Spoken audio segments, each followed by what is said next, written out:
All right, welcome back, you guys. Hopefully my mic sounds fine because I kind of messed some stuff up earlier. All right, so we're gonna continue Torch only. I was gonna do this on YouTube, but then the thing that's kind of annoying about YouTube, I guess it's good and bad at the same time, is you need like a thumbnail to stream on YouTube, and like you could just make it some picture of something, but if you actually want to make it good, then like that takes effort, and I don't know. So we're gonna finish up this run today, and yeah, dude, and yeah, I have some like makeshift lighting right here, so the camera should look slightly better, if not more than slightly better. Idea for a run? I wonder what that idea could be. Maybe. So I think we ended up killing. Not ever. Machino high. Actually, let me. We've been playing Liza P. I didn't actually play any more off stream yesterday. Maybe we'll play some today if we finish this run early. We will see. Ale, thanks for the 3-month resub. I appreciate that.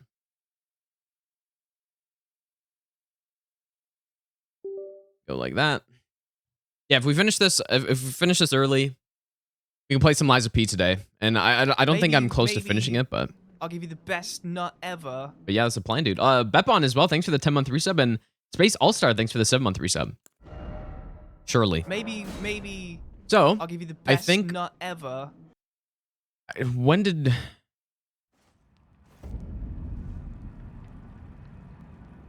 You know, I just realized. Do I have? I don't have game audio. You guys have game audio, right? There we go. I just realized. Do I have the alerts coming through the VOD?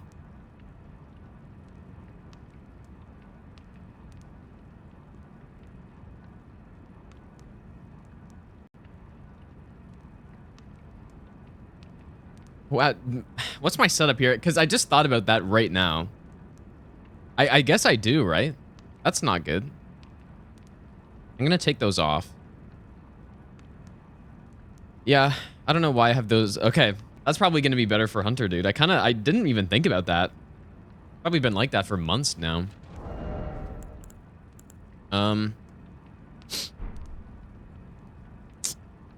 Winged Potato, thanks for the 3-month Prime sub as well. Okay, so yeah, I believe we just killed... Okay, let me remember the menuing here. Everything's messed up because I've been playing Liza P. Anderson, thanks for the 9-month resub, dude.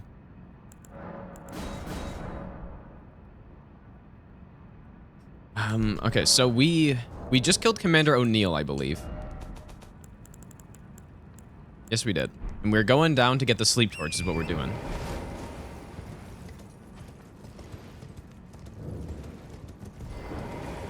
You know? Oh, I went the wrong way. Let's go on, Sam. What's up, dude? No, I didn't finish Liza P, no. I haven't actually played it anymore.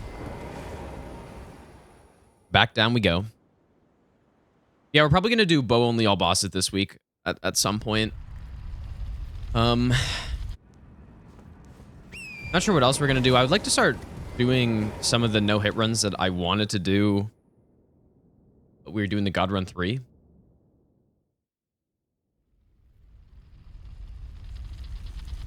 Possibly like, you know, level 1 plus 0 no hit, or level 1 plus 0 NG plus 7 no hit, stuff like that. We'll see. Yeah, I assume the lighting at least looks slightly better. It's just, it looks okay, but it's not an optimal setup right now, what I have, so I'm gonna have to buy some stuff for that, but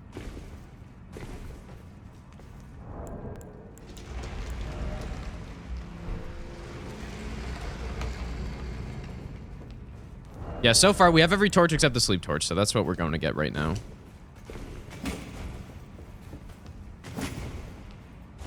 No longer heaven behind me? Well, I could make it like that. It's overcast today, so.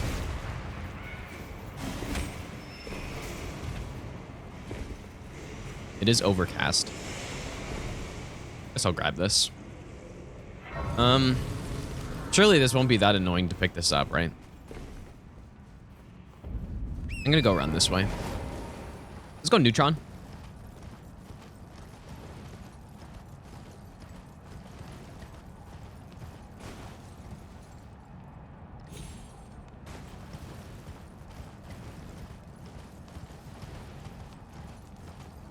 We're gonna do all remembrances, yeah, Baboon. I think so. We might as well. I wonder if I should leave Rykard for last or what I should do. Annoying ass boss.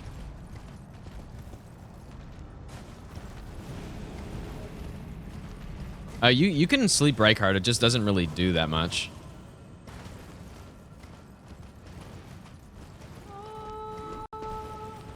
Well, I never routed one-shot all bosses, but yeah, one-shot no hit run. Like I might go back and try to do that at some point. That'd be a good run for YouTube, that's for sure.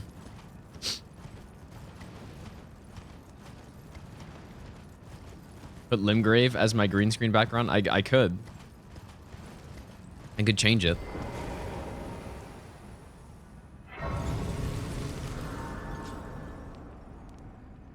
So we got to make sure it's not nighttime, obviously. Godrun 3, I don't know when it's going to come out on YouTube. Probably just have to ask Hunter whenever he comes in.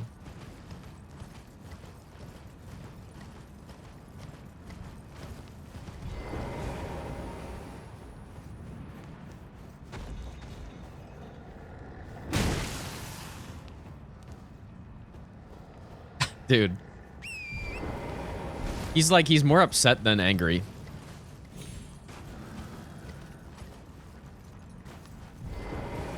He's like, I cannot believe you've done this. Meanwhile, this is it. Is this the right one? This is the sleep torch, right? Or is it the other one? Shit. Ah, I didn't realize it was the other one. Oh man, that's so much more annoying. Okay, well that's fine.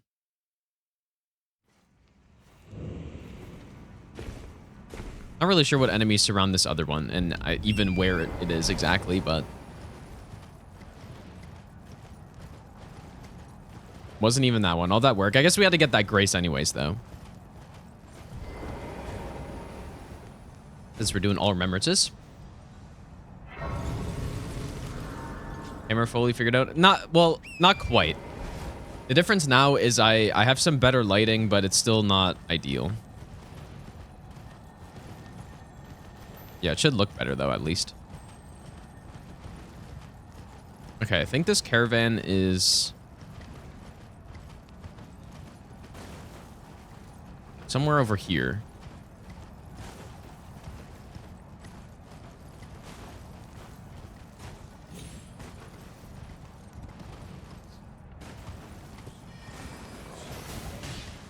I think I missed it or something. Ah, this area is so annoying.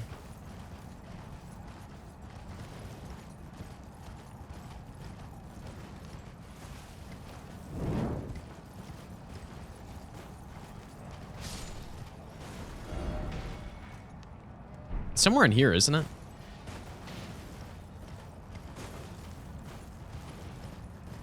I think the issue is that it's moving. Like it moved.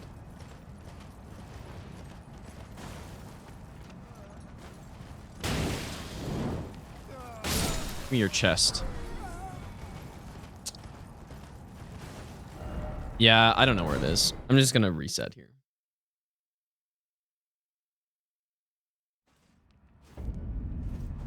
Because I remember when I run to this. When I run to this catacomb on all bosses no hit, or just any run, like usually I go right past the caravan.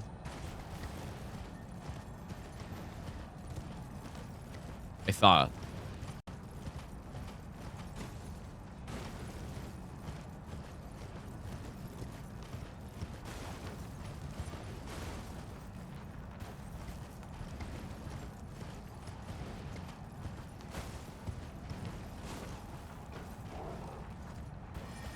Oh my god, you guys.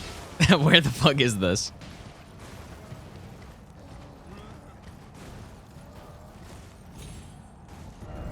Is it not, like, just in here? Gonna have to, like, look on a map somewhere, dude. I don't know where the hell this is.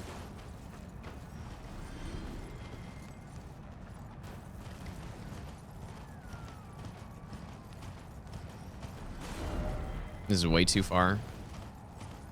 Man, what the hell? This area is so stupid, dude. This is what happens when you're actually trying to look for something in here. Oh yeah, let's just make an area that's permanently fucking fogged out so you can't see anything, man.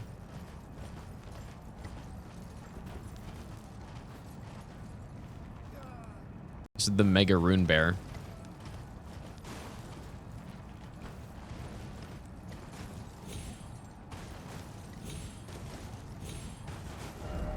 Yeah, this is... Okay, back again.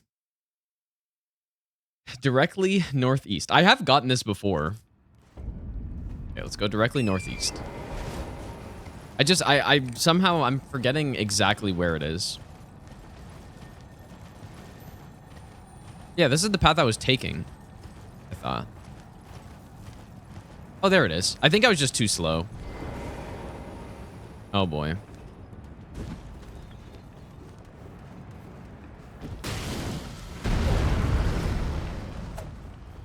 I think I was just too slow. It should be good. There we go.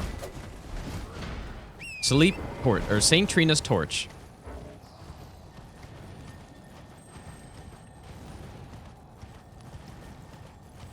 It was a pain in the ass, but I got it.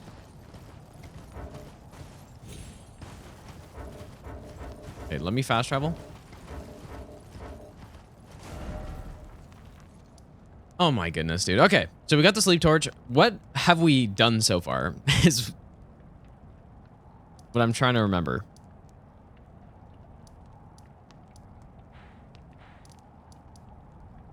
Let's go upgrade it, I guess, first. I can't remember. I would assume it's a somber weapon, but... Yeah, so that's all the torches in the game here. There's only 6. Let me just go confirm the upgrade. I believe it's somber, right? It is somber.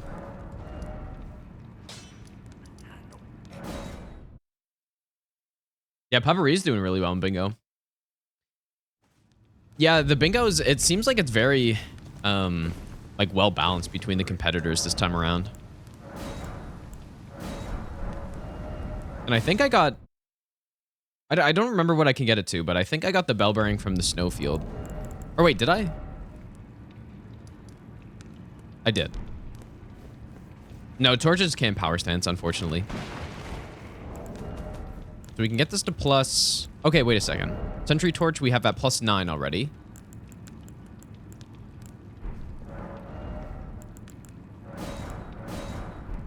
Do I have another 7? Okay, I need another 7 to get this one to plus 9. Plus 7.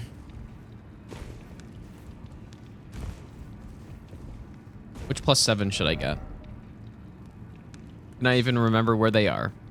I got the one back here. I think there's only one.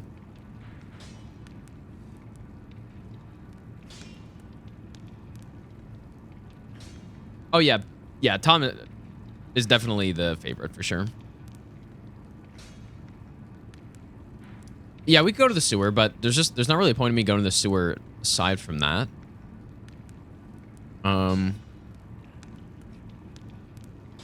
7, 7, 7, 7. 7. I guess we could just go to the sewer. Unless there's got to be another 7 somewhere in here, right? Is there not?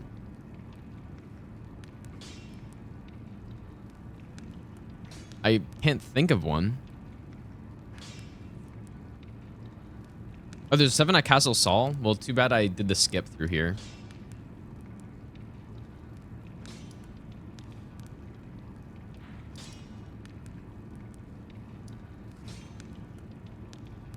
I don't know.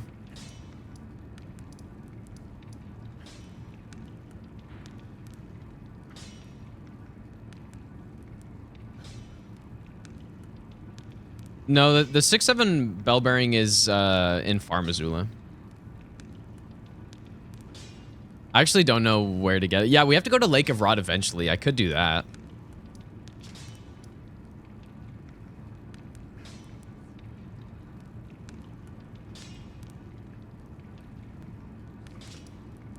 Forbidden Land Skull? Is there 7 there?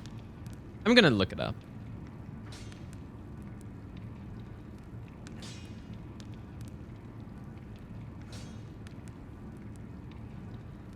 Yeehaw, thanks for the 2-month prime resub, dude.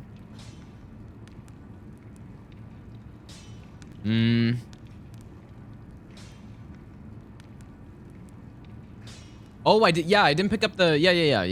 I didn't pick up the one in here.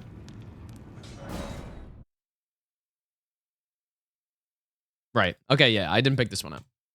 Should have picked it up. The torch colors look really cool together here. Job title: Professional Mad Lad? Probably not.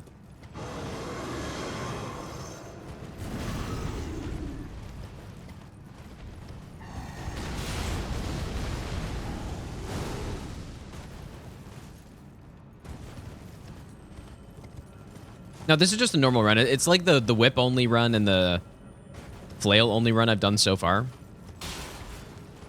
Same kind of thing.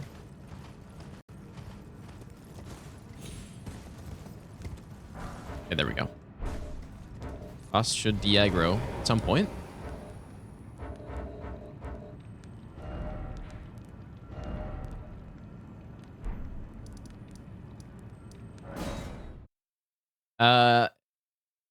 Hi, Gaiman. Or is it Higamin? Thanks for the 5-month resub, dude. I appreciate that. Hi, Gaiman. Alright, +9, dude. We got +9 Trina Torch, +9 Ghost Flame, or +19 Ghost Flame, +9 Sentry Torch, +19 Steel Wire Torch, +18 Beast Torch, and +12 Torch. So I think that we should go do Rennala. So we've done Godric. We've done Radan. I've done, Morgott and all that stuff. Let's go to the academy. Might as well. Now that we've got all the torches set up, start killing stuff. We're not +10 or anything yet, but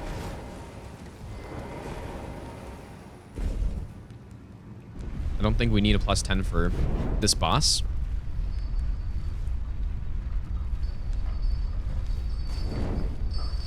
Let's go with sense. Yeah, video game player, the Sentry. Sentry Torch. No, Rykard's not done already. Of course.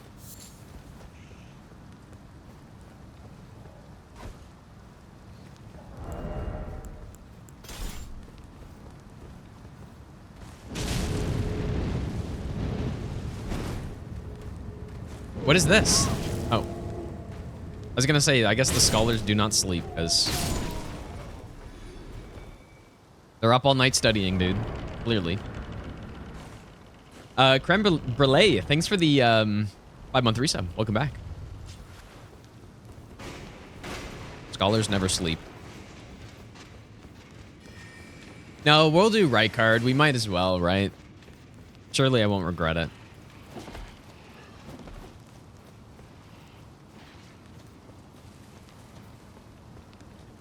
Might as well do Rykard. But I'm gonna go more prepared this time. That was the issue, last time with flails. It's like, I went into the fight, I wasn't actually thinking it was gonna be too bad. And then it was. Ghost Flame is magic, yes. So we got magic, we got fire. Okay, obviously we got fire. This is what I meant. We got holy and we got magic and we got fire. It's not a bad, combination, actually. Only one we don't have is lightning.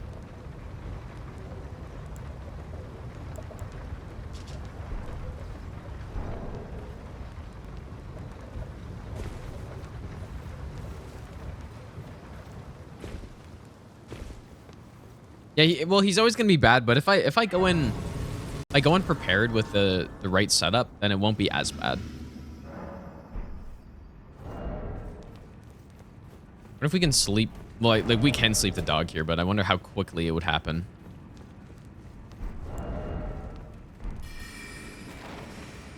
I'm gonna try it. And I guess I didn't really check the damage of this thing.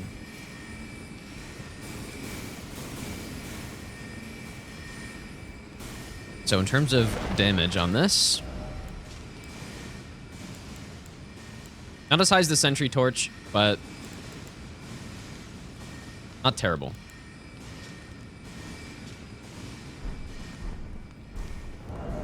And it's fire damage, so... Okay. Let's see if we can get a sleep off here. I didn't buff or anything. Whoops.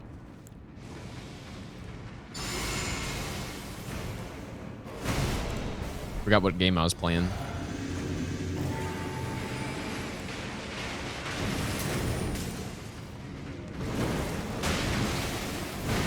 I think the boss is gonna die before sleep happens.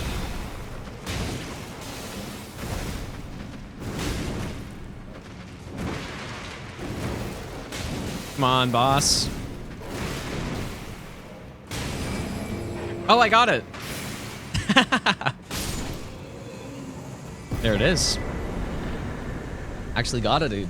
How's it going, Bender? Liza P is really fun. I haven't finished it yet, but it's actually a really good game. Really enjoying it. Oh yeah, we've just been going full even stats here so far. You know, maybe I should get a little bit more health because I'm thinking about Rykard. I'm like, okay, we're gonna need health for Rykard.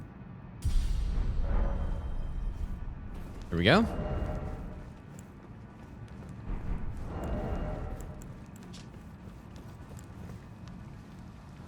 You can use Holy on Rennala. Yeah, Sentry Torch is probably actually like the best play for her.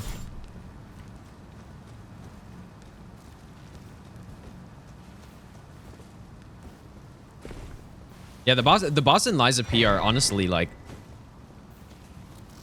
so far they're every bit as good as Souls bosses, dude. Like, I'm gonna go get this seed over here. But yeah, I would definitely say that like they're every bit as good so far, and like we'll see once we get into the super late game bosses if they're as good as Souls bosses, because that's where Souls bosses are the best.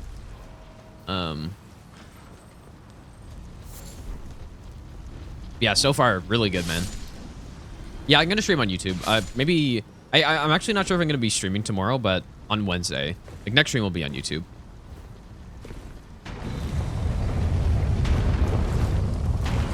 Code Vein's bosses, some of them were pretty good. It's been a while since I played that, but... I remember some of them being pretty good. Some of them were just kind of okay. Most of them were just okay, I would say. I'm going to try to sleep them.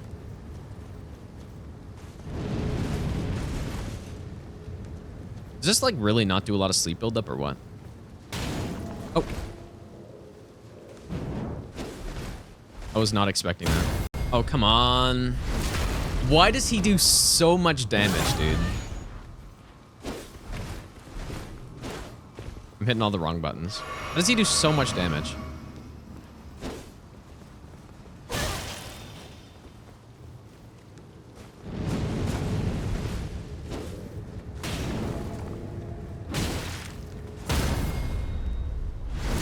Literal, like, actual setup parry, dude.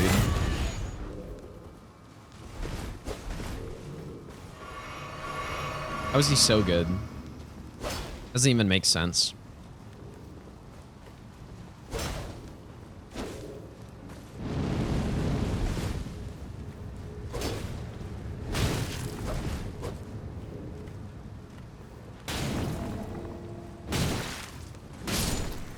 Okay. Only got embarrassed twice there. It's okay. Not too bad. At least it didn't die.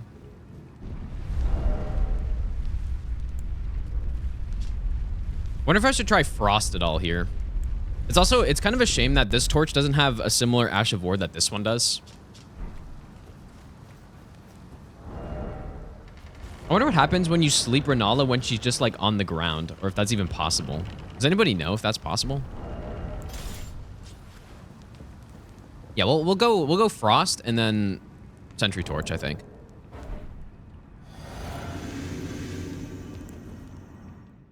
Although, yeah, probably the best way would actually be to just go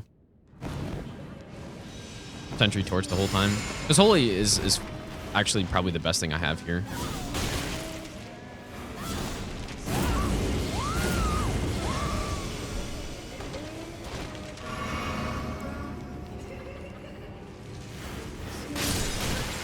How did you still get that off?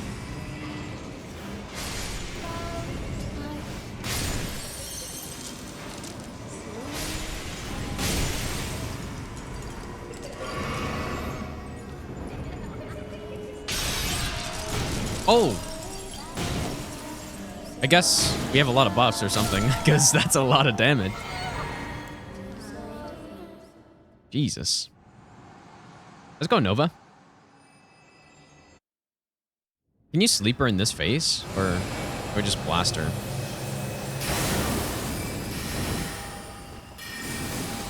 That's a surprising amount of damage. Oh my god, it's like a legitimately decent weapon.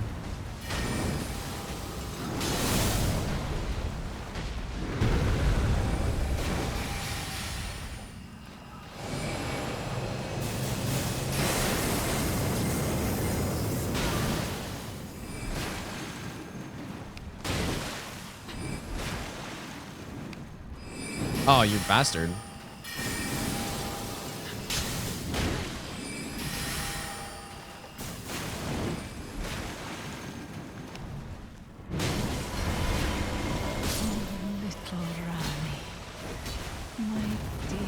That's, I mean, I guess we're +9 and we had Howl and we had Golden Vow. That's still not bad at all. Here we go. Torches are going to be better than I thought again. I honestly, it's been a few days since we started this run, so I don't remember if they were good before this point. Where did he flee? I don't think they were good, though. I thought they were just okay. Rennala's down. I'm not going to fight Rykard yet.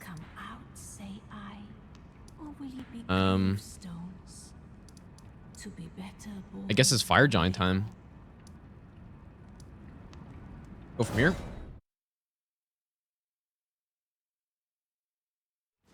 I'm pretty sure I've died on this run.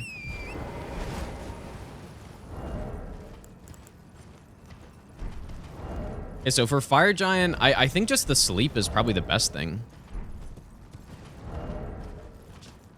Well, actually, no, I guess Frost is the best. Yeah. Because magic is, you know, Holy's he's resistant to, Fire he's resistant to, so magic is our only option. But that's what's really good about torches though, right? Is you basically have a damage type that's good against most things.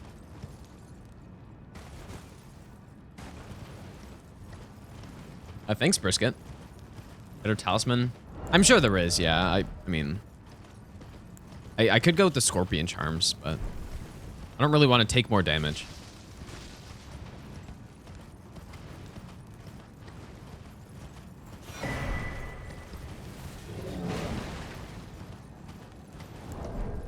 Yeah, so after this, then we can start getting some +10s and +25 or whatever. I guess we'll kill Godskin Duo too, which shouldn't, like, I can't imagine Godskin Duo being a problem with this setup.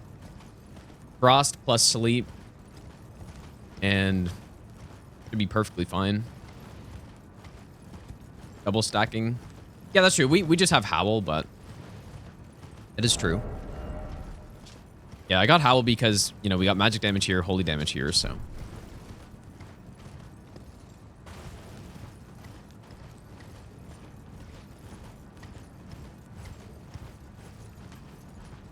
We're going to do just all remembrances, Prince.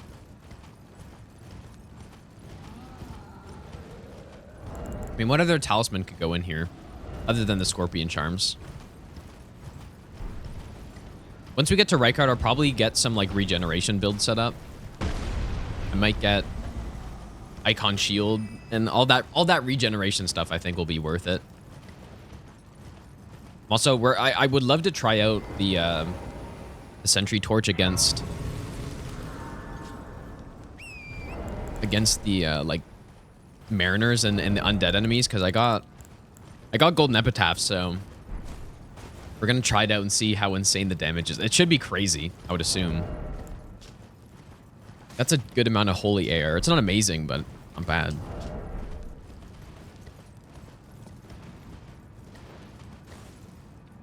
Not bad at all. Oh yeah, we can one-shot the Limgrave Deathbird, I guess. Probably.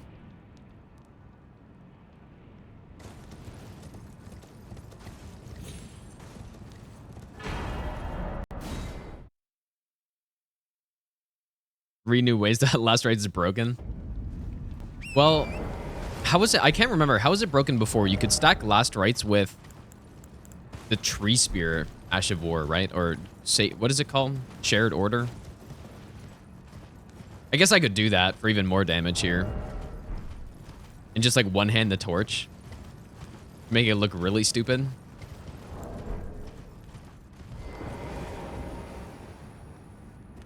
Is it Sacred Order? It's one of them.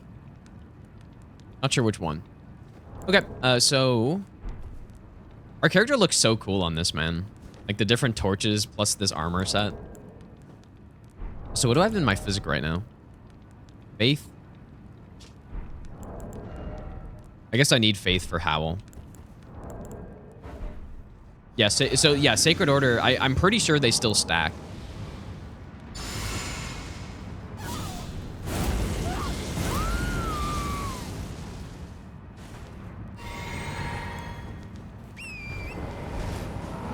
So Frost isn't great against Fire Giant, but it works, so better than nothing. Plus, it's our magic damage. I do want to try the sleep at first, though, just to see how fast he sleeps.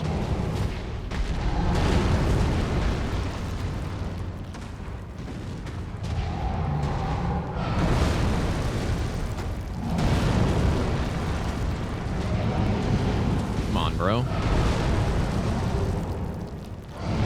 I don't think the sleep is worth it here, probably.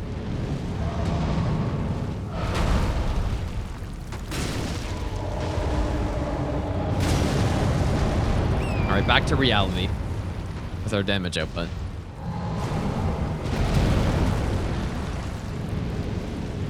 Does this deal like no fucking sleep buildup or what? Oops. Just has 0 sleep buildup?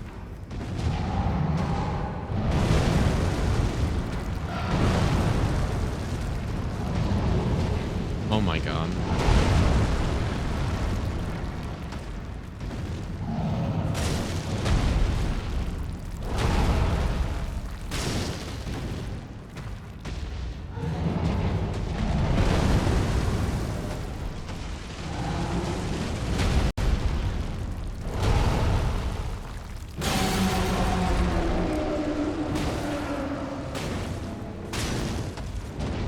I got him. I slept you, bro.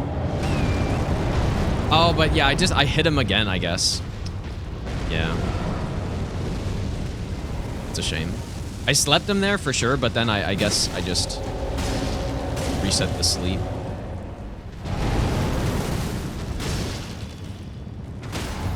Hey, that's actually not bad. Frost maybe somewhere? Well, it's pretty bad, actually.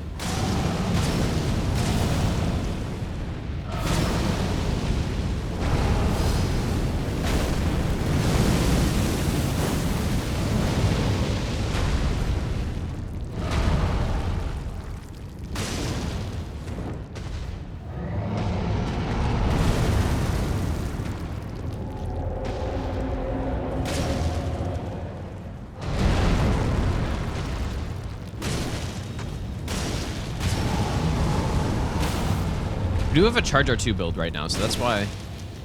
Frost, maybe? Oh, how did we not get a Frost in there?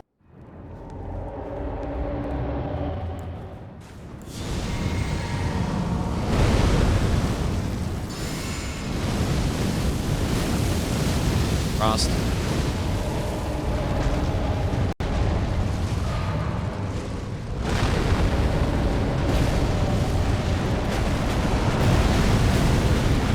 Oh boy. I really do not like going in on that attack. I don't think it's a good idea. No, I didn't proc him on transition. That was just his normal damage he takes there. Pretty sure.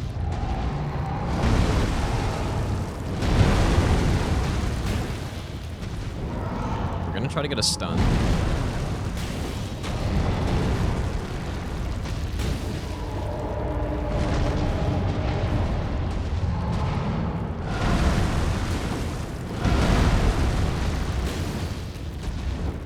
Torch's poise damage actually is not bad. Okazai maybe?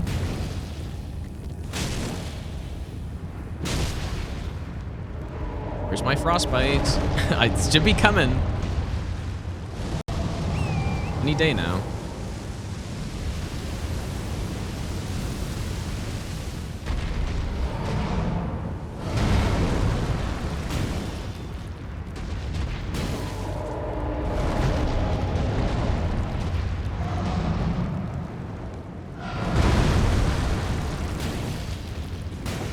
Please, you have to proc.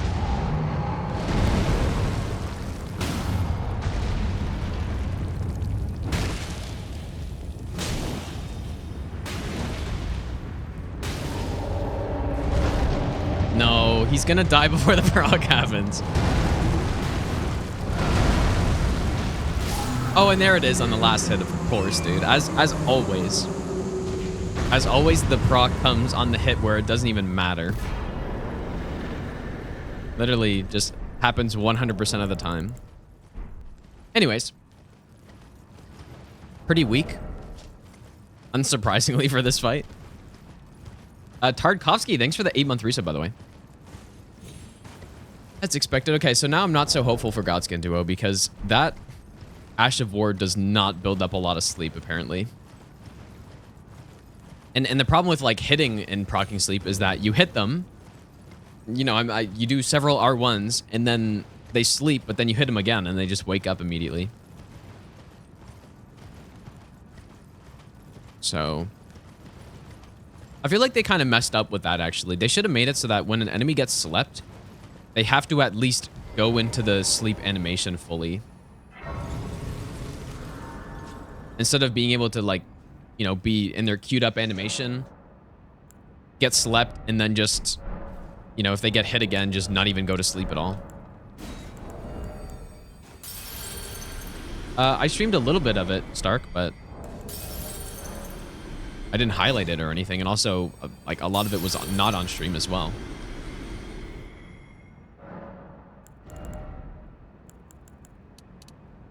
$30, 35. I'm fine with 35 health. Bigger. I'm fine with that.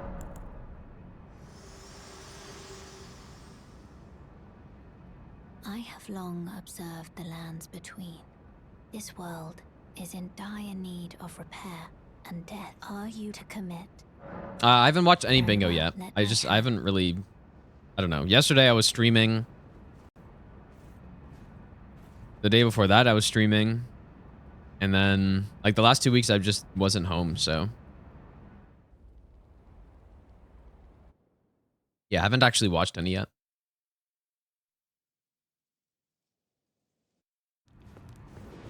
What I actually did yesterday, though, you guys, I made a spreadsheet of, like, all the categories I could think of for rating a Souls game.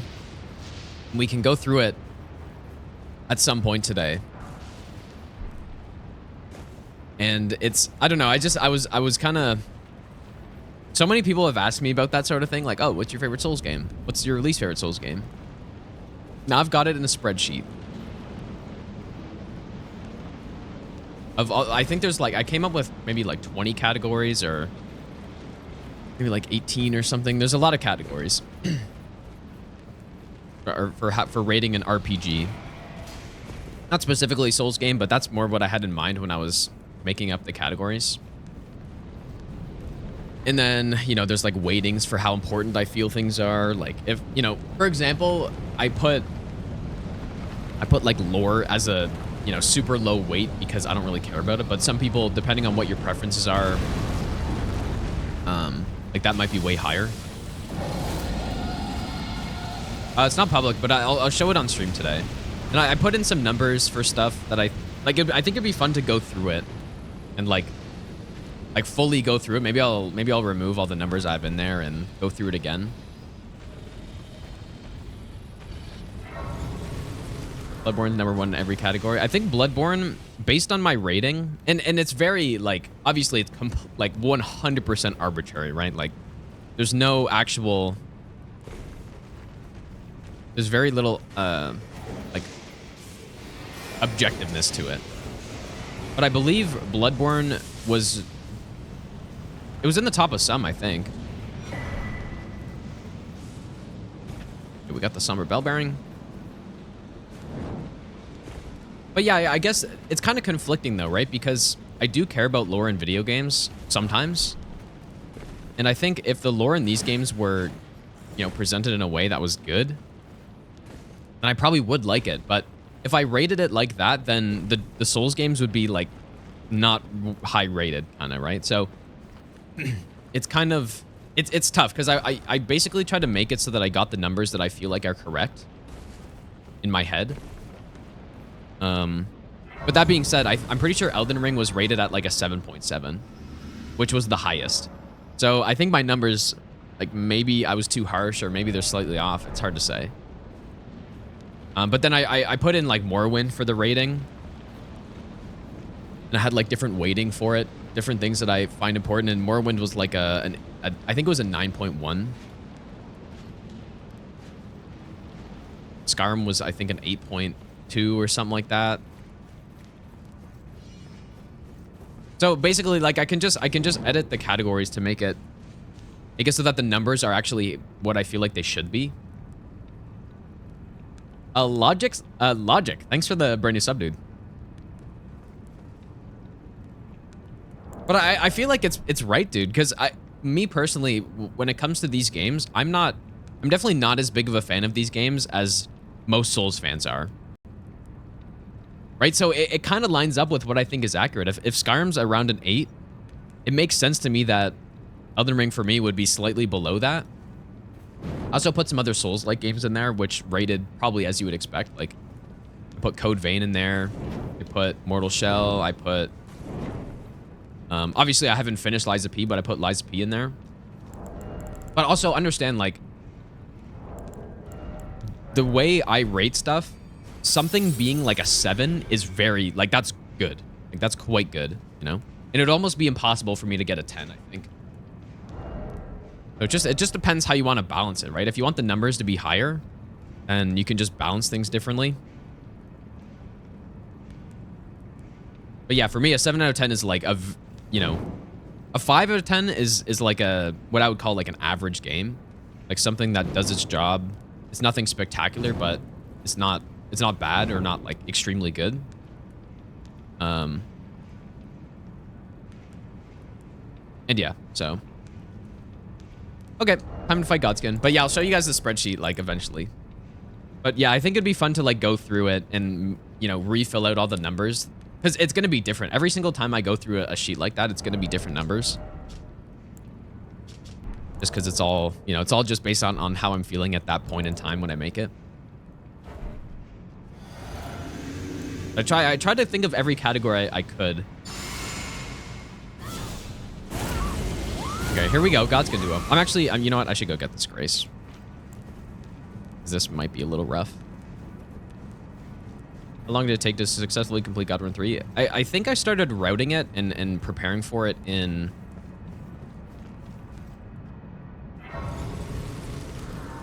I don't know. Aram knows when I started. It was like a few months ago. It was probably like 4 months ago. First stream was in... Yeah, May sounds about right. But yeah, so I had to, you know, there was a lot of preparation I had to do because, you know, some of the games I'd only no-hit once or... maybe I shouldn't use Howl here, you guys. I don't think I will. Yeah, there's a ton of preparation, as you can imagine. Just... Oh, boy. Oops. It's meant to be a jump attack. We go from the great bosses of Liza P to this.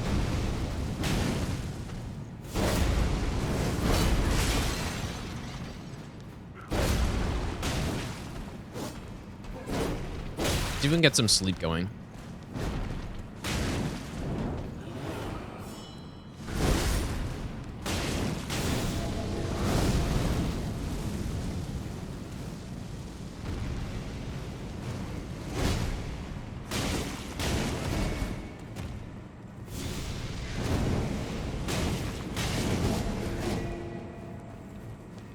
What do I do now? Exactly.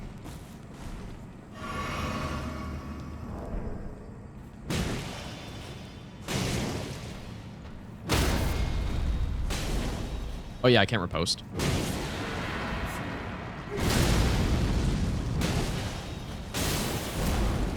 What a frostbite.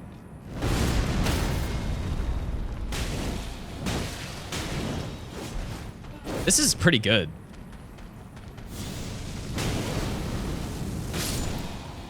Like, because we can sleep them. It's got the built-in sleep.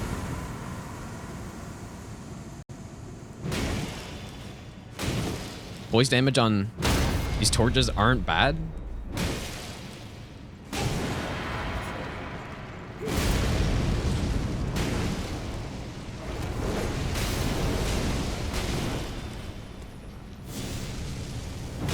Holy shit, dude. Look at this, man. Torches are insane.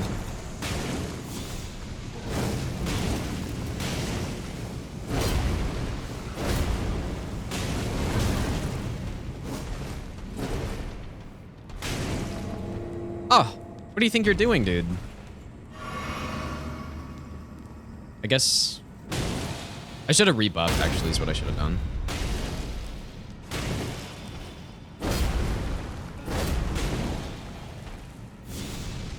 Frost, maybe? No.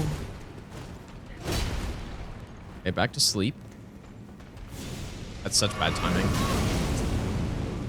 I don't know why. I shouldn't have done that. Also, why do you do that and now go into... Okay, but wait a second.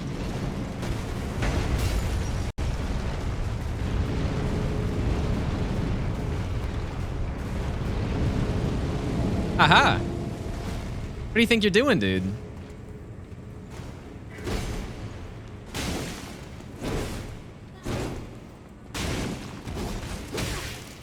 What a great attack. Oh my god, it's crazy good.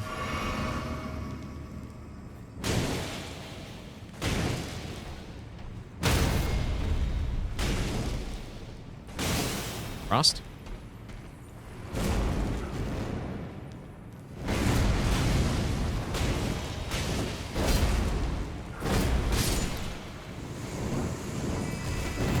Wow, that's good, man.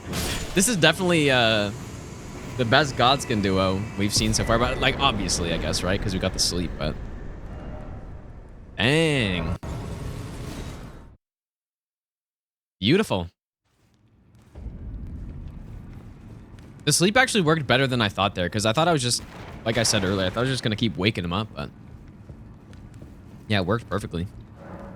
Yeah, I guess that shouldn't be surprising. I'm making it sound more surprising than it should be. How sleep works on Godskin Duo. Who knew? Okay, I believe all of our weapons are plus 18. And then I think we have 2 plus 19s, right? So what does that mean? Oh, this is gonna be so expensive. What does that mean? Does that mean I need 31?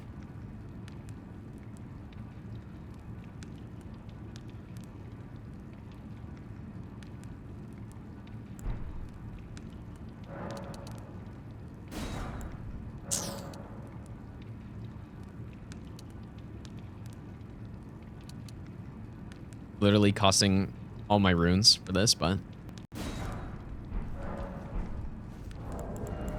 hopefully I didn't miscalculate that. Yeah, canceling the roll was nice there, dude. Yeah, I'm gonna need some more runes. Lay out your own.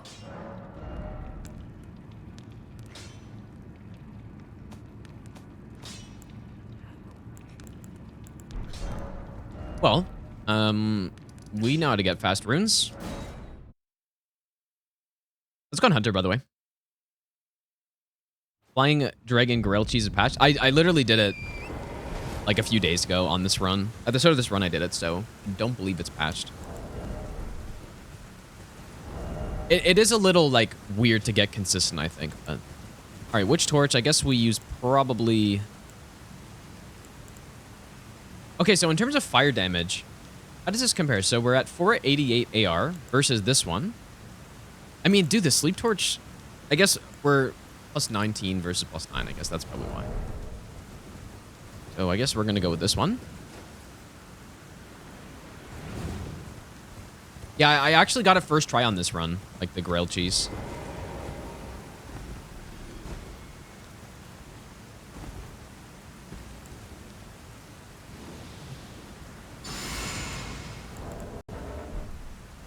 Let's go on Drago. Oh, I guess I should have expected.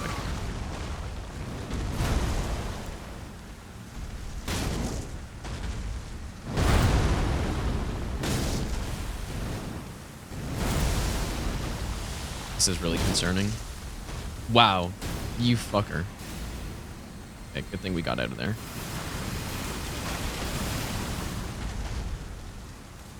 Very solid damage. I mean, 1,500 damage on a torch. Obviously, we're dealing fire damage here, but...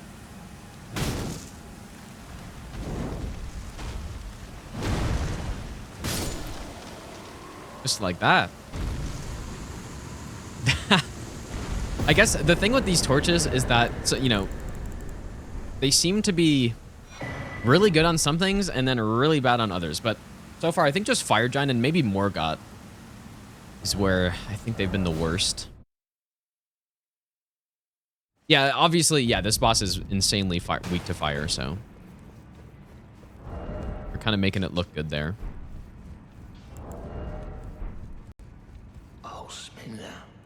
No, Mohg's gonna be fine, dude. We got, like, yeah, fire, but we have magic damage, so Mohg's gonna be perfectly fine. Plus 24.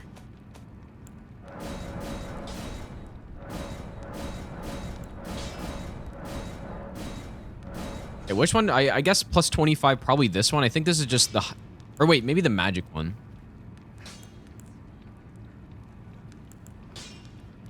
I'm gonna go with the magic one for now. We're gonna get more of those ancient stones anyways. And then let's continue through Farm Azula, I guess.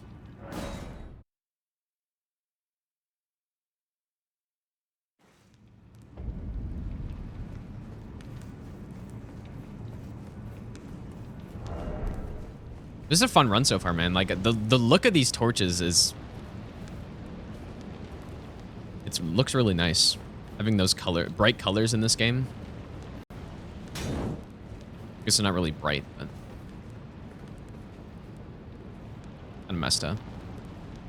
Liza P is really good. Snake Princess, really good.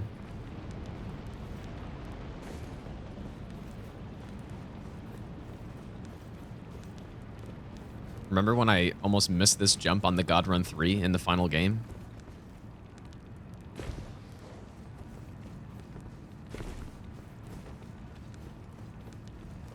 Has it been done before? What, torch only? Oh, I'm 100% sure, yeah. I feel like I saw quite a few people doing torch only when the game came out.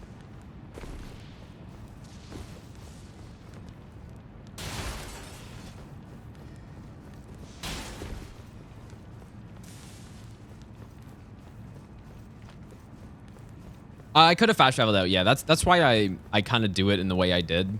But you have to be really careful because like the kill box is right there, man. So I was basically right about to fast travel out when I jumped really, like, it was a very short jump there. Oh, time to run through the bird section. I guess I could kill him. Could have used fire though.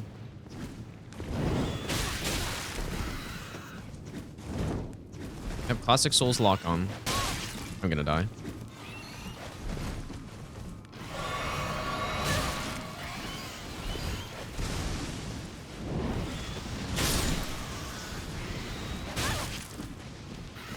I'm fine.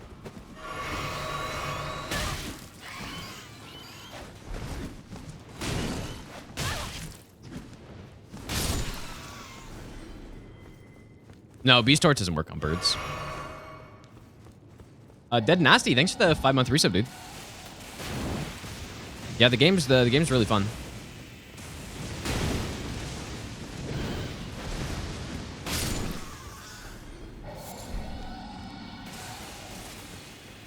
Definitely my favorite Souls-like that I've played so far.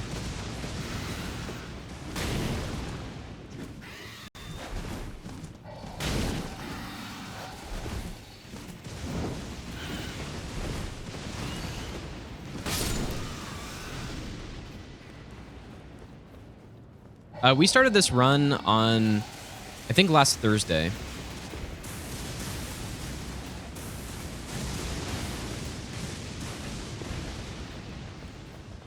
I wouldn't mind taking out this guy for the ancient stone. I keep hitting the wrong buttons because of Liza P, dude.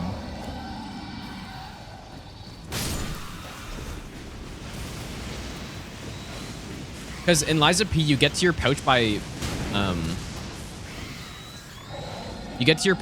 holding A, and so I keep doing that when I'm trying to heal, man.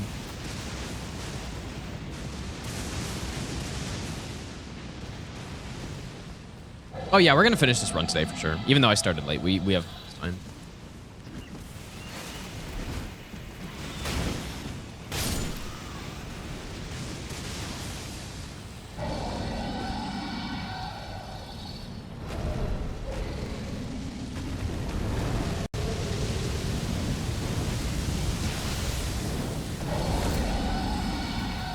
Hit the enemy.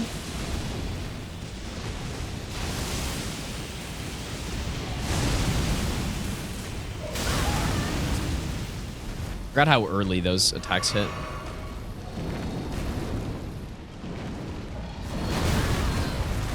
I forgot how late that goes. Oh my god, dude, I blame Liza P for all my hits I just took.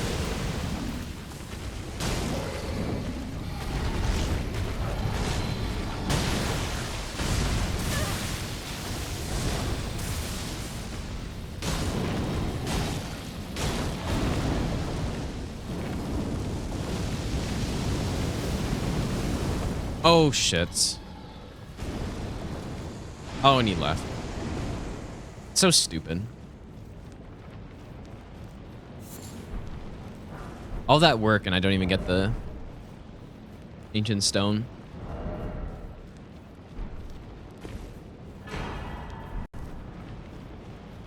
I could just quit out, but I'm probably gonna die, so.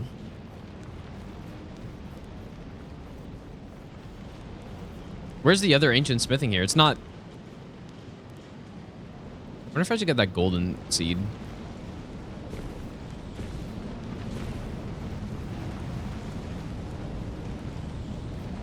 Oh, that's right. Yeah, I forgot about that one. Yeah, but I need 2 more, I think.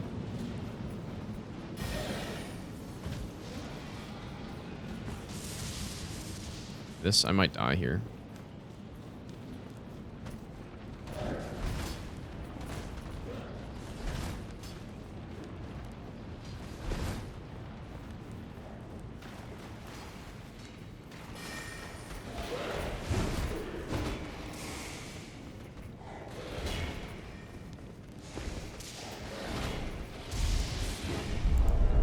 Let's go Opie.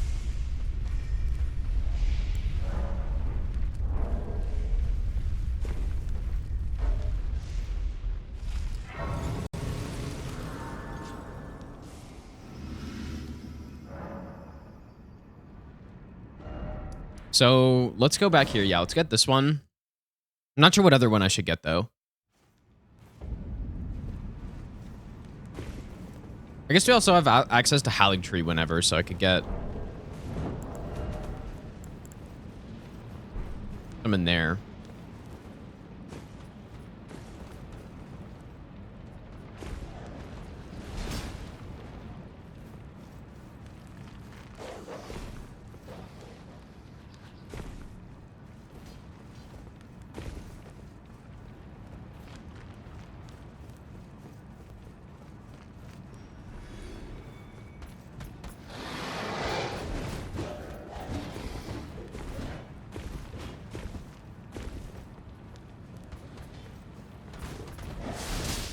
Please don't blast me, man.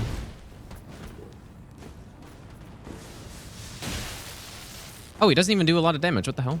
I thought that guy did like a fuck ton of damage, dude. Wait, can you jump? Oh. I didn't know you could jump back onto this thing. Easy save. Popbox, thanks for the 6-month Prime sub, and Trina, thanks for the brand new Prime sub, dude. Easy.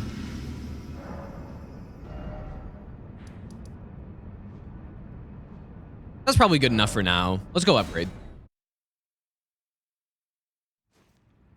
Iron Ball Hitless Maliketh is a 2 charge R2. It's a charge R2 and then a tap R2.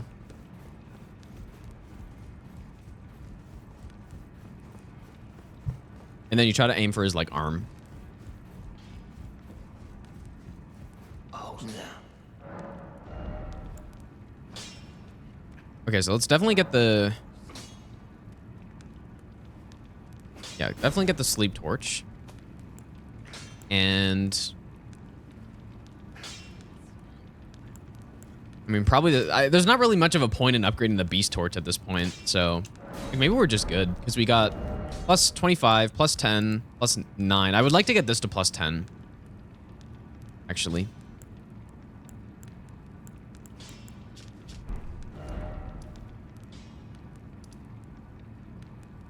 But we're not going to be using that on Maliketh anyway, so.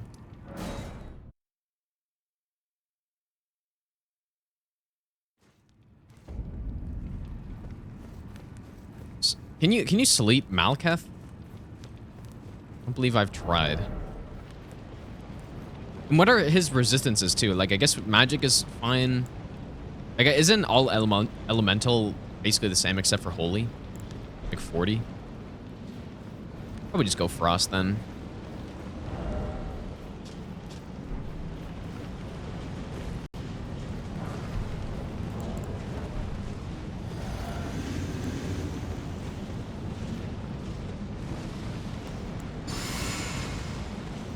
I wouldn't mind using Howl, but this fucking guy is hunting me down. A Blood Flame Torch would have been sweet, yeah. Like, even if it wasn't good, just the way it would have looked and stuff would have been enough.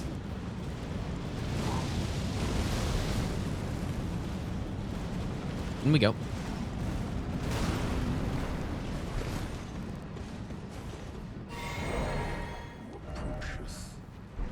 Destined death. I will not have it stolen from me again.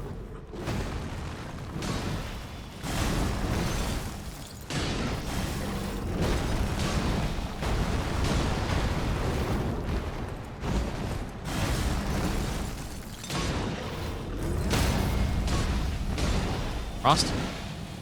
You have to. There it is. I mean, that's not the worst I've seen. Not great, but not the worst. Gada, thanks for the 28-month resub. Welcome back.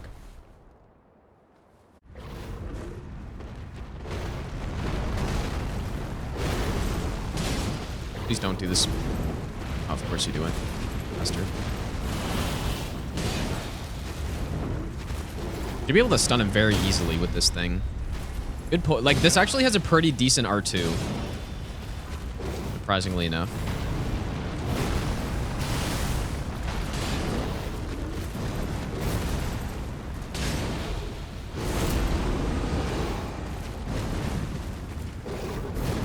Right through the legs.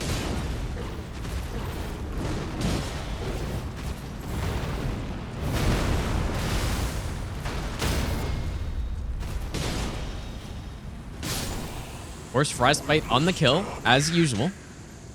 Why cover destined death? To kill what? Nice fight. Yeah, the poise damage, I believe they do 33 poise damage on a charge R2, which is, you know, it's basically the same as straight swords, but R2 is relatively fast, so it ends up poise breaking stuff, man. I actually forgot about Placidu's Axe. We should probably go do that. Can you sleep Placidu's Axe? I've never, like, all these fights I've never tried to sleep on, but I'm gonna go get this Ancient Somber Stone. Yeah, no hit torch only I think has been done, actually. Or at least somebody was working on it at one point. Yeah, you could definitely do no hit torch only. Oh yeah, no, it has been done, okay.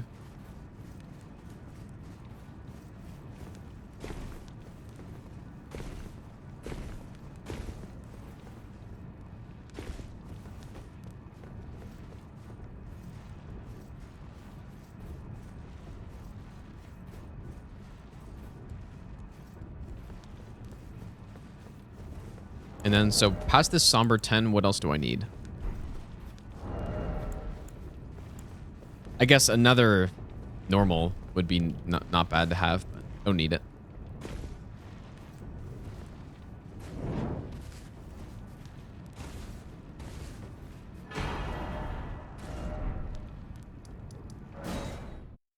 The run so far is decent. There's been a few weak bosses. Like, torches obviously aren't good. They're below average in terms of how good they actually are, but you know, they have some status effects which can be nice, so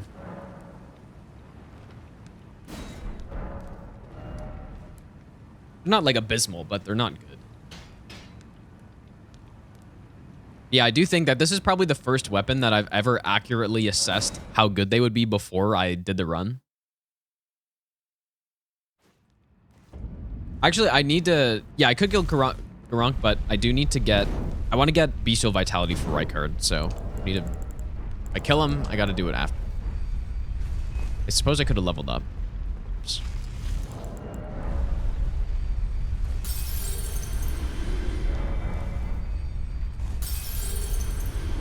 In terms of damage types on Placidu's Axe, though, is Holy bad on him? I think so, right? I'm gonna go with 40.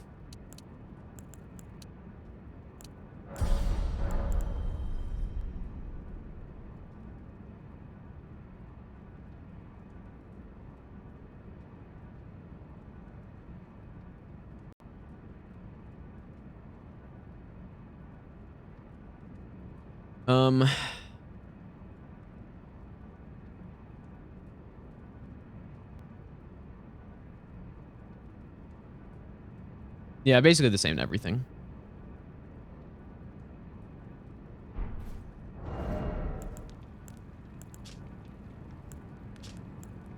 Like, the Sentry Torch just has the highest AR, though.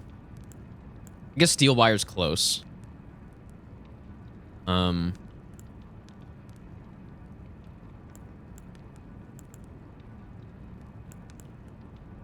go with the, I mean, we'll go with the Sentry Torch, why not? Or actually, we can proc Frost on him, though, too. So we'll go Sentry Torch plus Ghost Flame. No, I didn't find those myself. I'm sure that, you know, they were just data mined or whatever. If you're talking about that spreadsheet. Torch Bowl's not a torch. A spear.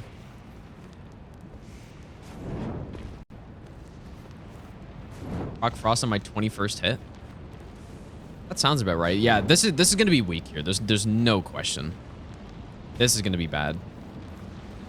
Well, Holy's not good on him, but it's the same as everything else. Like magic 40. It's 40 across the board. You want to be using Pierce on this boss, which torches do not have. So.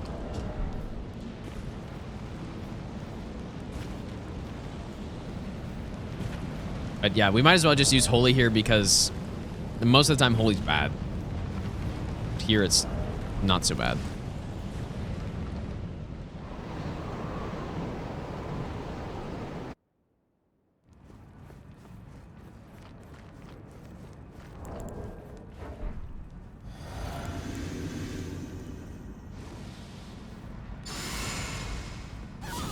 The problem with using buffs like this on this boss is by the time you run to the boss, your buff's already halfway gone, basically.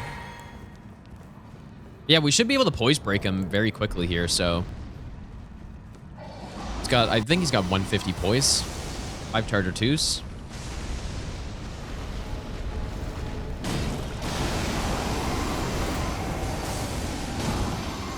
I'm gonna try to get a second one off there. So that's 3. That's 4. 5.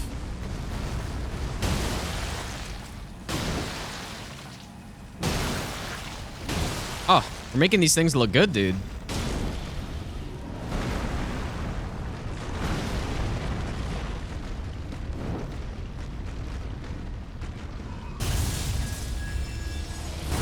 We're making them look good.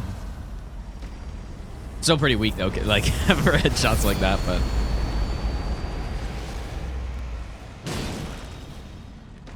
hopefully we get a frost before phase 2 happens. We should get another stun eventually. Oh.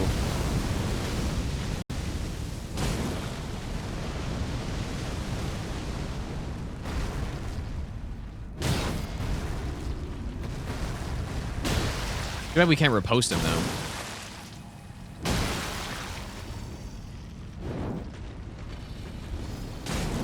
Wow, no frost yet. Actually insane. Lightning Spear nuke attack.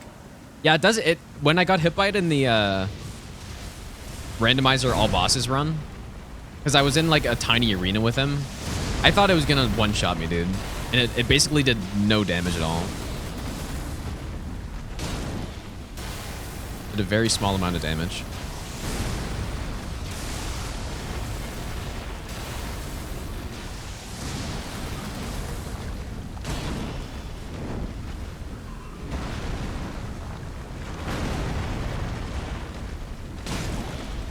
Will I proc him with frost?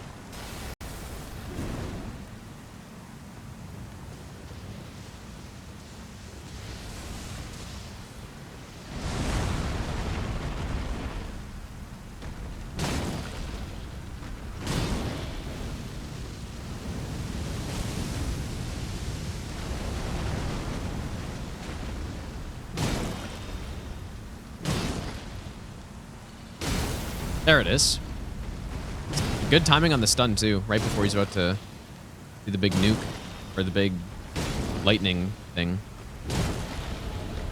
You know what? I kind of feel like this build has been better than some of the others I've used on this fight. Maybe. No, probably not. Just we've been getting a lot of stuns, so it makes it look better. We're likely gonna get another one.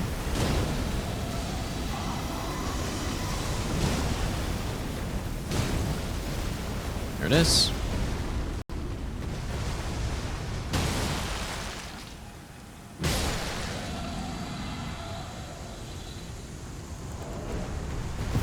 Easily. No problem, dude. Okay. So, I just want to delay Rykard as long as possible. We could go do Millennia and Mohg now. Who else is there? Wow, we're kind of nearly done, I guess, right? We got Astel, though. If we're going to do all remembrances, we still got Moose and Astel and all that. So, you know what? Maybe we'll go down there first. Go to Nokron. No, we're doing Rykard, dude. I'm going to be more prepared this time, though. So, don't even worry about it. Surely, don't worry about it. What do I give my Mimic? Is the question. Do I give him... I'm gonna give him these two. Get the status fight going.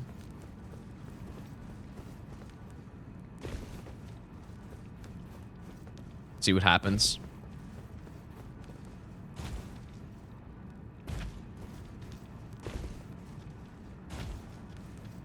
Short of the Faith Run Rykard death. Is it? Unsurprisingly. It's probably one of the funnier things that's happened to me in these games.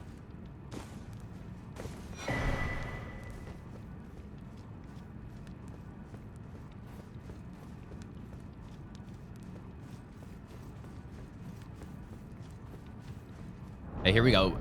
The fight of the torch maniacs. Pyromaniacs.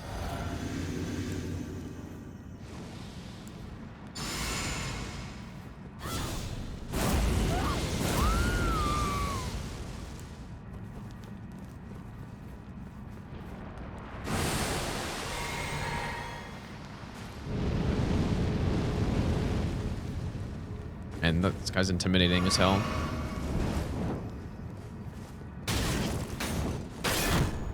Haha, you can't repost me. Oh my god, I almost got slept already.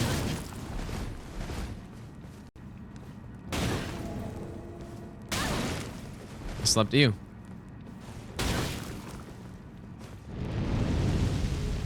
Oh shit.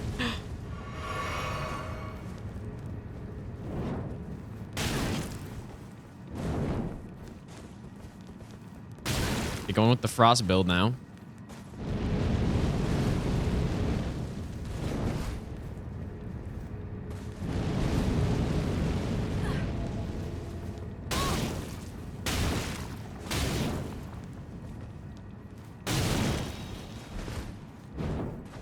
Hey, you can't bring a cuckery to a torch fight.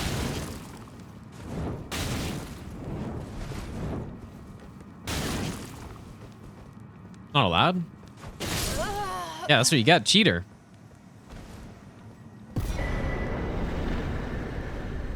This is probably like in PvP, if somebody knew what they were doing with the torch, it'd probably be so annoying to fight against that. It's like a lesser version of the madness spear. Like a meme version. Sama, thanks for the 9-month resub, dude. Welcome back.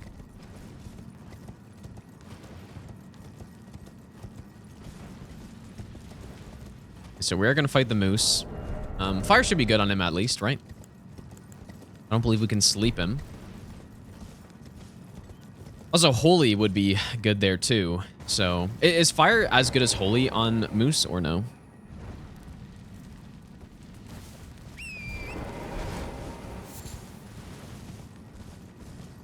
Can't remember.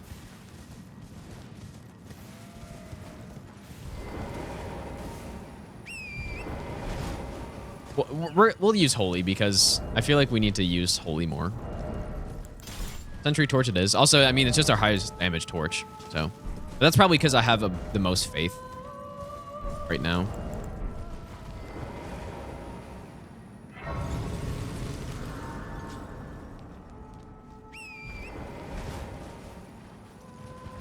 Good rest here. Yeah, we are gonna show the Sentry Torch some love when we go fight the Tibia Mariners. That's what we're gonna do. Because we're gonna get some death roots for Bestial Vitality is what the plan is for Rykard. That's part of the plan. I'll probably get the Icon Shield in the other one as well. Although I just realized I made it...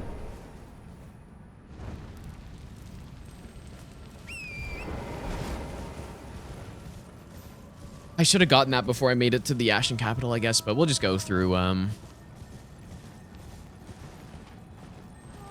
the other place. Weeping. And yeah, we can kill a death bird just to, I don't know. We could do the bug with the golden epitaph and just see how much damage it does. Plus Sacred Order. For the YouTube content.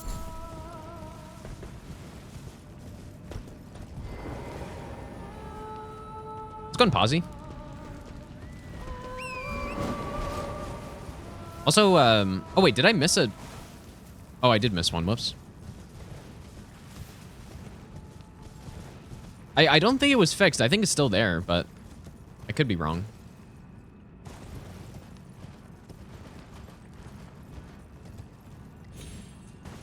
Let's go on Tachi as well. Welcome back. Yeah, I'm pretty sure I missed this one back here. Yeah, we're gonna kill Millennia. We're just gonna do some of the more boring underground parts right now, I think.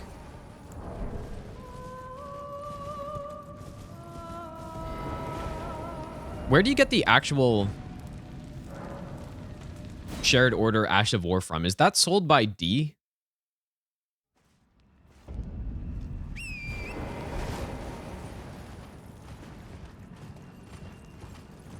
Oh, it's in my car.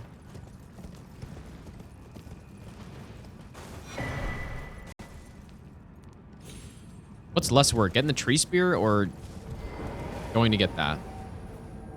I'm gonna take bingo brawlers. If I'm available on one of the weekends, I guess I was this weekend actually.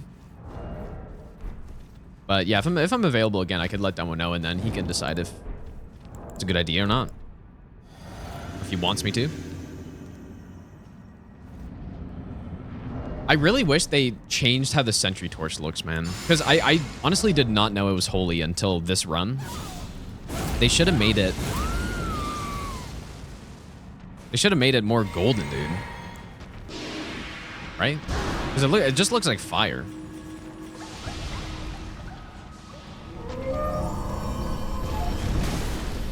$1,600, not bad. We also don't have the faith tier in, so. I mean, or the holy tier.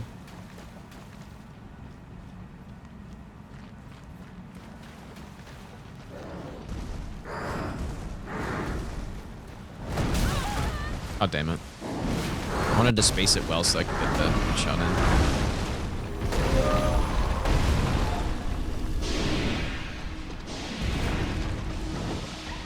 We have a problem.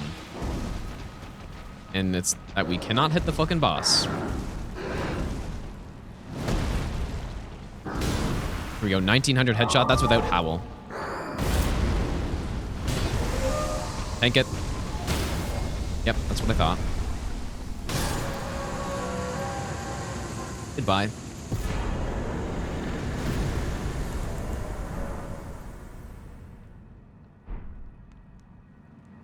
Maybe I'll keep that. Maybe. Might keep that. We might do some debuffing at some point.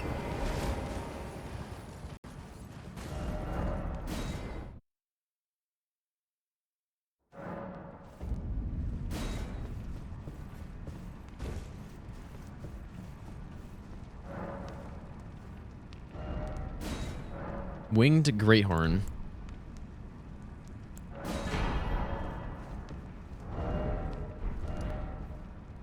Alright, back underground. We'll go kill Gargs. We could do the like a partial cheese on Gargs maybe, but I'll just fight him. In terms of gargoyles, I guess magic is probably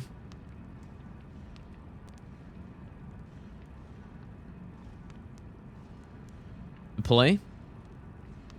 And strike is good against them, right? Too. Yep, strike's good.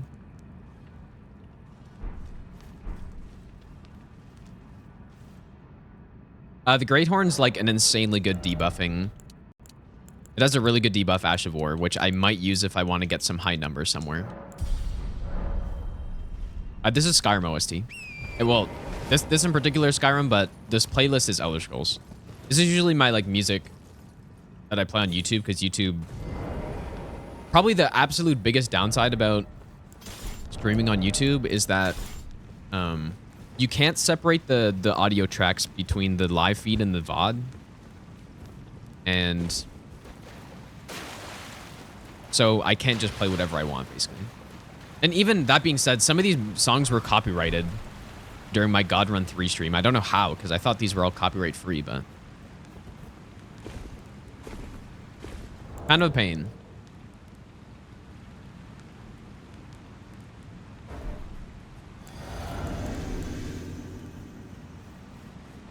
Yeah, I'm not sure how. Like, I don't know if it's a mistake or what the hell happened, but... So this damage shouldn't be bad, but it probably won't be great.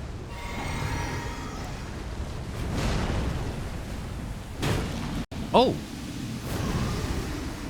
That's not bad. Slightly higher than I thought.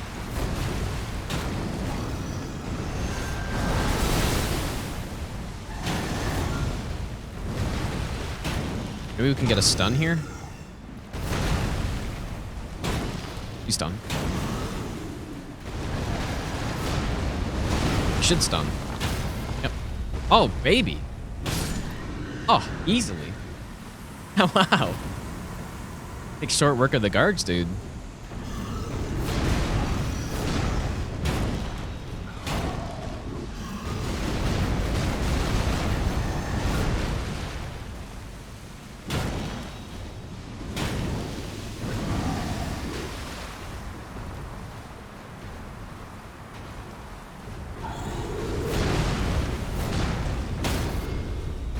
Oh, why is your head in the ground, dude?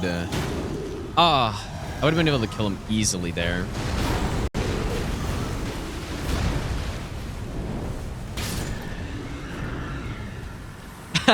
Ostrich defense. That's really funny, actually. True. Dang, man. Not bad at all. I guess that's what happens when you got strike damage on this boss. Ostrich defense.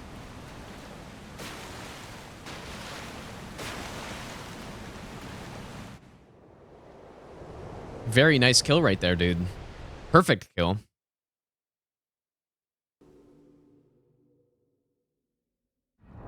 I'm liking this torch build. It's pretty fun, dude. I guess it's not... I don't know. It's fun to use torches and them actually be viable, considering how they were in previous Souls games.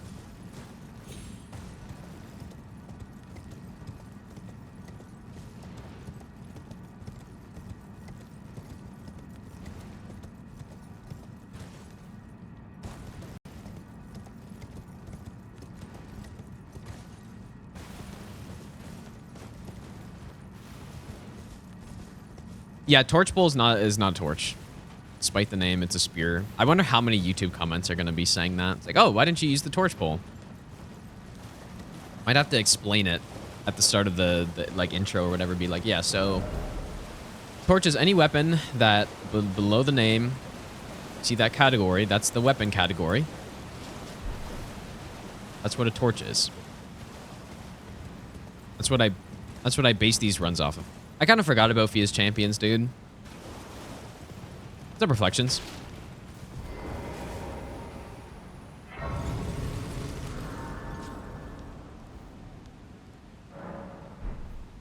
mean, we got the sleep, but like maybe it won't be too bad.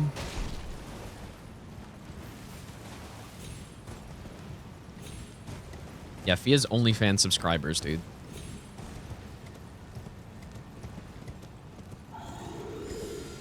They're probably going to die before they get slept, honestly. Our damage is high enough. Do they have any...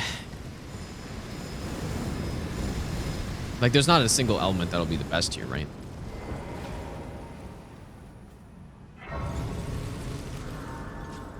Just go in and blast them. We could try using Fire Breather, actually. Put that in my offhand.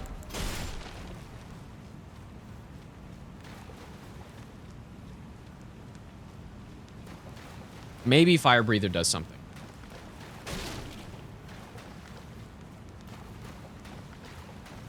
Yeah, the secret Fia cutscene. The fabled Fia cutscene.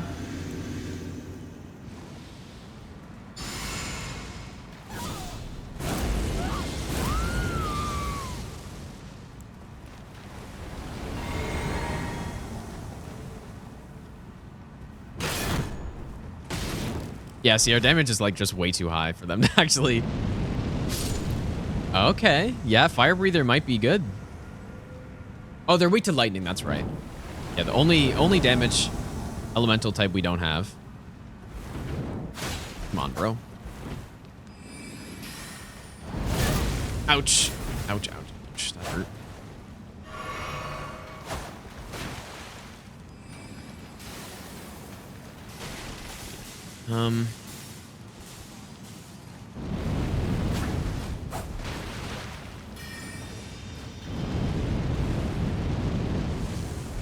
It's too bad it doesn't like stun them or something though.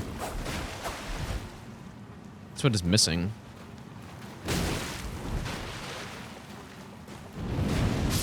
Can't really roll it, at least.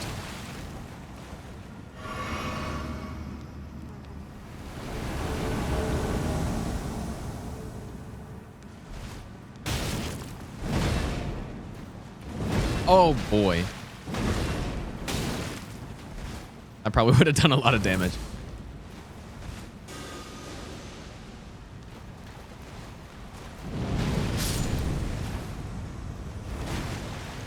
Oh, that fire on the ground as well. The tick.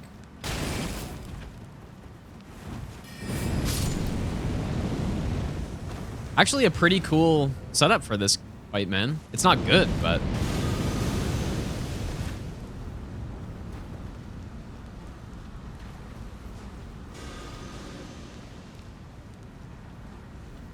Oh, boy. Fine.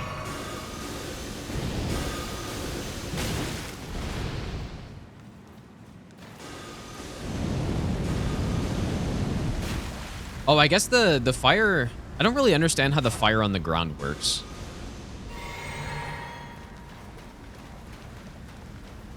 I have to, like, aim at the ground or something? Oh.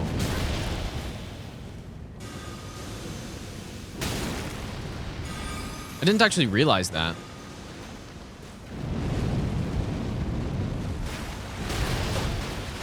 Look, a few ticks on the ground there.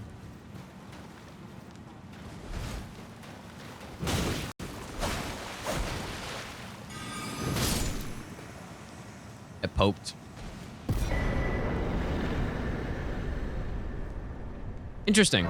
I guess it makes sense that the fire has to connect to the ground to actually leave it on the ground, but I didn't think about that somehow.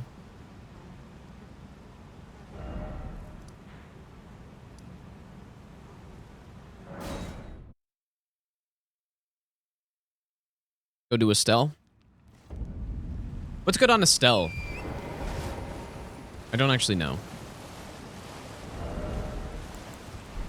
You got a fire, holy, and magic. What's the best? I can just look.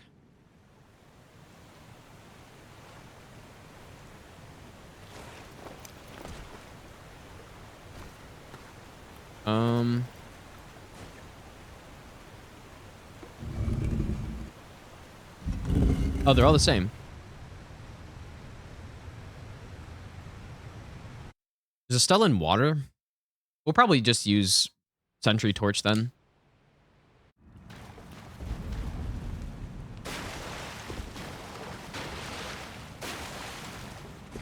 You can proc. Can you proc Frost? You can't, right? You can proc. I thought you can do everything except Frost. Right? Or is that wrong? No, you can't power stance these, unfortunately. I can't remember, dude. And I had the spreadsheet right there. I could just look, but...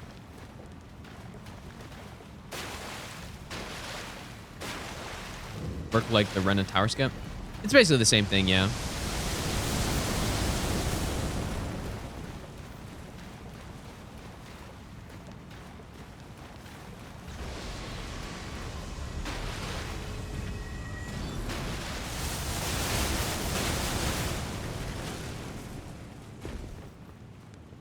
Yeah, it takes you to the same spot. I do really like how they gave you, several options of getting places in this game. In some cases, they probably could have done better, but... Super Sif, thanks for the brand new Prime sub, and Waz, thanks for the 5-month Prime sub, dude.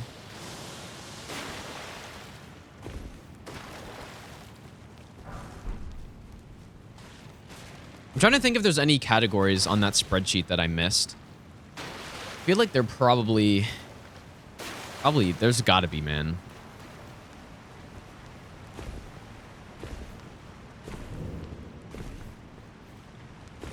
Obviously nobody knows except for me what I put on there, but I'll kill Fortistax maybe after Astel. It just obviously I gotta go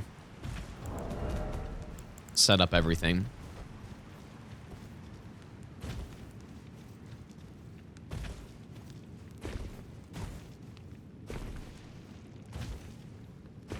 It's going homeless. Went to this area but missed Astel. Yeah, I missed Astel my first playthrough as well. I found the... I think I found the snowfield one, though. But I missed this one. I missed so much stuff in my first playthrough, dude. I tried to get everything, but without looking things up, it's just really hard to not miss stuff. No, I didn't start the bow only run. I'll probably start this week, though, I think.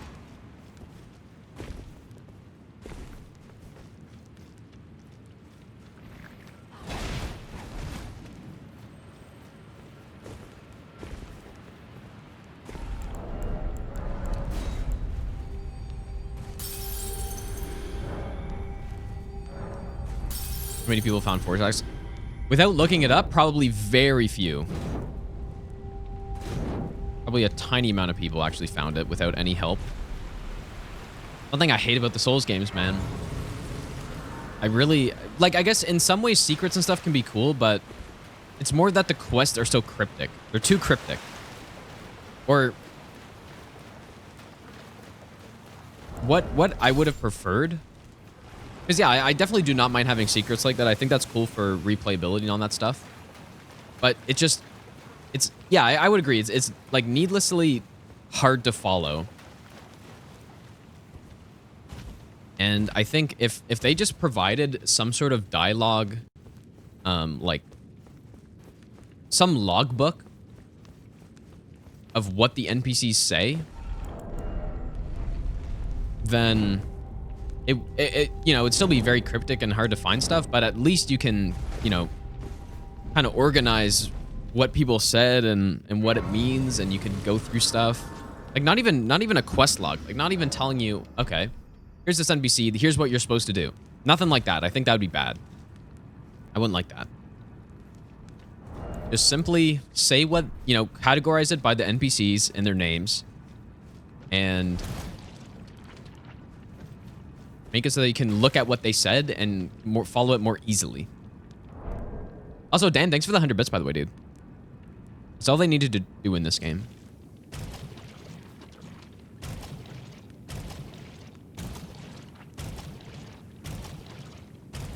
Don't like having to look up... I 100% agree, yeah. I don't like having to look up stuff. And in fact, what ends up happening with me is I just don't even do them, because... like, they're just... You know, sometimes you don't even know when quests are ending, and you don't know, like, what the hell's going on, and you gotta, like, rest 100 times to progress an NPC. But, like, I guess the main thing, though, is what ends up happening to me is, you know, I talk to all the NPCs, I do what they tell me to do, and then, you know, one part of a quest is finished. But there's a lot of NPCs in these games that are just kind of scattered, and it's very hard to keep track of all of them. And you kind of have to, like, continuously go back to them and talk to them, because, you know, they progress with the world. And it makes it almost impossible to follow them all. Like, especially the like, kind of more random NPCs that are in some random spots. I just forget to go back to them and progress it, so it just never happens. But yeah, you'll see when I show you guys my spreadsheet earlier, I rated... Quest was one of the categories. I gave literally every Souls game a 1 in quests. Every single one. Mary, thanks for the 3-month Prime sub. I appreciate that. But also, I put it like the lowest weighting, so it doesn't actually put the rating so low, but... I think I gave them all a 1 in quests. It's just not my preference. I actually actively do not like how that's done.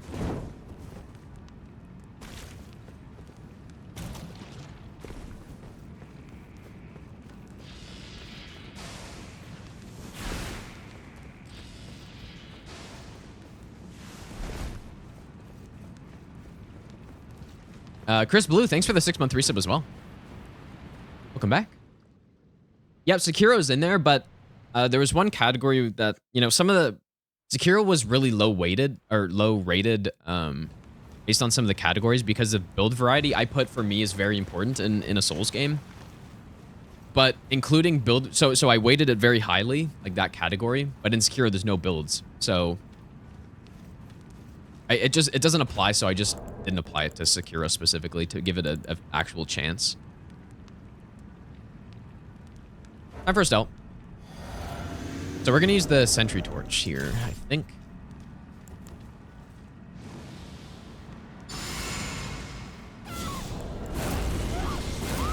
Yeah, I think what would be fun though, because I have all the ratings in there right now, but I think it'd be fun to like go through it again, you know, like remove them, start from scratch and see what numbers I end up coming with. If it's like the same or not.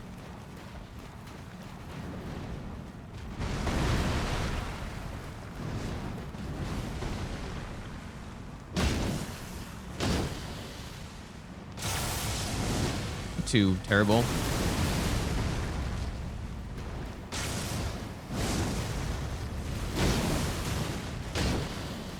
It should get a stun. Not terrible at all. Other one?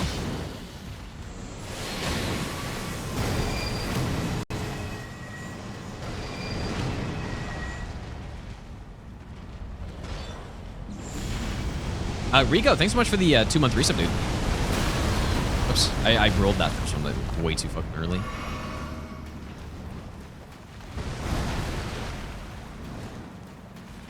Also, not fast rolling doesn't help with that.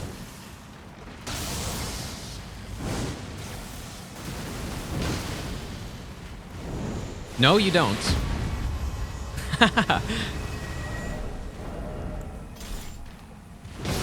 I meant to do fire breather, but see ya.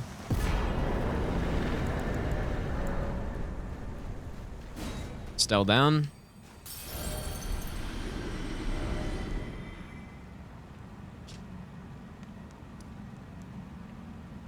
I guess we'll go do Fortisax now. I'm gonna do the quest line. Doesn't dodge kind of suck until you've upgraded it? For Liza P? I mean, sorta, but I did see people complaining about that on Twitter, saying like they shouldn't have done that, but I don't really have an issue with it, to be honest. I think either way is fine. What it reminds me of is like in Sekiro. I've never heard anybody complain about this in Sekiro except for me. Is not giving you Makiri counter right off the start of the game, right? It's sort of a similar thing. I've never heard anybody complain about that, and I feel like it's sort of similar. In fact, it's probably even less of a nuisance in Liza P because you don't like. It's not like a core mechanic in the game, sorta, right? You have your base roll, which is fine. You can parry. You can still avoid all the attacks, but. So when you upgrade your roll, maybe there's more upgrades that I'm not aware of, but yeah, you get like a faster version of a roll, which makes it a bit easier, but you don't need it. And then you also get like the roll recovers and stuff on the ground, which again, like you don't need it at all, but it's nice to have. So I don't mind it. I think it's okay.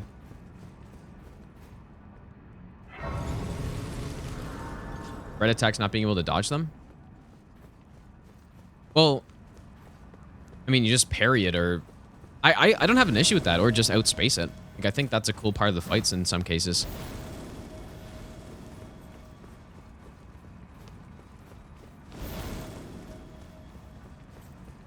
Let's go on, Casey. No, I'm a big Liza P fan, dude. I'm actually really surprised at how good the game is.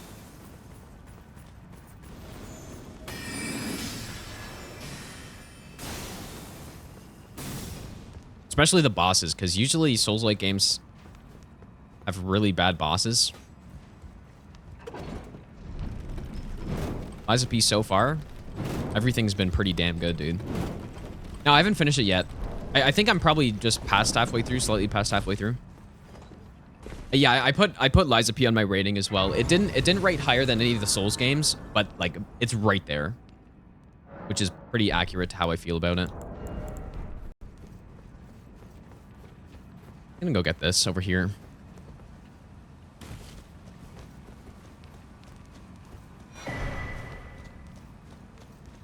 I haven't finished it though, so that's the, you know, that's the thing. I haven't finished it. It could drop off a lot, but so far as I've gone through the game, the areas have gotten better, the enemies have gotten cooler, and the bosses have been good throughout basically the whole thing. So it has very good replayability. Yeah, just like a Souls game. I gotta put it in the same category as kind of like Bloodborne tier replayability or something like that. Maybe even more so, actually. Like similar to that sort of thing. In terms of builds, at least, it's very replayable.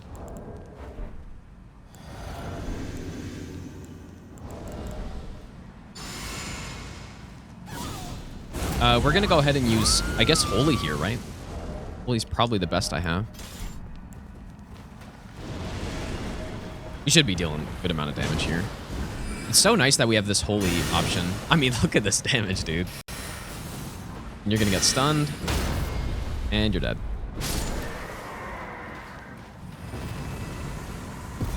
Forges are no joke.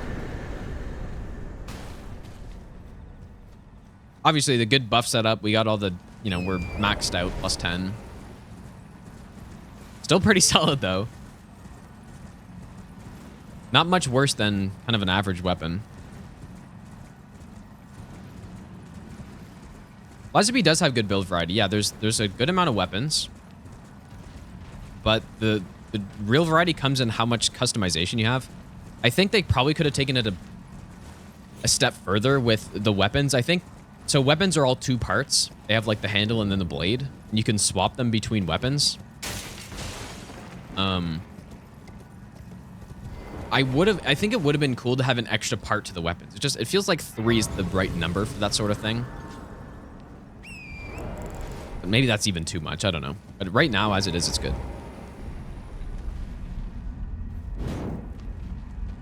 And yeah, you can customize your handle scaling as well. Like, just like an infusion in these games. Make it like dex scaling, strength scaling. Thou must have some business, though I have no memory of ink in thee. Yeah, the cube, I haven't used it a ton. But the cube thing, it's sort of like a physic flask, but you have to buy your thing every time. Like, it's, I don't know. I don't mind it, but it's not spectacular or anything.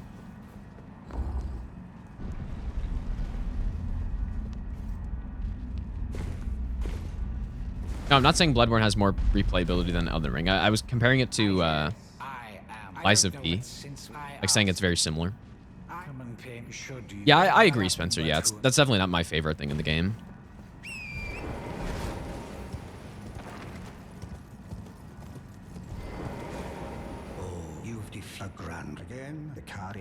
Yeah, and for sure, it seems like it's just mostly focused on summoning, which I haven't been doing, so... I've just been putting the heal thing in it. Alright, back underground we go.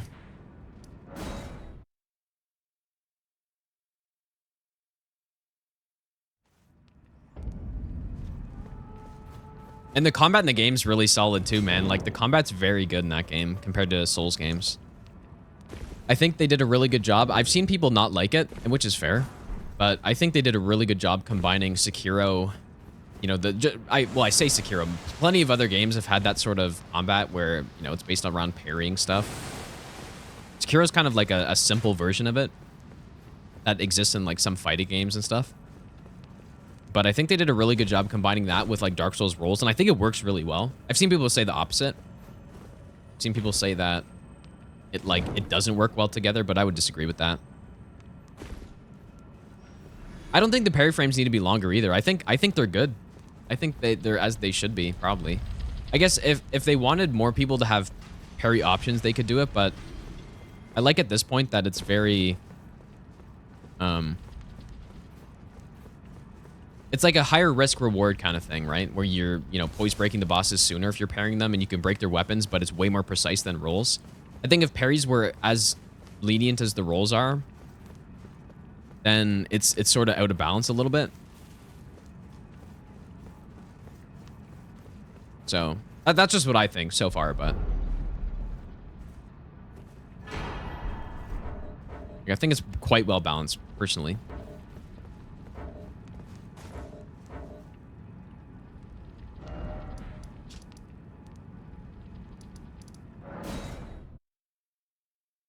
It's similar to Sekiro. It's like a harder Sekiro parry, basically. You can imagine a Sekiro parry with, you know, maybe like 75% of the frames or so. I don't know exactly what the frame data is, but can you utilize P weapon feel OP? I've only used like a couple and no. But I'm also I don't know how much damage you can actually get in that game. If you can get a bunch of damage buffs and all that stuff. I haven't really done that.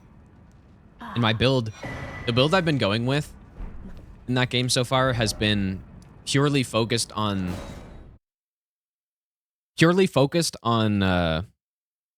just like surviving so that I can learn the bosses more quickly. All right, here we go. We're going to go fight this Tibia Mariner, I think, right now.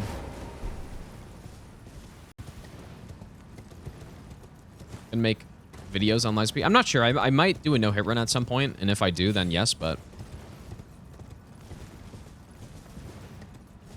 No, I think it's a good risk-reward thing, and yeah, I understand people can get frustrated by it because the parries are way more precise, so if you're trying to do it, especially on those unblockable, unrollable attacks, it's like, man, I just can't get it. But that's like all part of the game, right? Like, it's a challenge. You got to figure out the timing, and you got to do it. And I don't think it's to a point where it's like way too hard to do. I think it takes a good amount of time to learn the timing on an attack. On a combo, and then yeah, that's it. Once you figure it out, then you're good to go.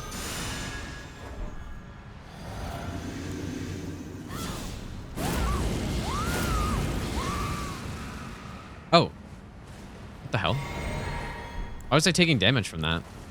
Whoops. How did that happen? I wasn't actually taking damage, but I was getting stunned by it. Is that because I have Golden Epitaph going? How much damage do we deal? Oh. That's what I'm talking about, dude.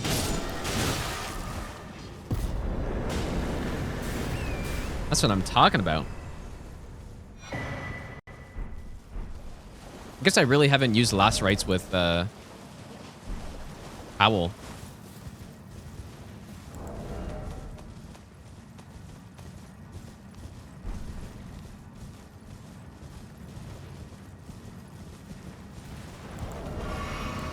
That should be our first death route. So we're going to collect a few. I believe you need 3. I might be mistaken, but I thought it was 3 for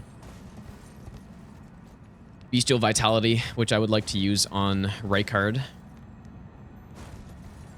I think I'm not sure if I landed there or not.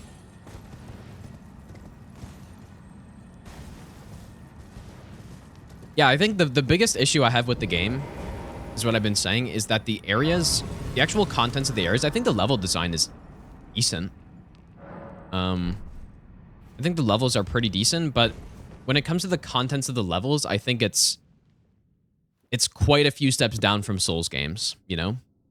Like, I don't know what, there's something missing in most of the areas, I feel. Like, maybe it's the actual, like, clutter that's in the areas, or, you know, having every area basically just surrounded by a bunch of objects that make it so that you stay in the perimeter. It's not very natural feeling. Also, Shirley, thanks for the brand new sub. Whereas, you know, when I go through a level like this, like even just this area, right? There's a lot of stuff in here. I don't know. Like some of this clutter actually does add a lot, I think. Like having this desk here.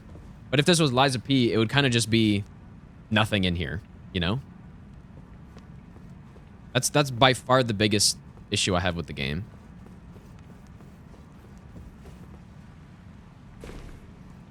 I also think the game not really having ledges also kind of hurts a bit.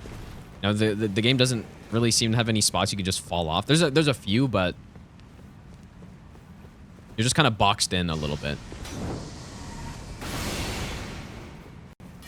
So yeah, that's the biggest downside of Liza P, in my opinion. Which, how big is that? Like, I guess it's a decent issue, but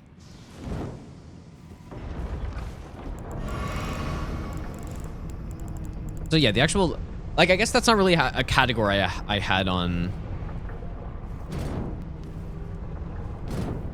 let's go on decomposing, by the way. Yeah, it's not a on the spreadsheet I made. I don't think that's really a category. I should probably add that.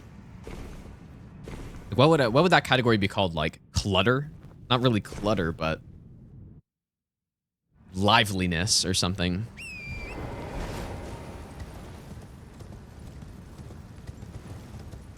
Yeah, I guess it's kind of world design, but when I think of world design, I think of the way a world connects with itself. You know, like how much does it make sense that these areas are connected with each other? And when it comes to, for a game like Dark Souls 2, I gave it like a 2 out of 10 for that sort of thing, because the world design doesn't make any sense. Decorations, yeah, maybe like decorations, yeah. I have an atmosphere one, but when I was thinking of atmosphere, I was more thinking of like the grand, I don't know. I guess it is definitely atmosphere, so maybe I should adjust that a bit. Or I could add a different category for it.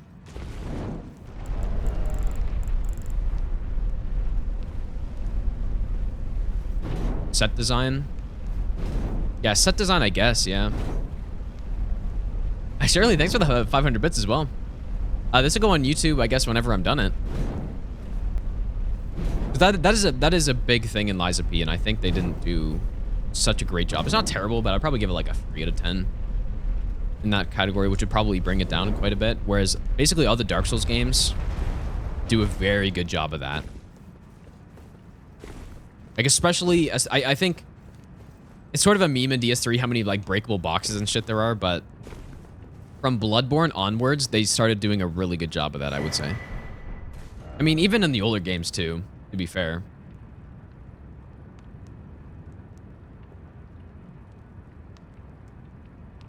Okay, we got it, finally. Yeah, when I pulled that up, I'll change that. Shirley, thanks for giving a sub as well. Thanks so much, dude. I got golden epitaph, yeah. We'll go get the tree spear at some point too. I am the guy calm yet you. Just for the insane Deathbird one-shot short. Maybe we can go fight the snowfield one or something. Just because we're gonna do like 3k damage and he's gonna die in a couple hits. Maybe even more than that.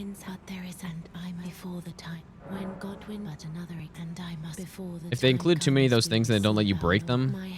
Oh yeah, 100% agreed. They would have to be breakable. So yeah, it's sort of a combination of two things. It's the fact that you feel sort of boxed in the levels as you're going through them because there's just a bunch of, you know, an unbreakable border of like random objects. Make it so that you don't, you know, go out of bounds or whatever. But in the Souls games, they do a good job of not doing that, and they have sort of like natural feeling borders or just fucking a you know, a ledge or something. And so yeah, there's that, and then also the clutter within the areas is also kind of just like not there.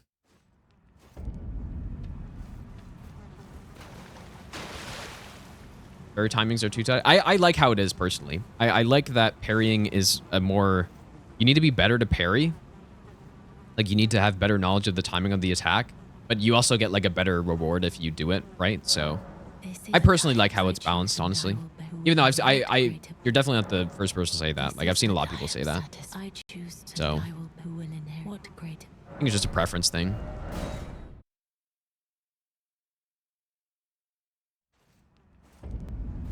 Don't go as far as Skyrim. Well, Starfield has a lot of lootable stuff. Yeah.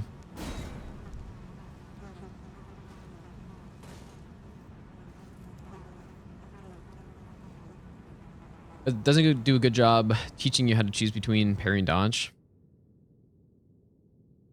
I guess that's true, yeah. I mean, there's no... Like, I guess the thing is there's not really a right way to do it, except for on those, like, undodgeable attacks.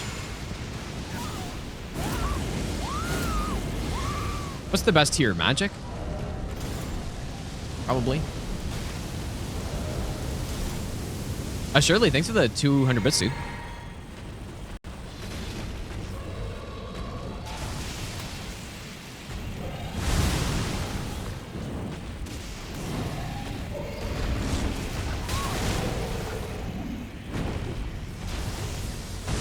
All that to whiff the boss and take a hit.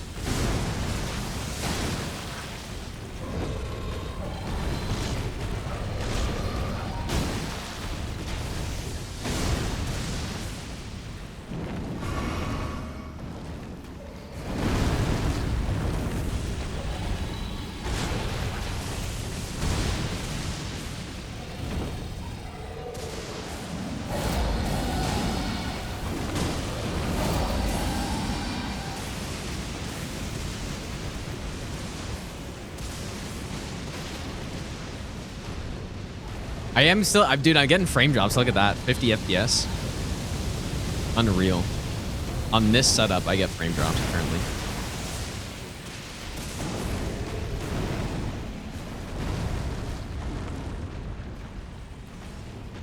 $40.90 frame drops.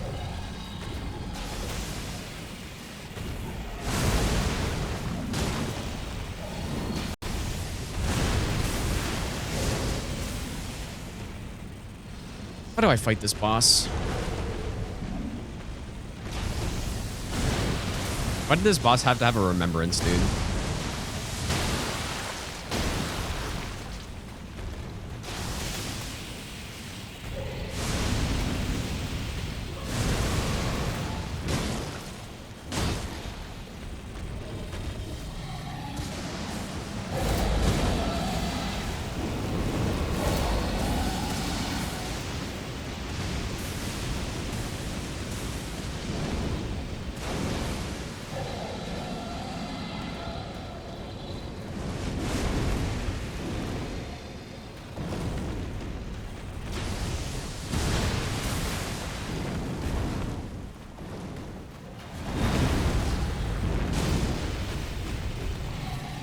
It still makes no sense that you can jump over that attack. Literally makes zero sense.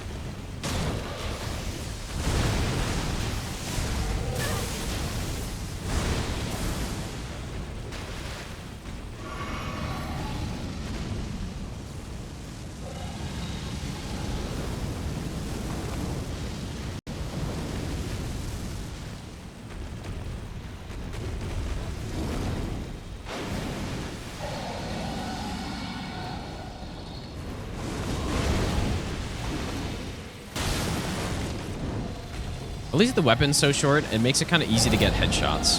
But, oh my god, dude. Easy to get headshots, hard to actually hit, though. Boss.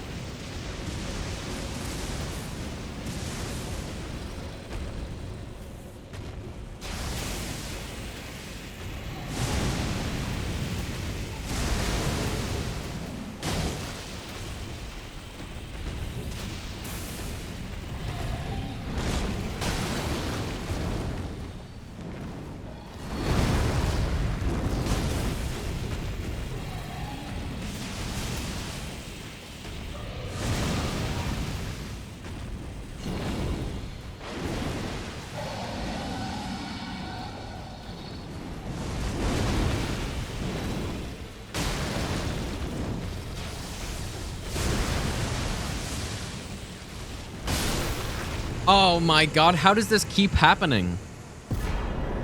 Frostbite on the final hit again.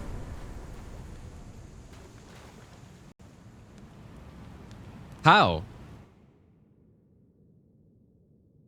Why does that fucking happen, dude? It's like maybe there's a reason. Maybe the boss, like when it dies, it just I don't know, man. Am I so unlucky?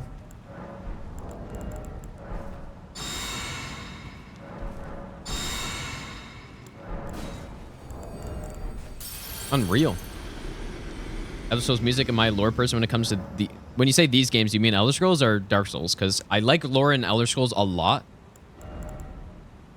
Lore in Dark Souls, don't care.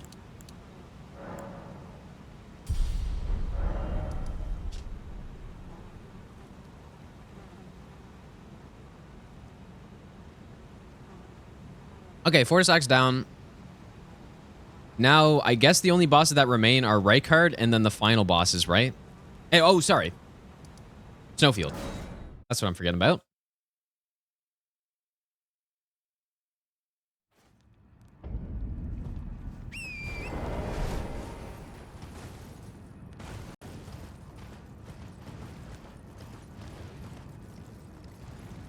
Yeah, I did. I put a couple of the Elder Scrolls games on that spreadsheet. So when we look at that, I can show like the categories and how they're weighted and stuff. But yeah, combat is very low weighted for me in Elder Scrolls games. I don't really care much about it. It's a consideration, but I gave Morrowind. I think I gave it a 1 out of 10 in combat or something. Which I mean makes sense. But I put in an age category that, you know, kind of makes up for, because the thing is, Morrowind's combat, when it came out, you know, when the day it came out, like it wasn't as bad back in the day, right? I guess we're gonna go to Mohg first. Back when it came out, like that sort of combat wasn't like atrocious or anything. Like RNG combat like that wasn't the most uncommon thing. But obviously now, you know, over 20 years later, it's atrocious, right? So yeah, I put in a category of age. Basically, what it tries to adjust for that, basically. So it's really high weighted, and it adjusts for some of like the poorer bosses in the older Souls games, and you know, bad mechanics like that.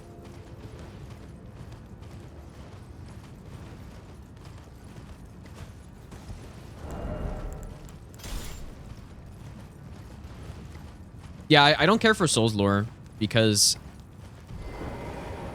I mean, even the little that I do know about the lore, it doesn't seem interesting to me in a game like Dark Souls or, you know, Dark Souls 3 or something. And then also, it feels like you're so disconnected from it when you're playing the game. Like it's not presented in a way that is immersive at all. And yeah, I don't like it.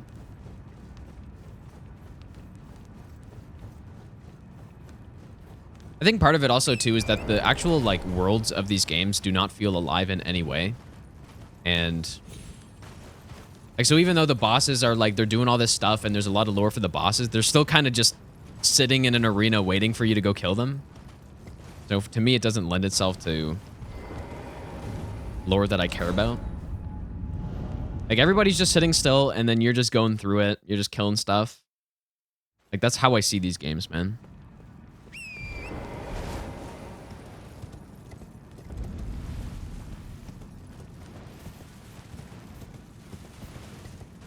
Honestly, probably out of any boss in any Souls game, I feel like Gideon has the most interesting like development and lore with him, dude. I'm not gonna lie. Out of everything in the Souls game, because it's like, at least there's something there where, you know, he's like kind of helping you along the way, and then he turns on you, and then like that's cool. So, but the other bosses are just like, yeah, I'm just chilling here. Guy entered, so now I'm gonna buff and then fight him.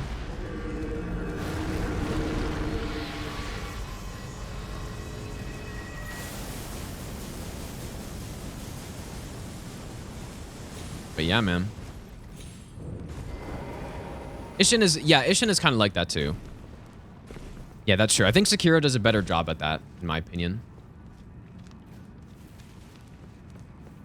It feels less in Sekiro, it feels less like you're just going through the world killing random bosses and then you're actually versus, you know, doing stuff that feels like it makes sense.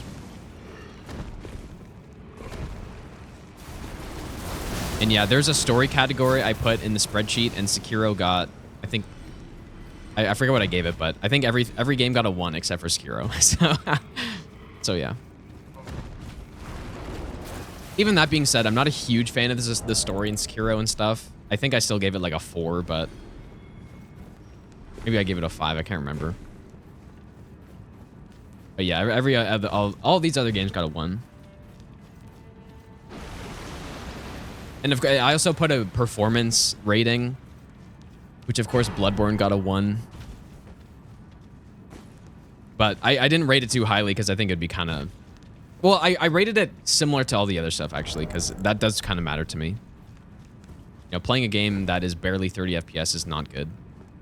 But yeah, that being said, I'm pretty sure all the Souls games got low rating in performance. Except Dark Souls 2, because... Like, Dark Souls 2, I give like a 6 or something, because obviously it's capped at 60 FPS, which isn't ideal, but you don't really have any, like, lag or anything in the game. So I gave it like a 5 or a 6, but all the other games got like 3s and 4s and stuff, dude. Yeah, we'll go through it. We'll go through it, like after this run's done, I think.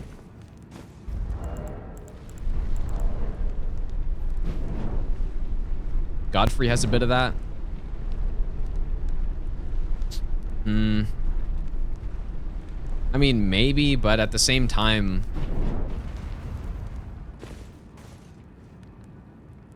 Yeah, like maybe a little bit, but even then. What am I guess we're just using magic on Mohg here, right?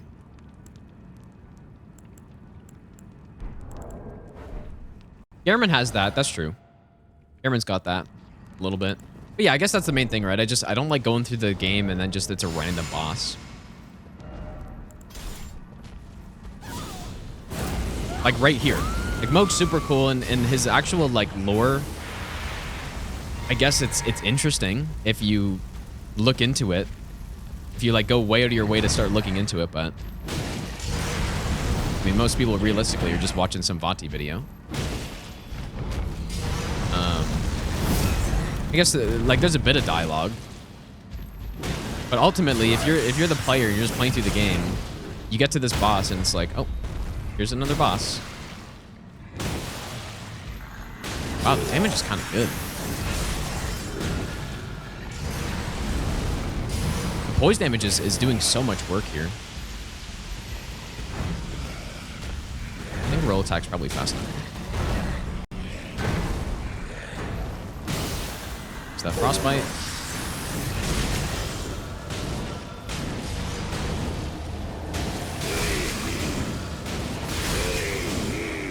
Oh boy. Oh. I didn't mean to do that other hit there.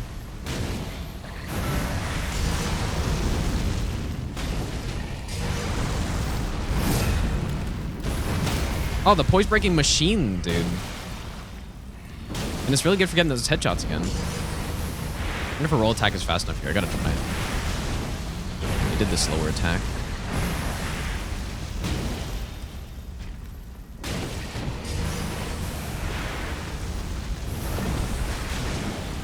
Oh yeah.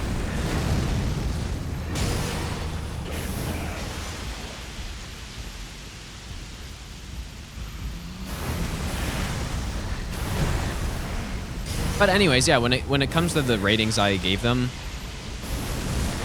I thought he was doing the other one there. I weighted stuff like that very low.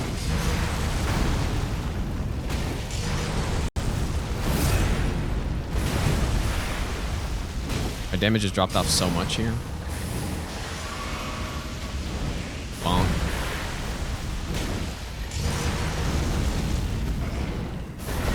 Done maybe?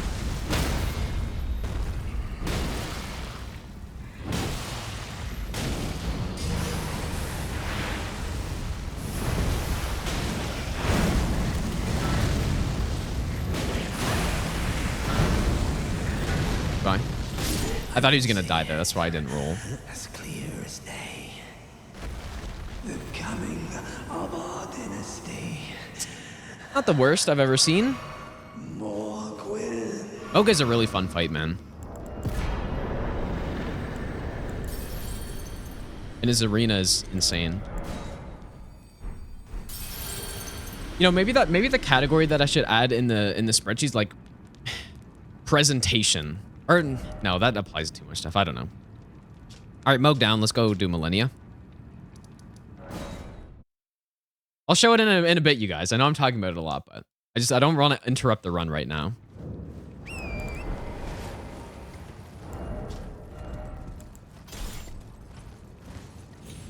Flare, it's not really flare, I guess, because when it comes to like bosses and stuff, that's kind of in the boss rating.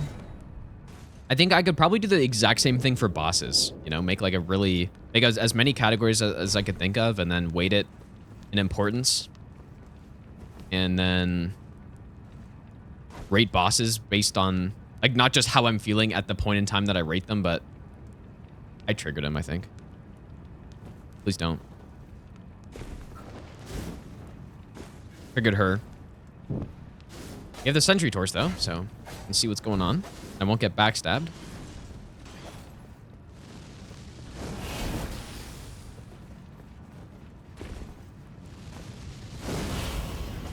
Well, aesthetics is more...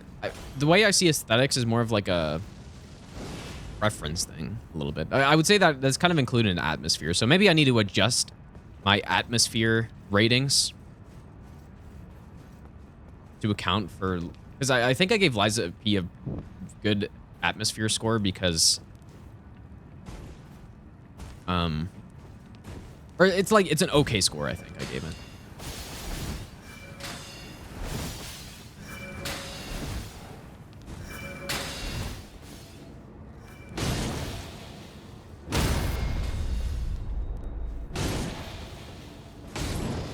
Frost, maybe? Probably immune. This is actually a really nice strat of getting through this area. You just gun it.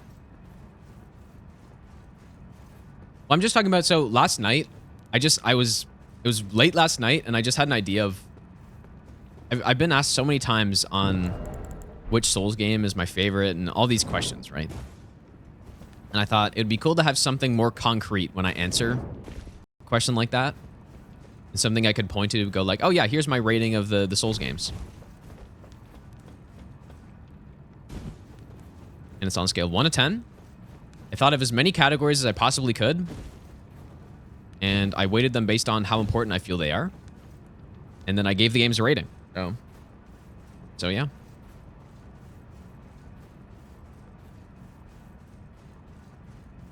Light Torch is in the exact opposite order. Like, you do this one first, and then... Doesn't make sense. Yeah, Elden Ring was my highest rated. Dark Souls 2 was my... Like, it all aligns with my...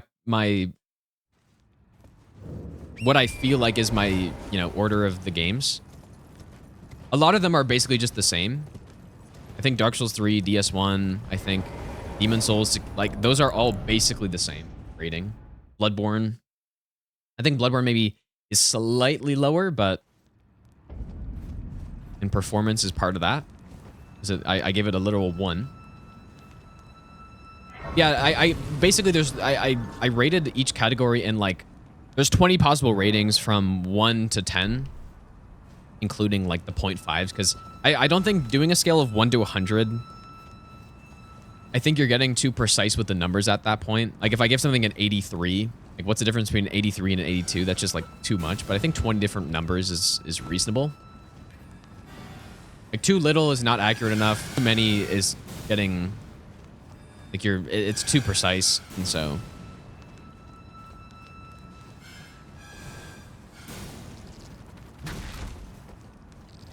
Last time I played Skyrim was like a month ago or so. Like I was playing it with Potastic before we started Remnant.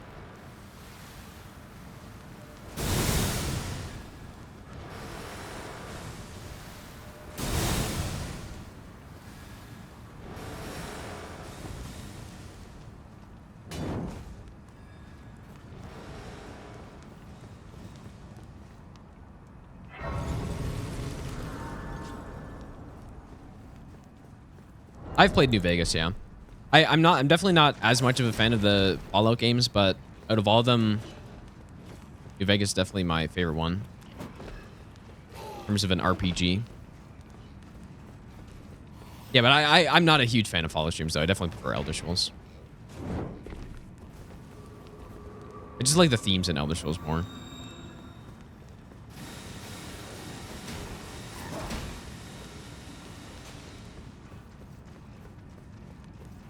Yeah, I never even finished Fallout 4. Like, I played it for a little bit when it came out, but...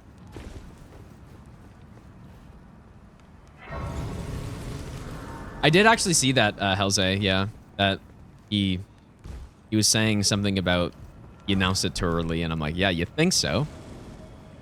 When was that? When was that announced? And was it 2019?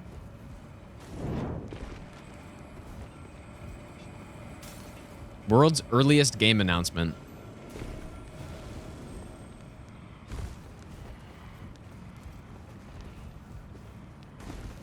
Was it 2018? It's funny. But at least, you know, we got Starfield, so that's going to take up a lot of time for people looking forward to.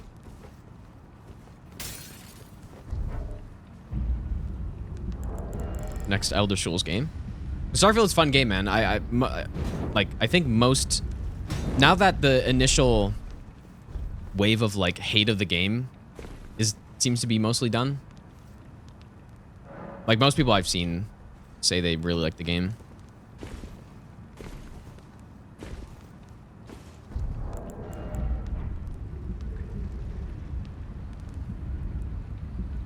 Yeah, that being said though, it's not the best game of all time or something, but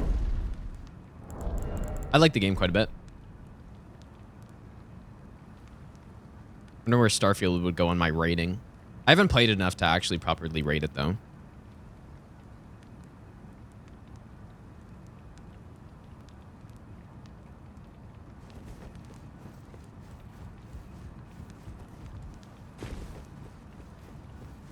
What should we use on Loretta here?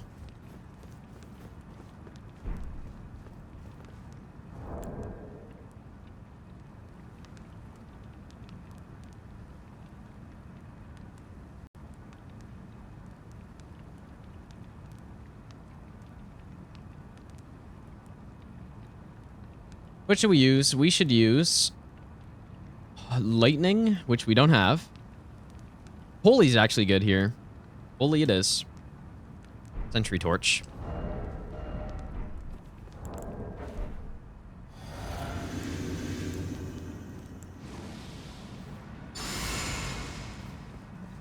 Benzabaris, how's it going, dude?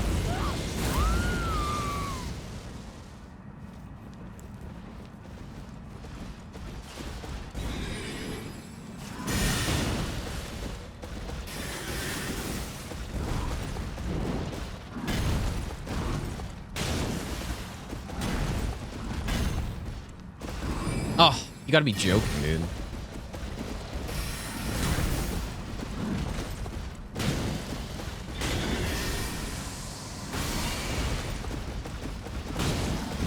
How do you not stun?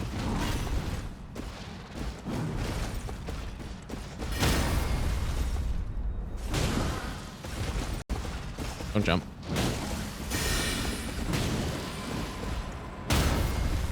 The poise damage is good on these things.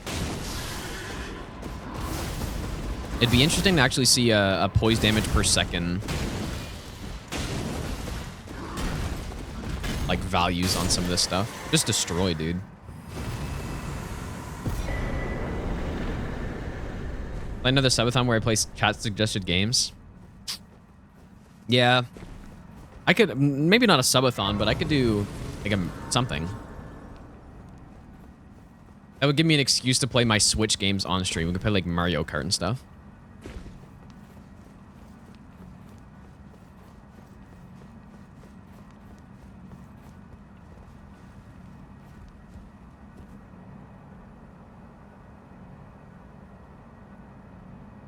What other games do I have on my Switch?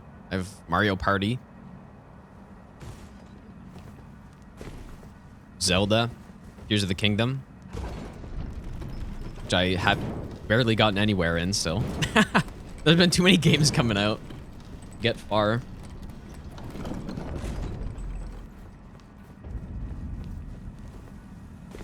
Definitely would not play Overwatch on stream. I don't even like Overwatch.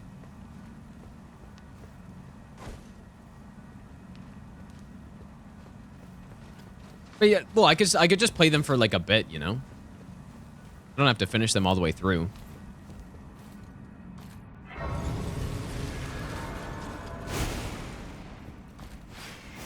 Yeah, definitely one thing that the torches are missing is the ability to critical hit stuff.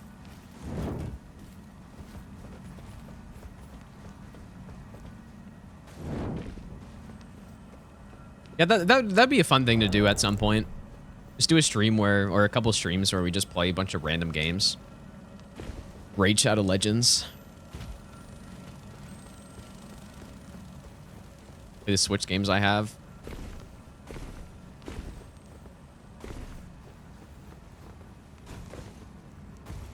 I guess I don't actually need this, but habit of picking this up.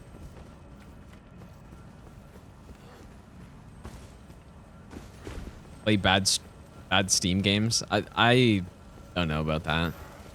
I feel like a lot of people already do that, and they do a good job at that, and I don't need to go through it.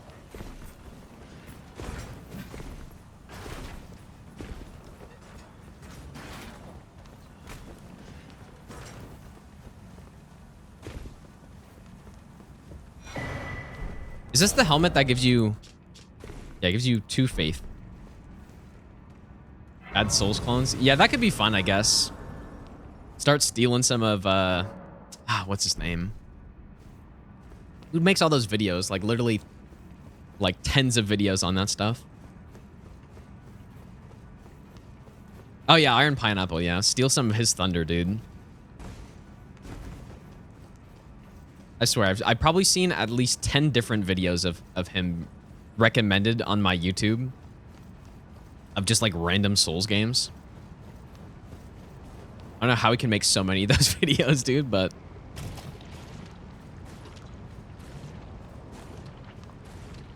He's found the hack in the system.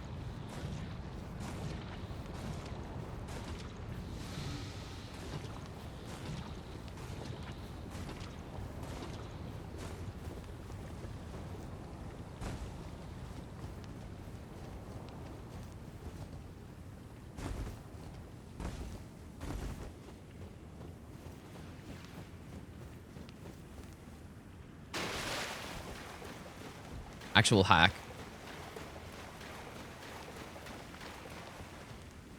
Those are actual games, and he's in the one. I think I only saw the first one, so I don't actually know like what kind of games he's looking through. I guess we have a ton of runes, huh? 50k vigor. I mean, not 50k. 50 vigor. So on Millennia, I guess frost is good, and like just frost and fire, I think. I don't think this torch is going to be any good. We could try sleep as well. Yeah, we'll probably go sleep, I guess. Yeah, 50k health. Yeah, totally reasonable health. Please don't blast me.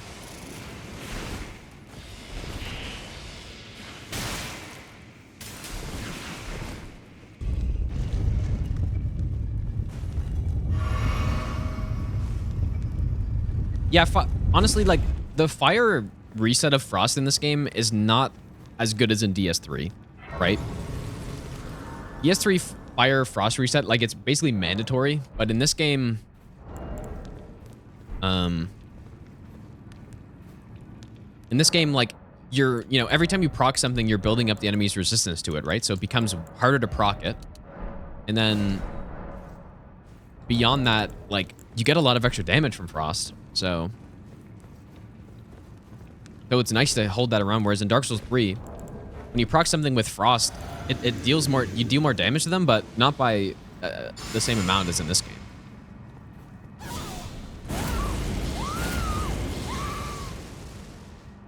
Save 1800 runes on the lantern.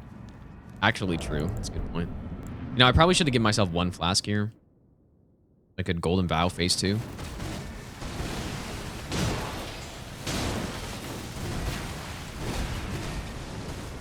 I don't remember that we're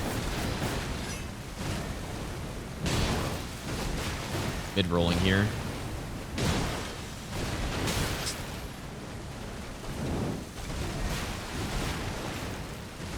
I'm like mid-rolling on this boss so much.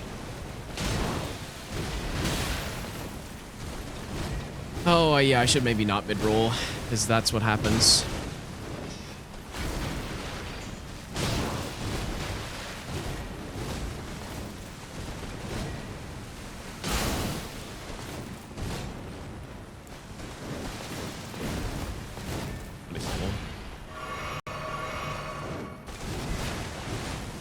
And yeah, it's kind of an issue because the torch doesn't have that much range, so I got to get like really in close to actually connect.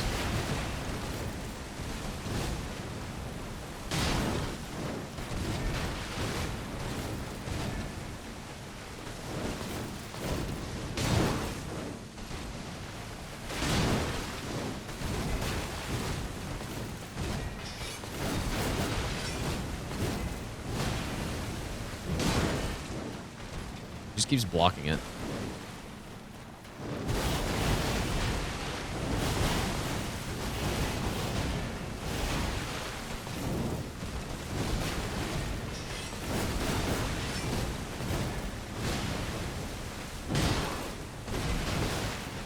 Jesus.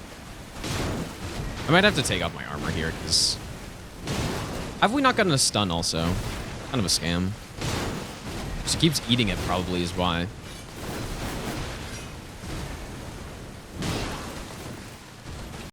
Oh, that doesn't... Oh my god, the torch doesn't even interrupt her somehow.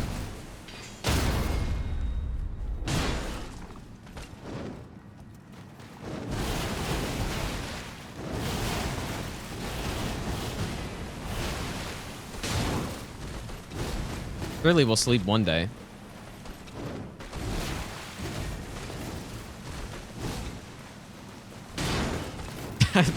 Like, maybe I proc the sleep and it just...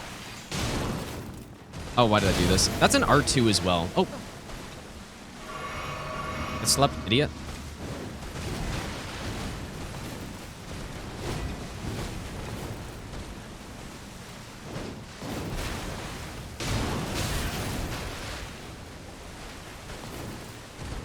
Can't interrupt that. Ours is really bad here, man.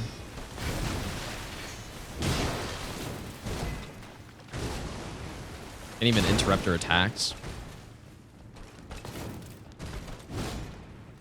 Kind of surprising, like considering the amount of poise damage we deal, and you'd think, but it's not based on poise damage, obviously.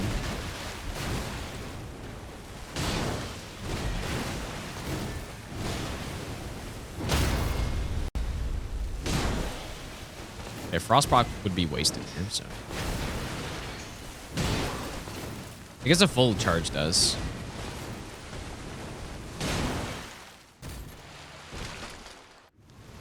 Yeah, she's not getting poise broken because she just eats the poise breaks when she does her hyper armor. That's why she's not getting fucking poise broken. She's a cheater.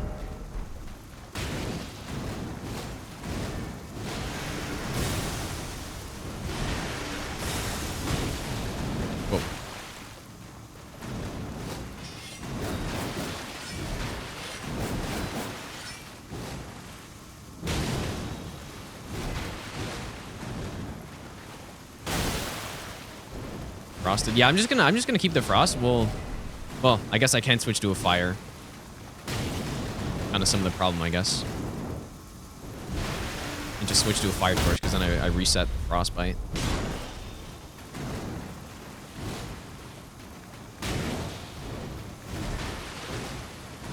Holy's not so good here.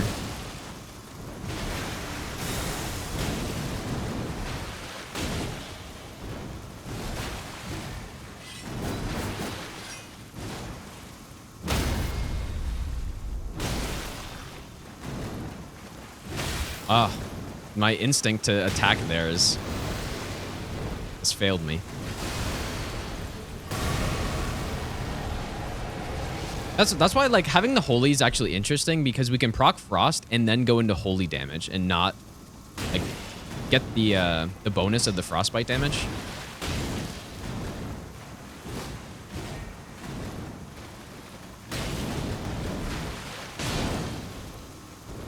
I believe we get another frost before this fight ends here. I'm just taking every hit imaginable. Here we go.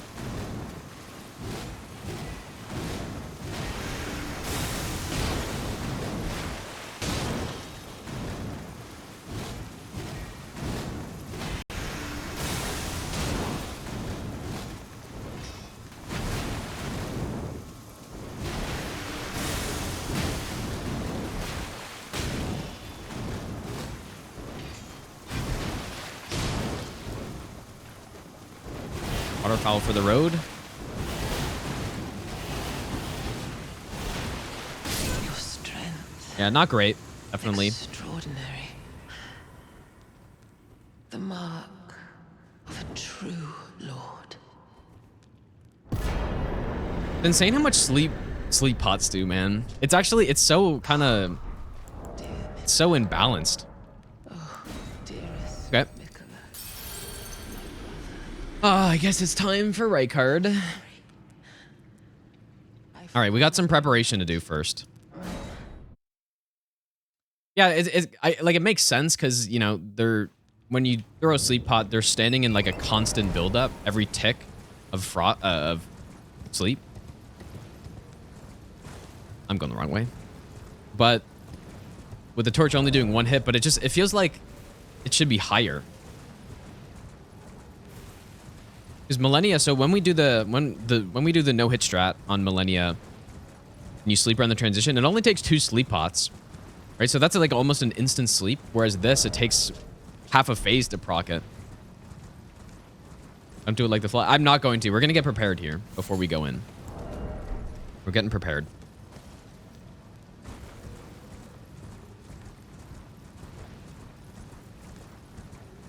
Tried Wolong. I have not tried that game. You know, I guess as of late, now that I'm full-time streaming and all that stuff, I feel like now I'm more open to trying out more games. Maybe not necessarily on stream, but it's just I have more time now. But, you know, in the past when new games came out, I very rarely actually played them.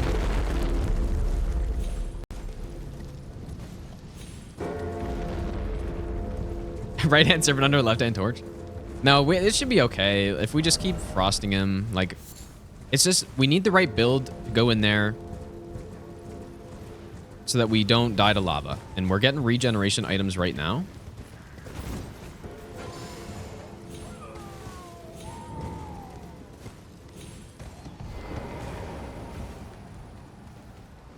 I'm gonna stream probably twice this week on YouTube, Curtis, because I streamed 3 times on YouTube last week.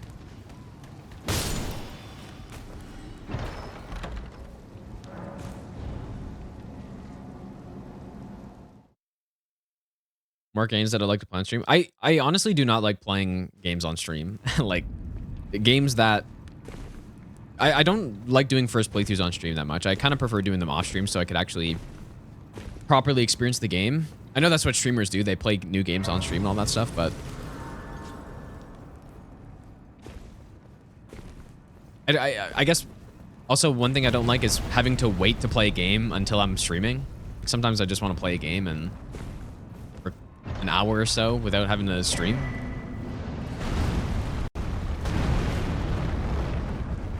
We can kill this guy, I guess.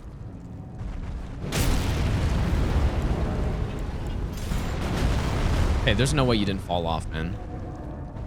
Like, what are you standing on, dude? I guess I should just go back.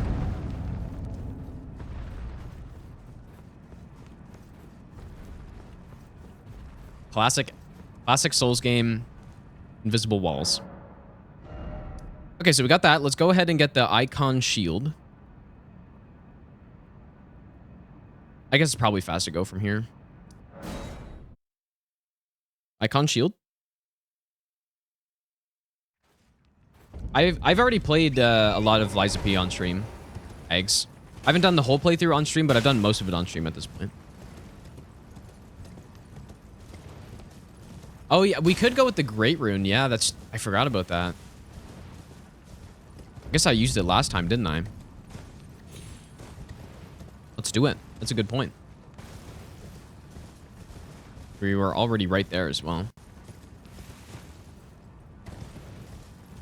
This golden seed. Do these still fire? Oh yeah. Well, I'm running the opposite direction, so maybe I'll be safe. I actually don't know how these track you.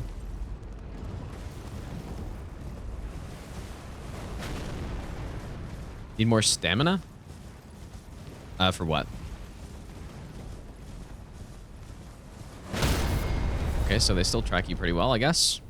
Man, that is from so far away. Oh my god. Didn't even shoot this far.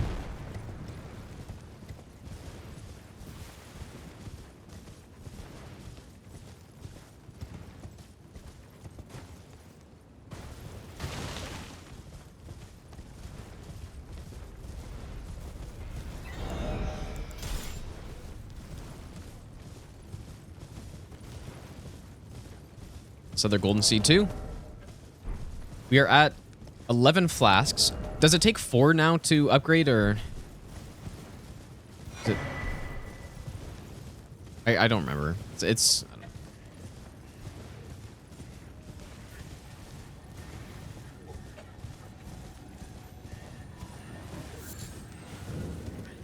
Woodfolk Ruins.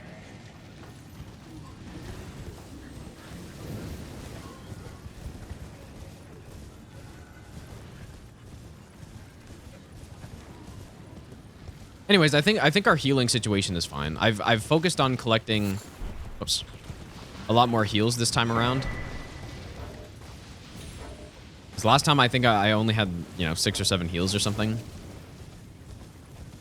So I think this will be enough. And we're going to be focusing on regen mostly, so. Whenever the game allows me to fast travel.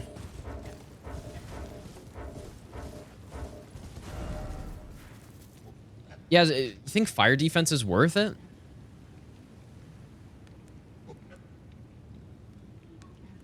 You still have to kill Godskin Noble.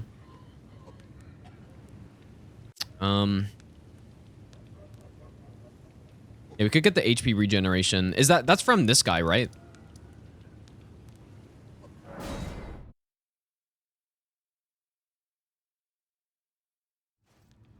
That's a good point. We're gonna kill this guy in like a couple hits anyways. And then also Bestial Vitality is the other thing I gotta get. Black Flame Torch. That would have been cool. Yeah, Black Flame and Blood Flame Torch would have been cool. I don't know how they could have made a Lightning Torch, but...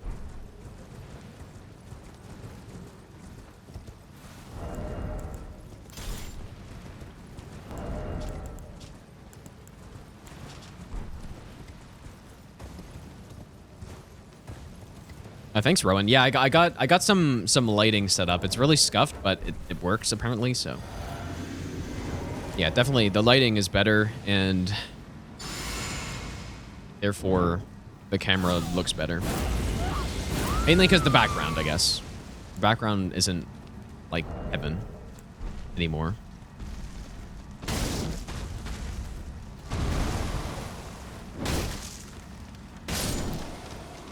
Unsurprisingly, we're dealing a lot of damage.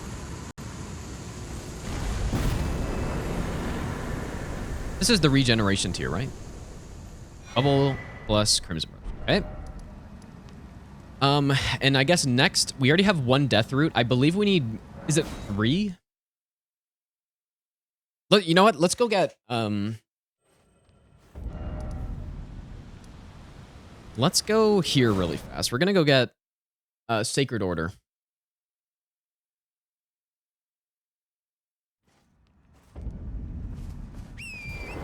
Sacred Order for the totally honest buff stacking of Golden Epitaph plus Sacred Order.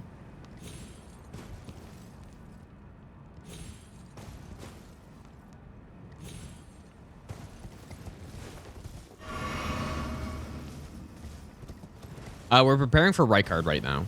I mean, he's kind of the only boss that needs any preparation on runs like this, but... Yeah, we're going to go in there. We're going to have regeneration. We're going to have... lots of health.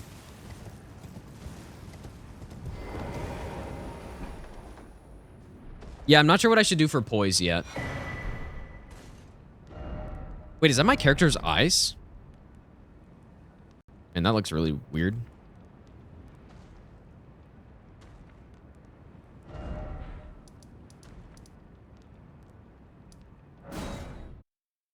This song's from Skyrim.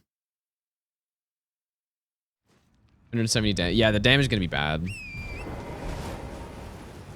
Can I actually wield that? Can.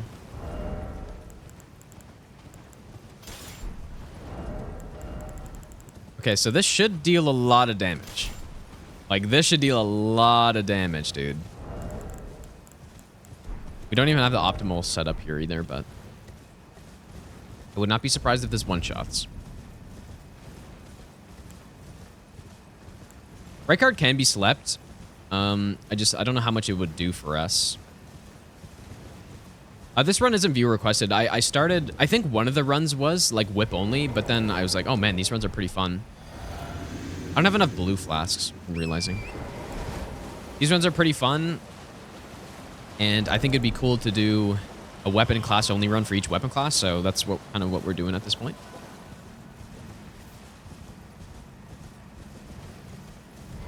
No, that's a colossal weapon, right? Radiation. I'm only using torches on this run. Only torch weapons.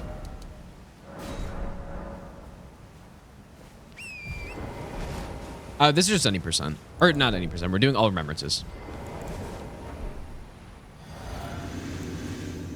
Oh, just wasted that.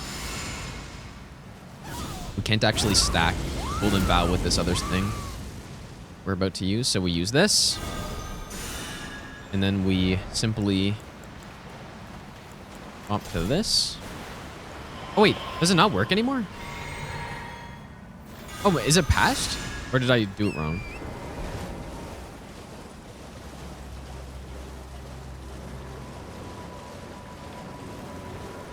Oh, maybe it was patched. I didn't think it was, but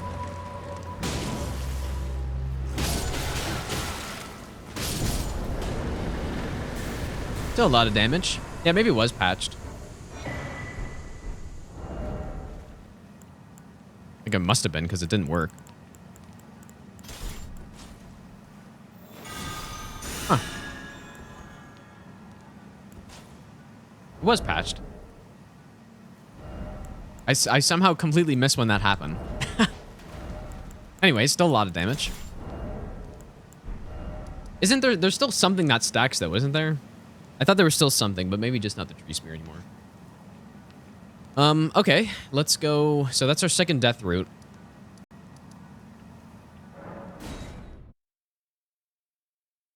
We need 3 for it, right? Is that correct? 3 for Bestial Vitality.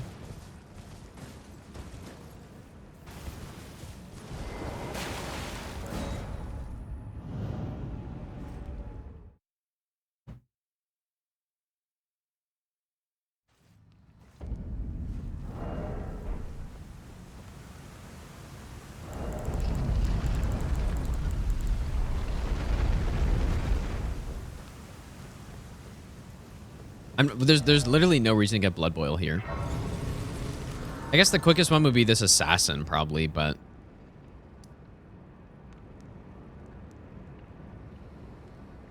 Yeah. Poise for Bull Goat. Not sure what we should do about the poise situation. Last time I was fat rolling, and it was really annoying with the stamina. Bestial Vitality doesn't stack. I'm pretty sure it does. I've tested this before because somebody's... Unless I'm thinking of something else, somebody said the exact same thing a while ago, and I proved it when they asked that. Whoops, I didn't mean to talk to him. I'm, like, fairly certain it does. But... just the icons don't show. But I'm, like, 99.9% certain it does.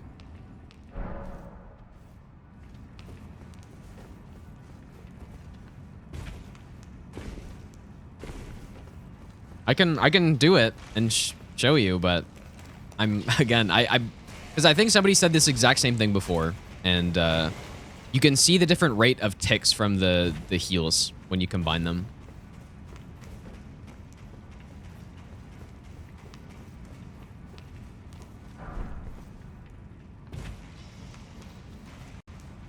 I'm pretty confident, but I guess maybe I could have been thinking about something else that stacks together, but I'm pretty sure I'm not. Iron Jar? Yeah, Iron Jar wouldn't be bad. It just feels like a lot of effort to go get that. I don't really want to do that much of a setup. Like, I don't want to fight Rykard in 2 hours from now. Yeah, once we get it, I can test it again and see, but I'm pretty certain it does. Even if it doesn't, it'll still be nice because Physic only lasts 3 minutes. Rykard's going to last longer than 3 minutes for sure, so... I guess we'll use sleep here. Doesn't really matter.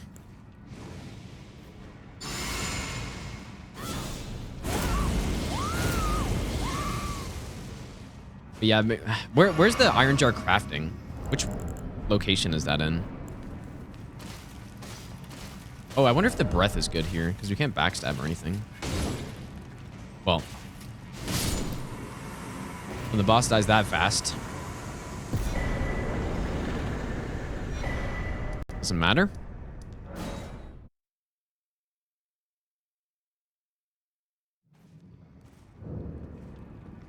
Oh, the side tomb. Oh, okay. I think that's enough for Bestial Vitality, right? Go. But this is the most efficient regen. It's not the fastest per tick, but very efficient.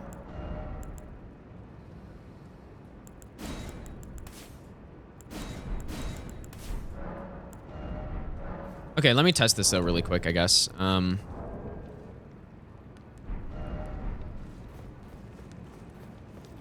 guess I'll just take damage from this guy. But yeah, I'm pretty sure it stacks.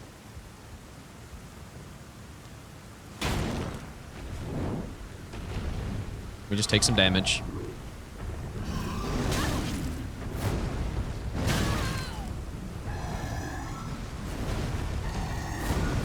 Hopefully I don't die. Okay. So. Okay, so we're at. Oh, I'm getting regen from. Okay, turn that off. Okay, 374. So we're getting, I guess, 7 per tick, right? 7 per tick. Now, if I do this, let's see. You see that double tick? Or wait. Oh yeah, maybe you're right, actually.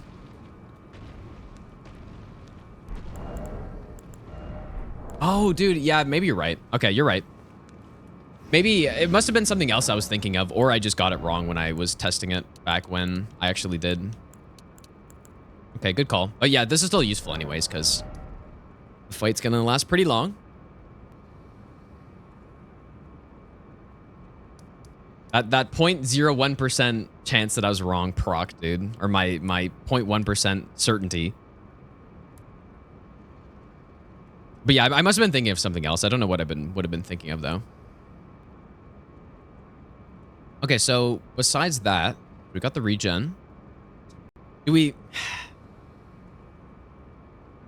We can go with Millennia's Great Rune. Let's go with that.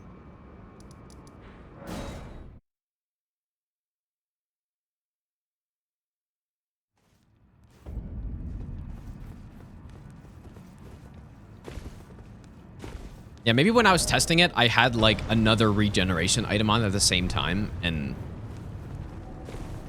that's what I saw. King of Werewolf, thanks for the Brandon Prime sub. I appreciate that. How many total hours I have on Elden Ring? It's like 2,300 hours, basically.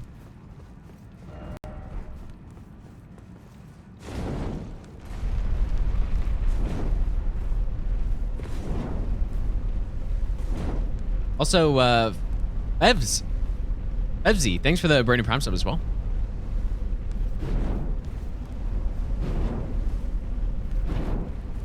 Red Assassin Dagger. Well, you can't repost Rykard anyways, but yeah, this is literally all for Rykard. I don't need the regen anywhere else. Yeah, we're gonna get Millennia's Great Rune because that's even more regeneration. Now the issue is poise. So we need enough poise that we don't get staggered every single tick by Rykard's lava. And, you know, having a short durations poise buff is not really enough. In the past, I've tried to use, you know, Endure, but it doesn't last long enough. Holy Ground would stack. Yeah, Holy Ground should stack with anything. But yeah, what is the poise situation? Do I go with the bull goat? Like, would I have enough with that?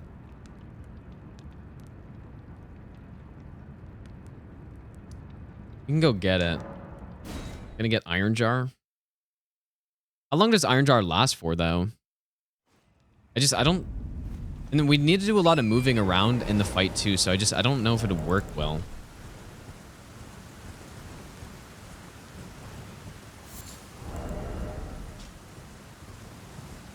I wonder how much poise you actually need to tank through the lava. I don't even know. I have no idea. It'd be something that's nice to know, though.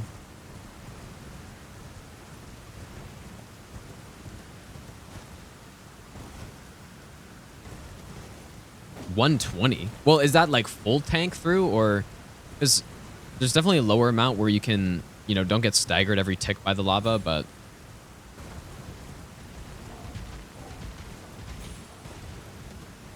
is it actually 91? Like, is that for sure? Do we? Where's that number from?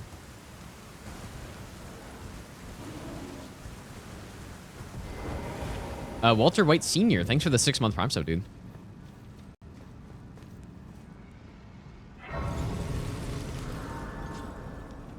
Is it really 91, or is that just a random number?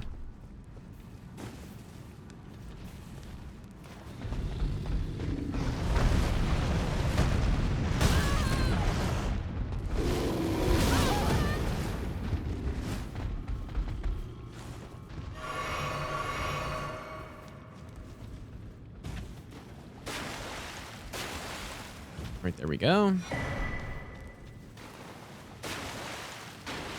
How far am I in? I just, what did I do? I think I'm probably like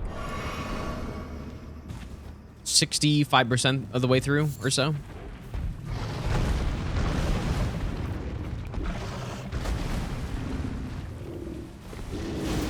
I were to guess.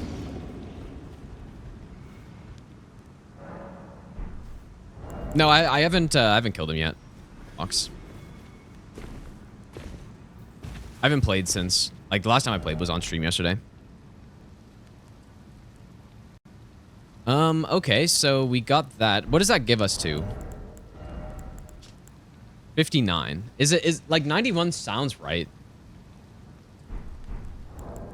Gonna need a lot more poise though, if I actually, like, this regen armor isn't really that good. But yeah, we can swap the Great Rune. Lies be harder than Elden Ring? I don't know yet. So stupid in this game. You try to swap this and it's like, oh, goodbye Rune Arc. We can go get the tree sentinel armor set or whatever, the golden something. Because I think I already grabbed this grace, so.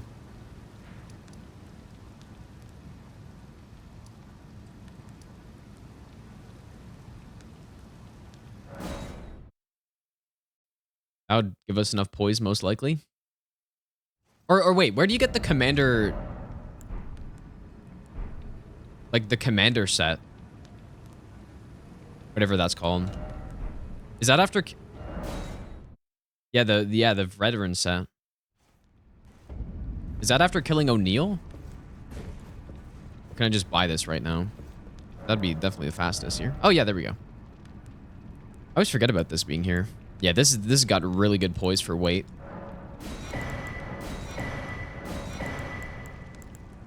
Yeah, even just a few pieces of that probably is enough.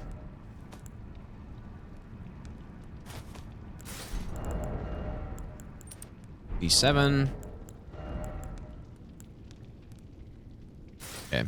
So we are heavy loaded here though. So do I get more endurance? Or like we can also get, actually this, we missed out on this this talisman.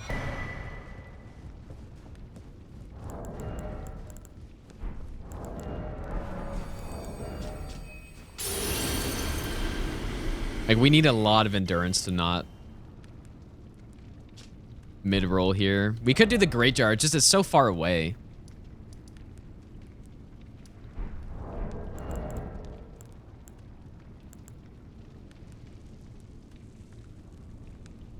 We can.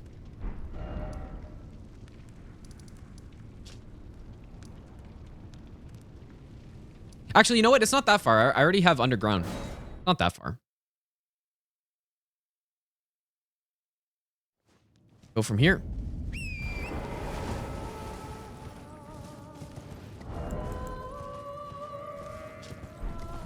See, this is what I was saying. We're going to be better prepared for Rykard this time around, dude. We got the regeneration going. We're going to have enough poise. We're going to... I don't know what else, but...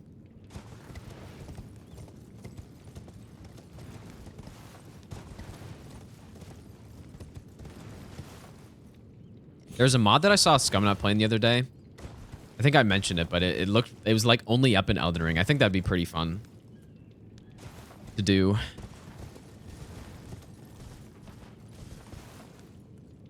I feel like I'm very good at controlling the horse in this game at this point. It's 2 stone swords, yeah. I've been collecting them. I probably have a lot. About 5.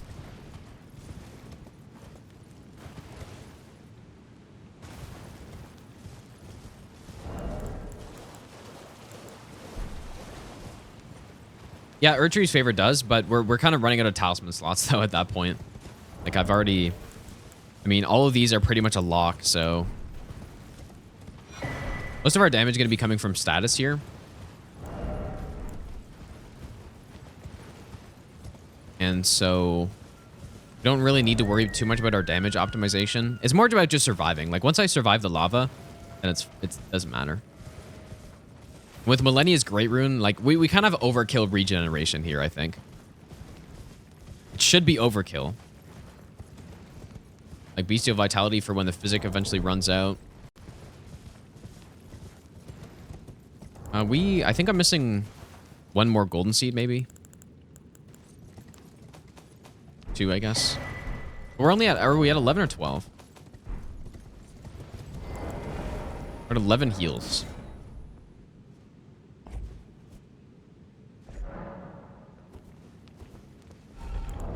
Hey, we're almost ready to go, man.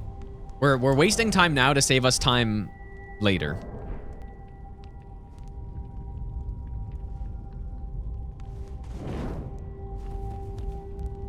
Anybody who's seen the flail run or the flail video, I don't know how bad it looked in the video, but it was pretty bad. I spent like 2 hours fighting Rykard and dying. Bozia, thanks for the 15-month resub.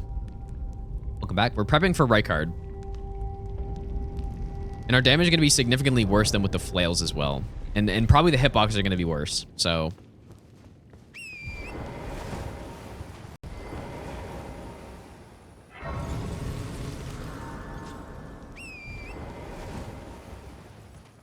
yeah. Like, the range is worse. Our damage is going to be worse. But at least I'm going to be prepared, I think. And we have also got the Icon Shield. So we have... basically as much regeneration as possible without stacking like shield, you know, holy ground or all that other stuff. We have enough regeneration. Basically is my point.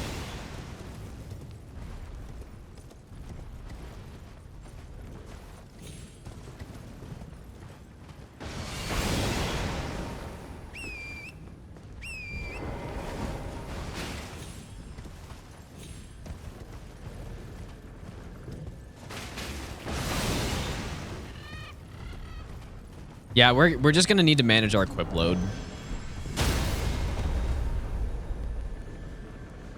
Unfortunate. I don't know how good this armor's fire like defense is though. Not great.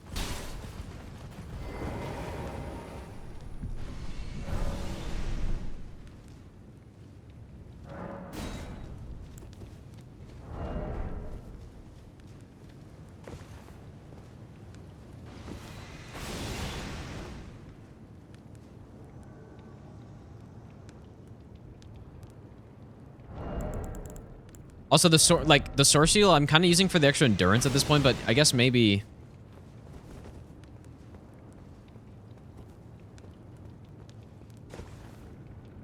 can do it, buddy.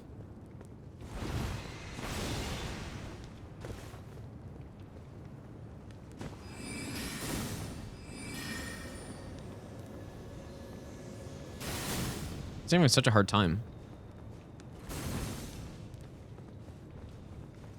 I remember this happening last time, but I thought he got out of it.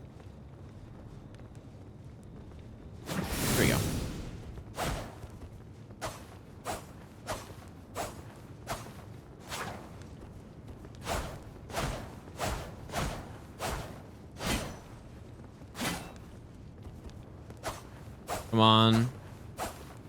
Let's roll or jump or something. There we go.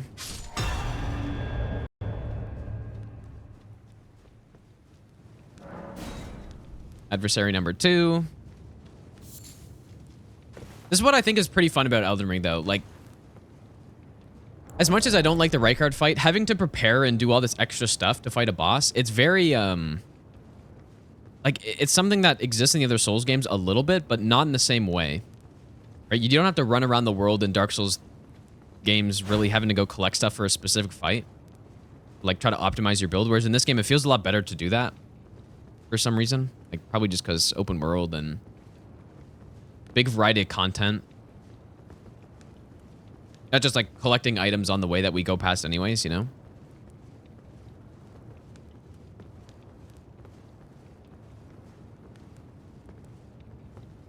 What's happening here?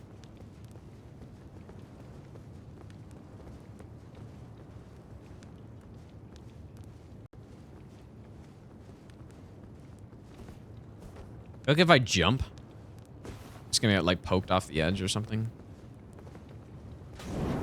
Are you serious?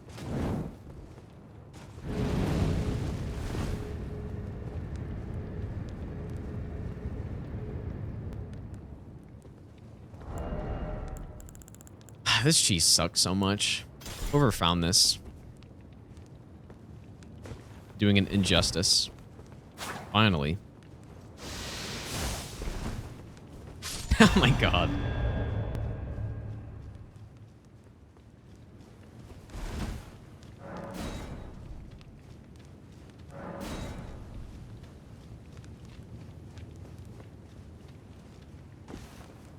Maybe there's a better way to do this, though. Like a better setup.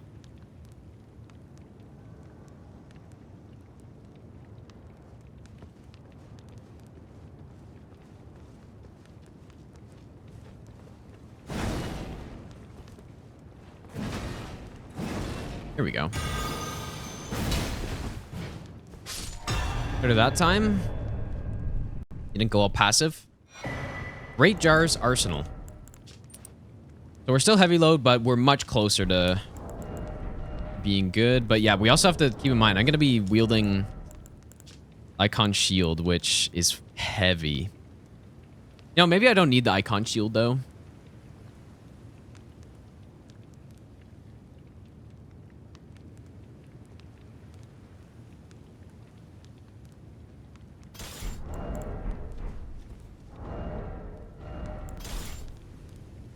Too bad that the torch on that's gonna work the best on Rykard is also the one that just has the least amount of range.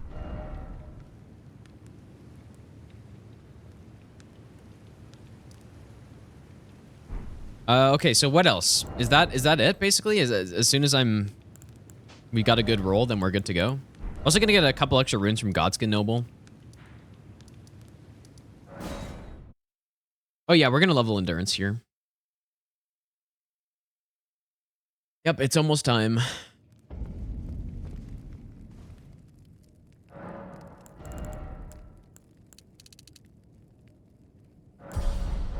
Please be enough. We're still in heavy load, but I wish they showed you the percentage in this game. There might be a more optimal armor setup.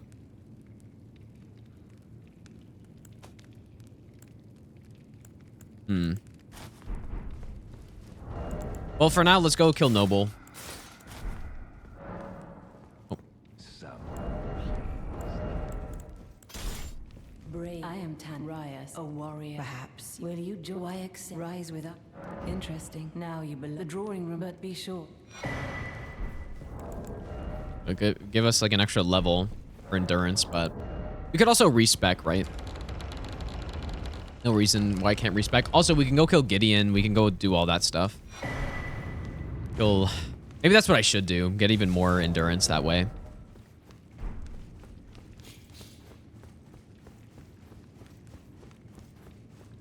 How's it going, John? What's up, dude?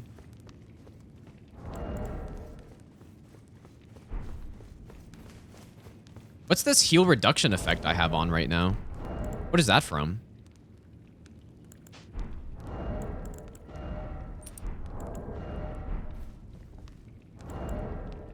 Not from this armor. Oh, it's the Great Rune. Oh, I forgot that had that. Right.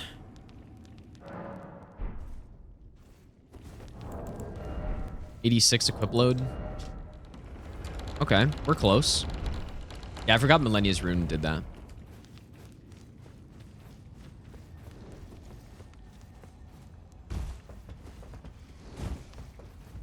Honestly, Millennia's Rune is it's cool, but it's too bad it's basically useless.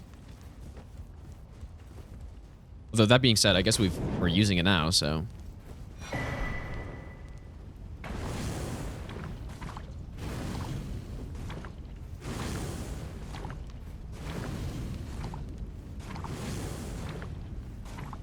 Also, the effect it adds onto the health bar looks pretty cool too. Alright, for Godskin Noble, just sleep, frost. Exact same plays the other one.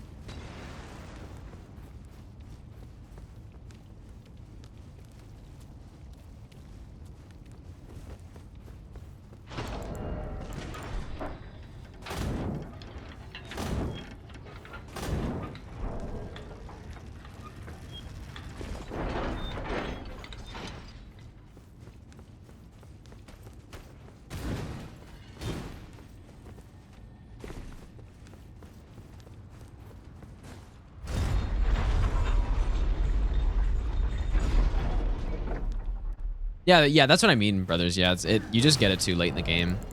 Like, by the time you get it, you've already killed basically everything already that you'd want to use it on, and then that's it.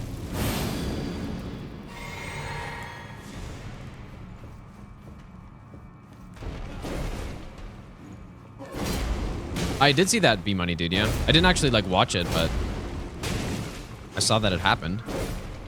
Voice break. How much does that running R2 do, I wonder?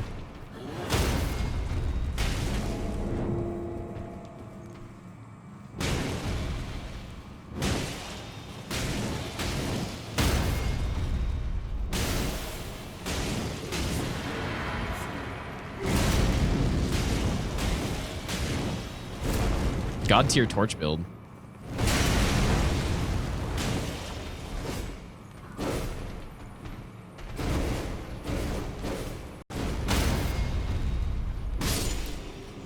Easy.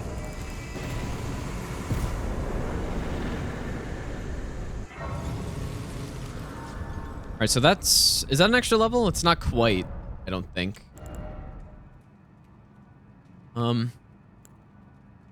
Let's go kill Gideon and those final bosses. Not Elden Beast though. We'll save that for last, but go kill Gideon, we'll go kill Horlu. Get a bunch of extra runes and then level endurance. And then I think we're in business, dude. I was actually doing a lot less damage than I should have been. I had the wrong setup on. Oops. Yeah, surely Erdtree +2 is right there. Surely it's not a 10-minute run to go get it. How much sleep build up? It's like 65 or something. Or 72, I guess. It's not really great. It's okay, but it's not great. Yeah, I killed Mohg. I killed Millennia. We've killed everybody except for Rykard and then these final bosses. Level 115 right now. Very high level.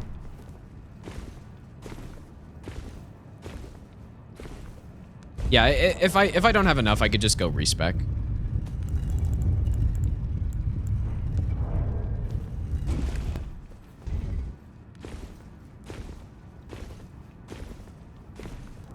Okay, this I don't know how this is gonna go.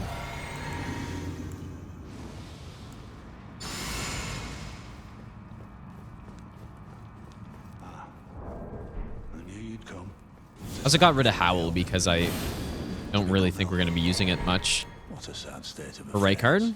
I commend your spirit, but alas, none shall take the throne.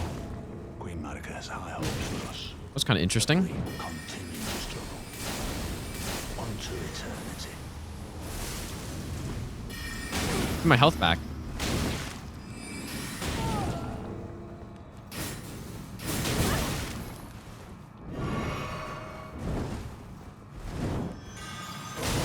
bastard.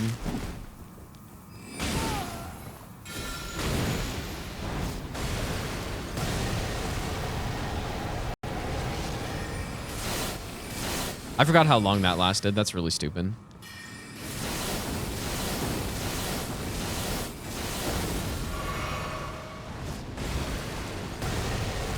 Okay, I got regen. It's not the end of the world.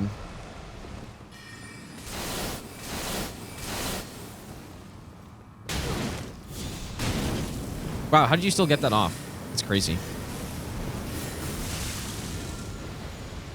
It's so it's so annoying killing Gideon after Millennia because this attack's so. If you have a range, it's great, but if you don't, it's just annoying.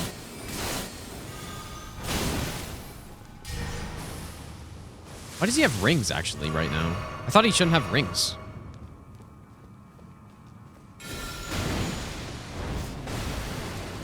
How does he have rings right now? I thought.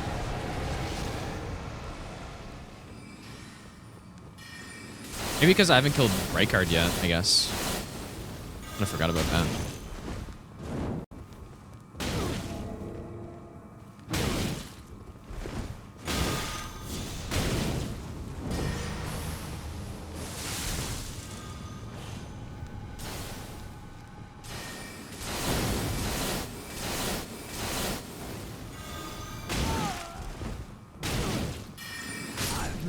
Blasted idiot. In my bones, a tarnished cannot become At least he wasn't spamming me with rings. not even you. Getting a golden foot would have been a good idea also for this stuff. Cannot kill a god. I wonder if his armor has any... Not really. Just checking the poise, because I guess maybe you slot in his armor somewhere. Basically just the same as this one, though.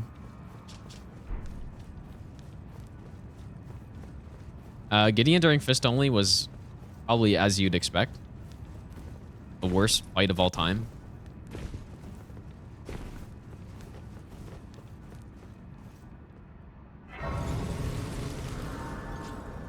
Okay, all endurance again. So it's going to be like, what, 3 levels here? 2. I don't know if we're going to hit enough, man. We might have to respec.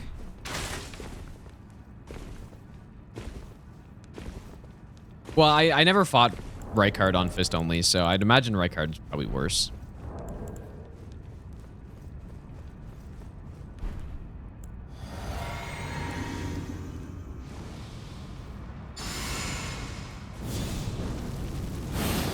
Well, a lot of people just don't really care about Gideon because he's just like, you know, when they do runs, he's just not even a thought, you know.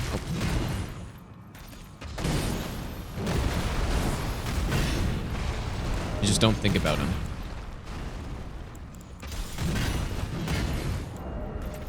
Go with that one, I guess. Wait, why do I have Sentry Torch main hand? Yeah, I don't think anybody likes Gideon, but a lot of people just don't really care about him.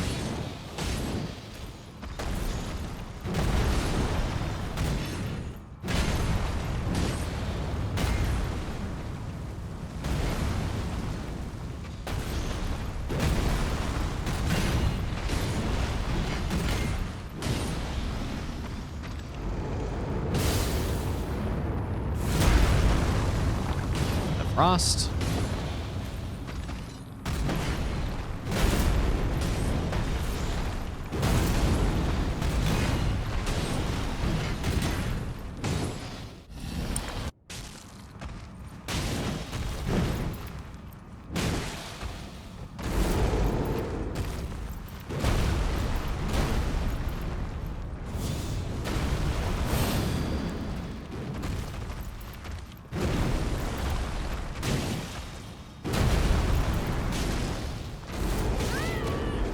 Mid-roll.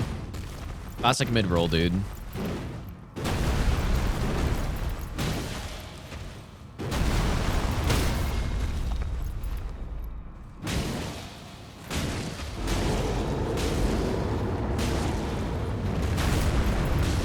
We're gonna proc him again here.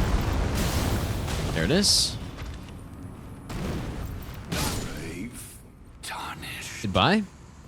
Thy strength befits a crown. A couple more runes. That might be enough. We'll see.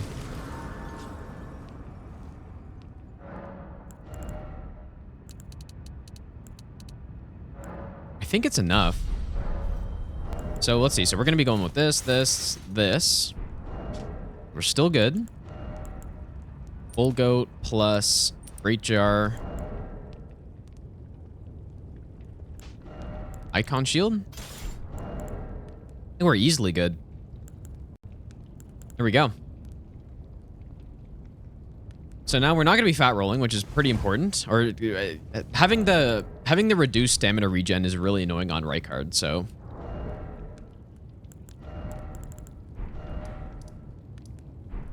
I'm wondering though, like what spread of flasks do I go? Because we shouldn't need that many heals, right?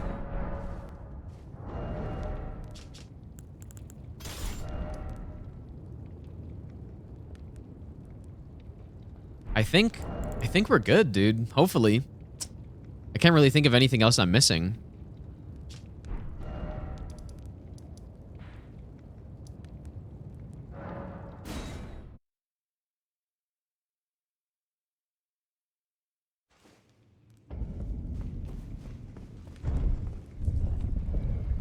Man, this looks like a really just like toxic PvP build is what this looks like, man. Commander set. St. Trina torch. Tons of regen.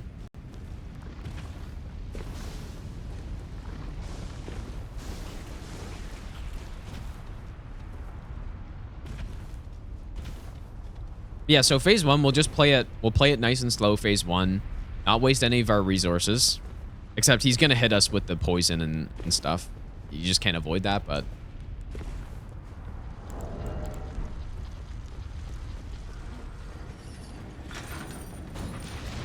should be able to out-regen that with just the base regen we have. And I could use Bestial Vitality if I need.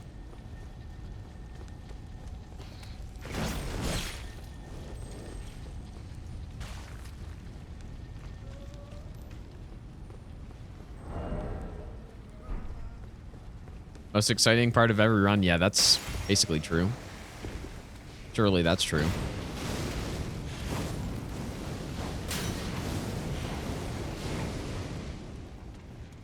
The part of the run where I question why I even fight this boss in the first place.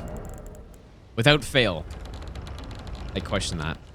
Even on some of the strong builds we've used, Rykard's still so bad. Like Faith only, he was atrocious. And shield only. Luckily on shield only we were tanky as hell, so didn't really matter too much, but okay, am I missing anything here? I don't think so. We could get one more golden seed to get another flask. I mean, it's probably not a terrible idea. Not sure which golden seed I didn't get though. There's tons. First one I think of is this one. I assume I didn't get it.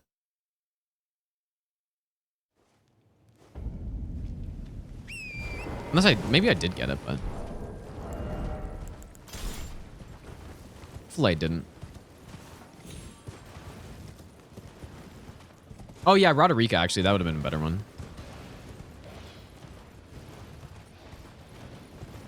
But I'm already here, so. I got the Beast Torch, you idiot. Dude, these guys not care about the Beast Torch? Like the red eye ones or something? They were supposed to.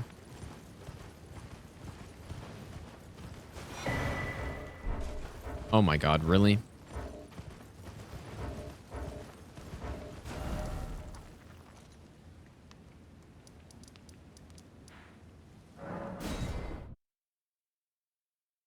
Elden Ring OST is amazing. Are you saying that based on what you're hearing right now, or just based on your experience with the game? Because this is not Elden Ring OST. That is another thing this game was missing, is a good soundtrack. Which I actually did put in my spreadsheet of rating, and I just weighted it pretty low in these games, but for me, especially in an open world game, having a good soundtrack is so important to me, dude. Okay. It really makes a huge difference. I think it makes it more of a difference than people realize when you're just exploring the world and there's music like this going on.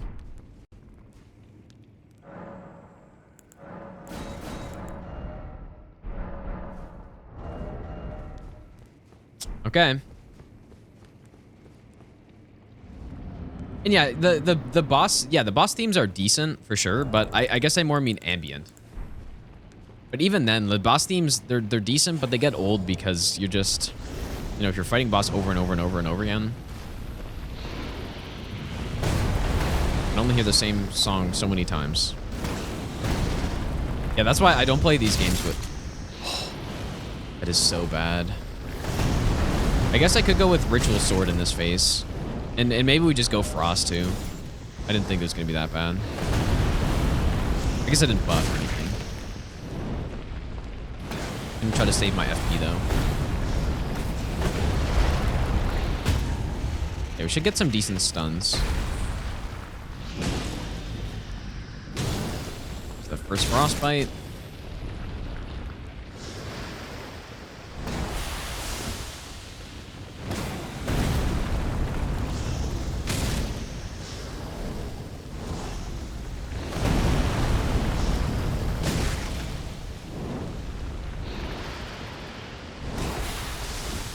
See how that attacks just the random projectiles? It's so annoying.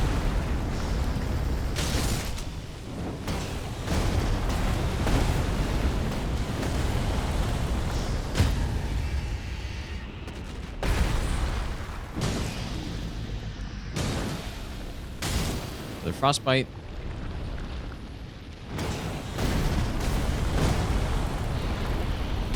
If only you could fight phase 2 in a similar way to this, man. Also, Unmedicated Theory and Mech. Thanks for the brand new subs, guys. Okay, we got regen. That health will come back.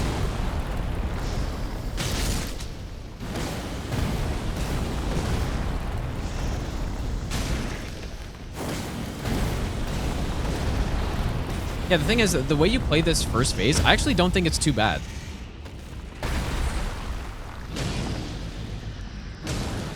Not amazing, but not terrible. I'm worried that the frost resist is just gonna build up too much. There is a certain limit, I think, right? Or maybe it's not a limit, but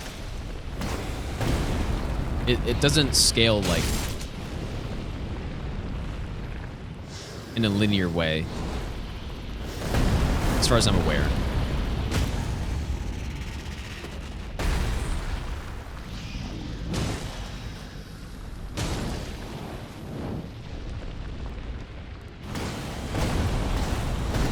Yeah, that sounds about right. Yeah, so we don't really have to worry too much about, since it's going to be such a long fight. Don't have to worry about saving the procs. I don't think. Well, I guess, like, arguably I could have not used Frost in this phase.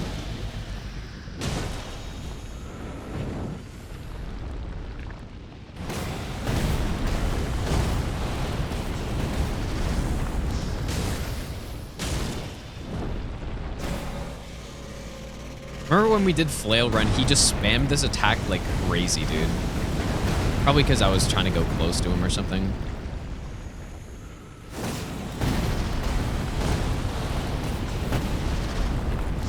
Oh, does the Frost reset in phase 2? Really? The status resets phase 2? Yeah, I don't know. But see how I'm taking lava hits here, but my poise is carrying me through it. So it doesn't even matter. Oops. Yeah, we should be able to beat this pretty easily here, man. We got such a good build for this. Loads a new model. Yeah, but I thought, I don't know. I'm not sure if there's some cases where there's a new actual enemy that keeps the resistances. I don't know. That makes sense, though. Budbones, thank you for the 10-month Prime sub, dude. All right, a smooth phase 1. So now we can start doing our buffs.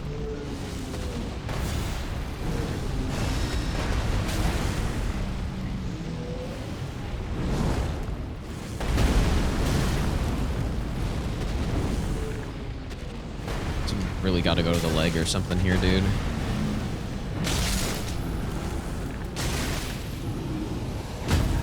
Okay, it's done. Yeah, this poise is huge here.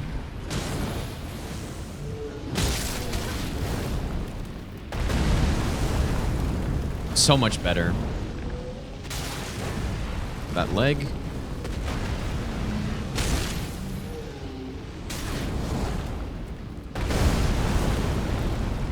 Oh yeah, range is an issue, but that's why we go for the leg.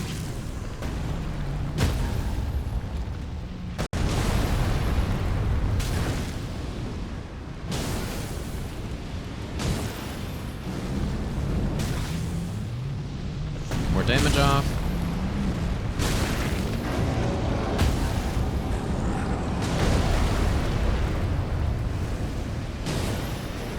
I canceled the projectiles?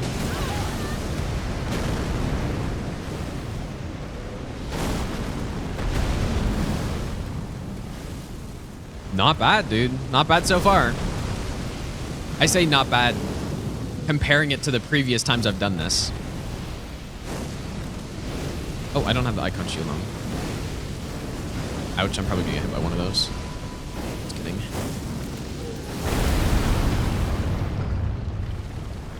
Back in.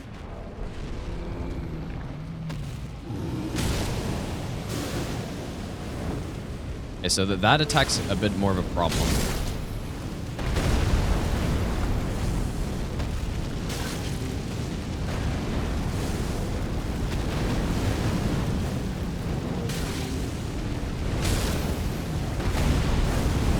Did we just get another frostbite?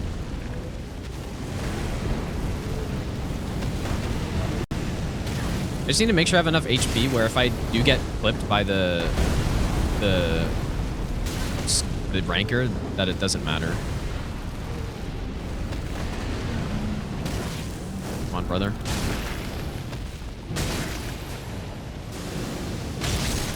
He just casted another one, I think. Yeah, there it is. It's too bad.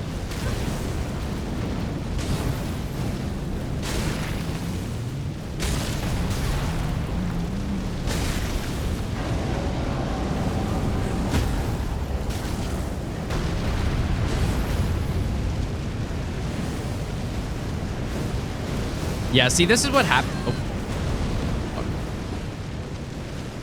This is what happens when I'm prepared.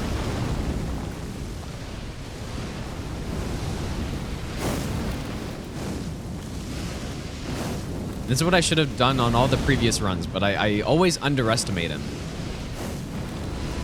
How bad this fight really is. Just skull coming in. Probably a good time to use a heal or two. Probably a good time to recast our regeneration as well. That's why it was nice that we got that. Even though they don't stack, I guess.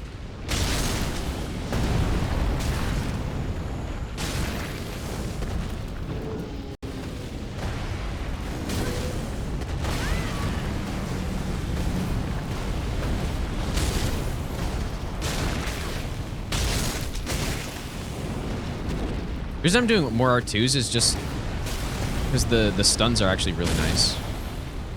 And we could go to the head here. Get that better build up. I guess I probably should be resetting the frostbite, huh?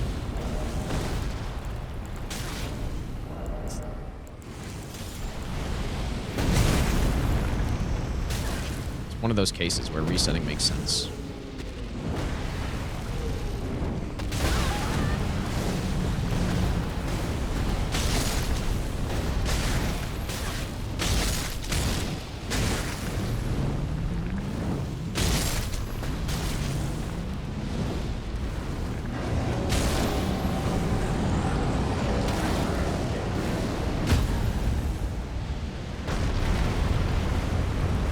Don't want to get too greedy here.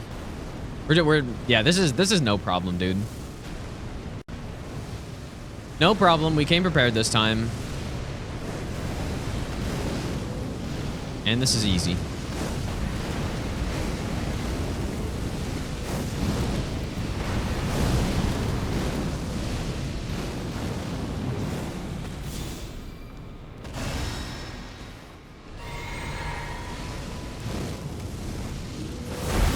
Interesting how he was so delayed there because we stunned him.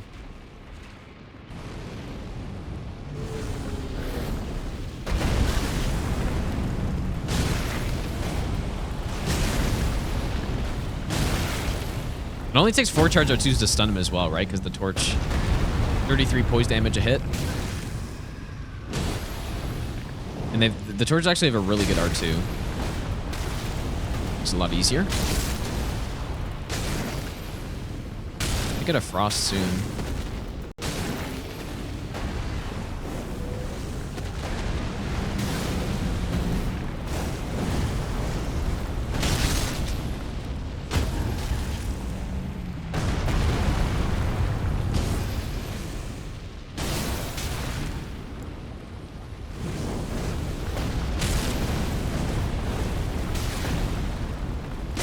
This is sort of what I imagine the Fist Rykard kill would look like. You know, this sort of build where you just have so much regen that you just do this to him.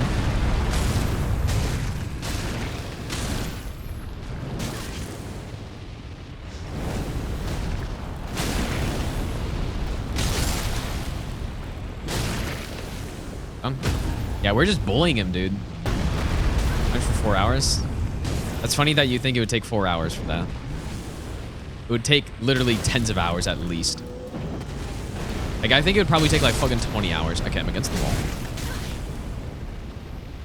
I guess it's actually good because I can just hit him.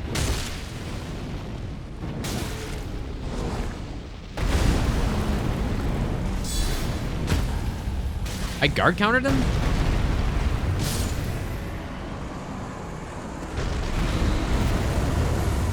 Yeah, literally just no problem. That's how you do it, man. That's how we do it right there. The preparation was worth it.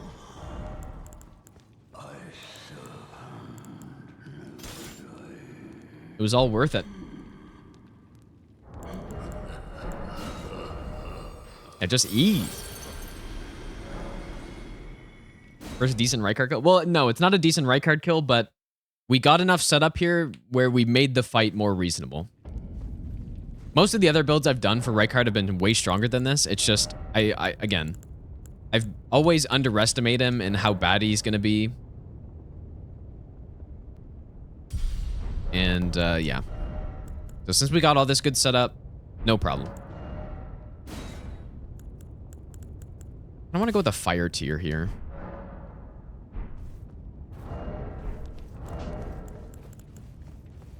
Or we can go back to our damaging setup. Third attack. Could go the Fire Scorpion. Might as well. See how much damage we can pump out on Radagon. Yeah, the Millennia is great rune too. I didn't notice it too much there, but I think it was actually doing a lot. But yeah, we probably stacked up. We probably stacked too much regeneration there for what we actually needed.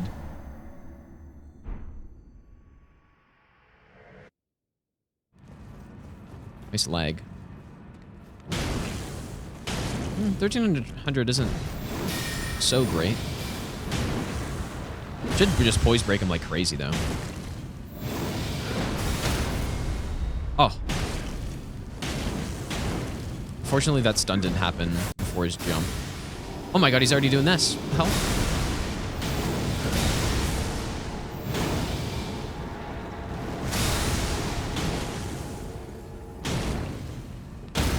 Oh my god. Just absolutely destroyed.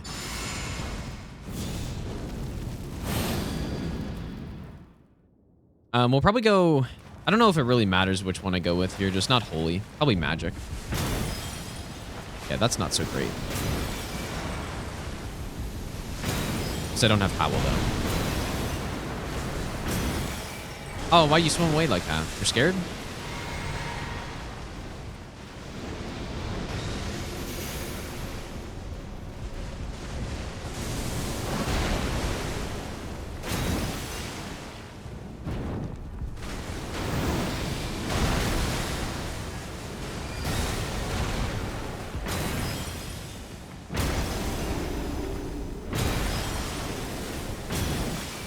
The torch R2 is also to take very little stamina. It's quite nice.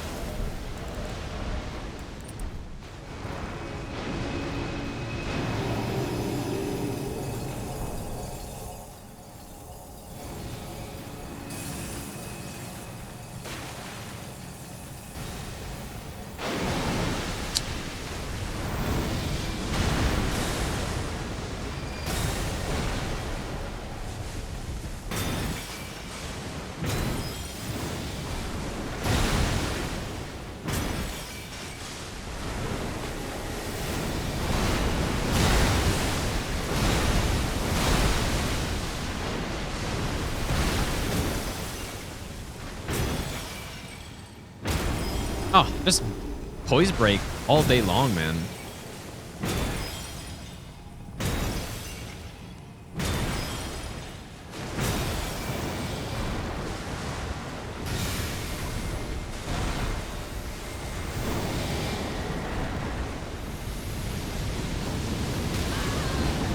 Oh boy, how did that fucking hit me, dude?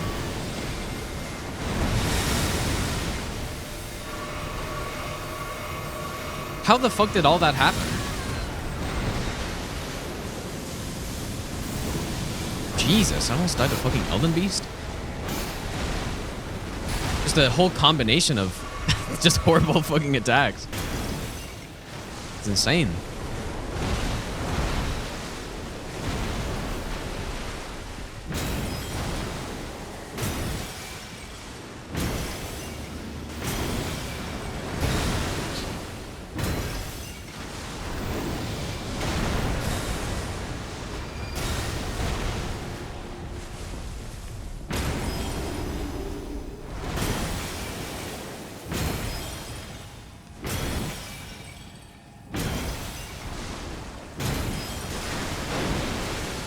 I definitely think just looping the initial R2 is the best.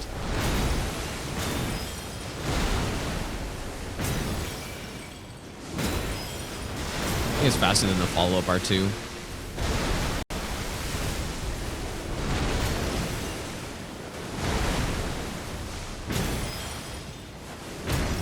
Oh, it's crazy the poise damage here, man.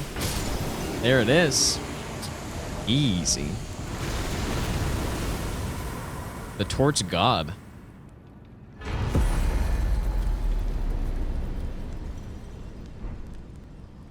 Torch God. Drum Composer, thanks for the 5-month Prime resub, dude. Yeah, that's a wrap, man. Did I forget anybody? I don't think so, but yeah, Torch is not good, obviously, but it's more satisfying that we didn't get stuck on Rykard for 2 hours because I actually thought about the build I was going in with. So yeah, man. I don't think I forgot anybody. Killed Millennia, killed Mohg. I wonder how many times I died on this run. Like, it wasn't a lot for sure. Not bad, though. Oh, yeah, bows could be decent for Rykard, hopefully. Yeah, we killed Astel. Killed Fortisax. I think we got everybody. Pretty sure. Beautiful. Also, Zen Heiser, thanks for the brand new Prime sub. And Jerry Tana, thanks for the brand new Prime sub. Where did I die? I feel like I died before. Like, I didn't die today, but I think I died on the first stream, maybe. I can't remember. Yeah, we did Placiduce Axe, yep. There's not at this point, Eggmaestro, but for the run request, we'll have something like that. Yeah, I can finally show the spreadsheet, dude.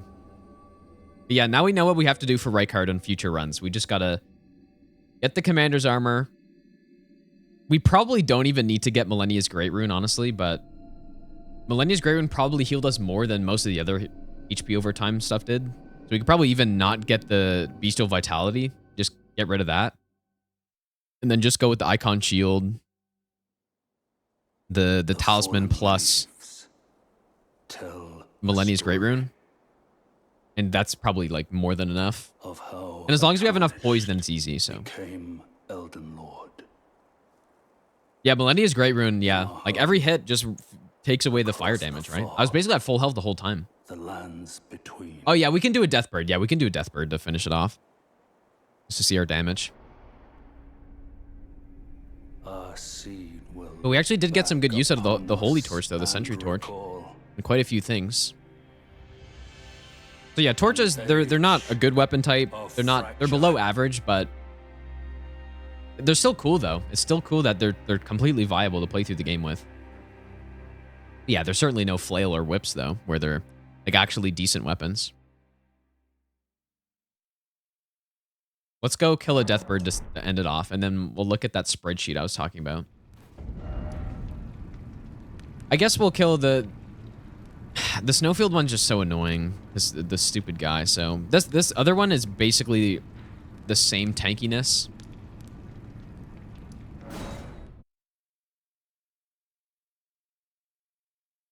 It's basically the same. I think there's a couple of 1,000 HP difference. Rykard was really simple. Millennia's Great Rune was doing a lot of work. Having the extra poise made it very simple.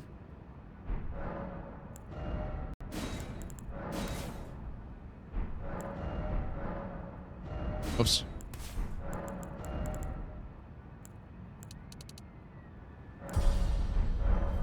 Actual one faith away.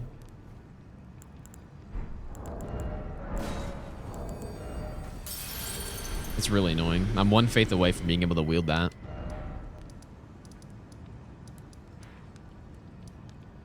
Respect time. Yeah, it's definitely... Rykard's just all about the preparation for him. And I've learned my lesson enough times now. Well, I've been destroyed enough times that I've learned my lesson. I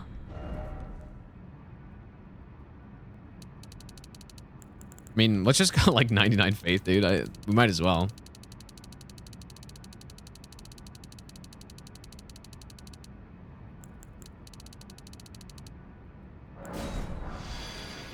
Is that enough stats to wield this torch, though? I didn't mess up.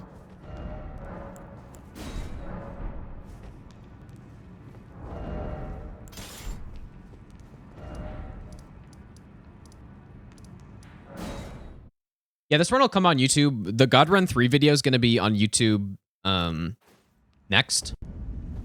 Probably at some point this week or maybe this weekend. And then after that, then probably this one. And then probably by that time, we'll have the Bow Only All Bosses run. 22 decks. Well, the Tree Spear thing doesn't work anymore. Like, I was trying it earlier. So I can't even use the Tree Spear. Unless I just did it wrong, but... I didn't even realize they patched that.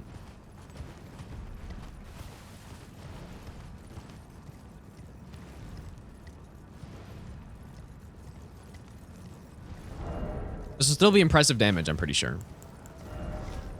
I don't have the Holy Scorpion Charm, though.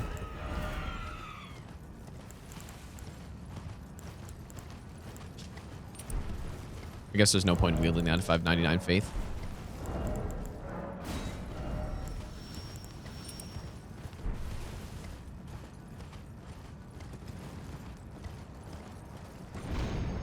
But I just want to go see the damage on this Deathrite bird before I end this run. Just to, you know. We actually, I was gonna do this. I said I was gonna do this earlier because I didn't think I was gonna get much use of the Sentry Torch, but we actually did. So I'm pretty satisfied with it. But oh, do you have to offhand it? I thought. Oh, I triggered the boss. Well, no, what I did was I buffed it with the Tree Spear. Oh, does that actually work like that? Oh. Like,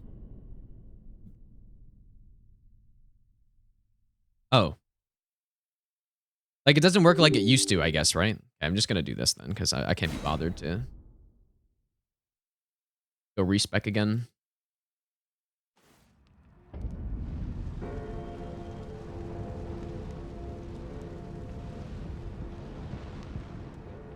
Did the boss get triggered? I guess not.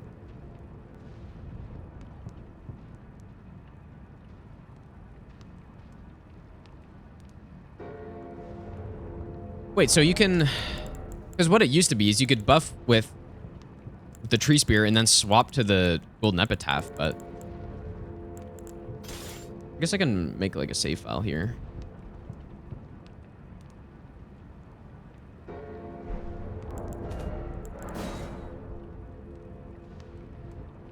Yeah, the one that used to work definitely got patched. Like that was what I tried earlier, but I didn't try like actually offhand buff and then do it this way, but oh, the boss did spawn in, but it didn't trigger.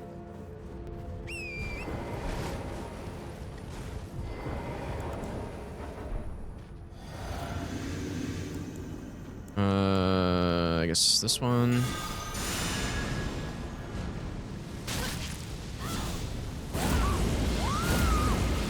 Get weird staggers.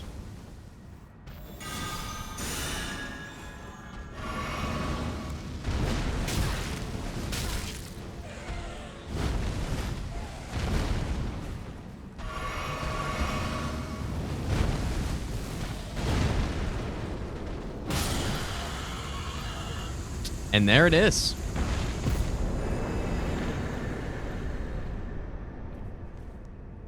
Sentry Torch OP.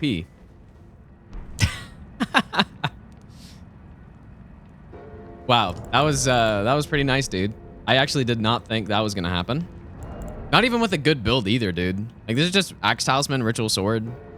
Obviously we had double buff, but oh, there we go. No problem. 16,000 damage. That was probably like a perfect one shot as well, because that boss has around that amount of HP. Okay, let me get the spreadsheet up, you guys, that I've been hinting at this whole time.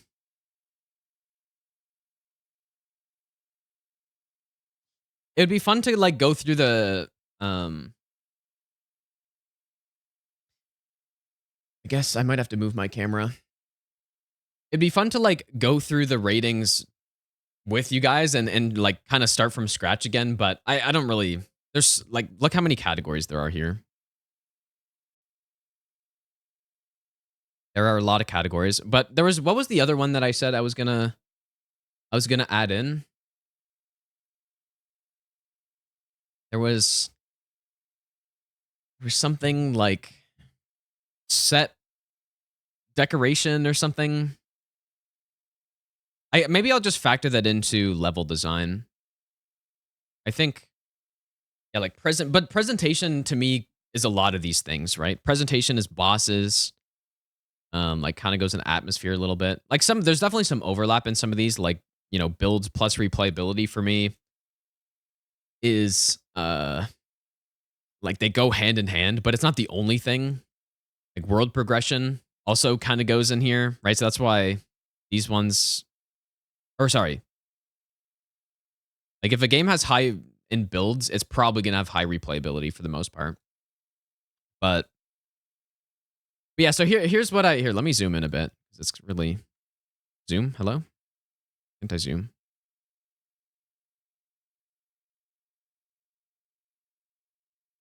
That's probably better.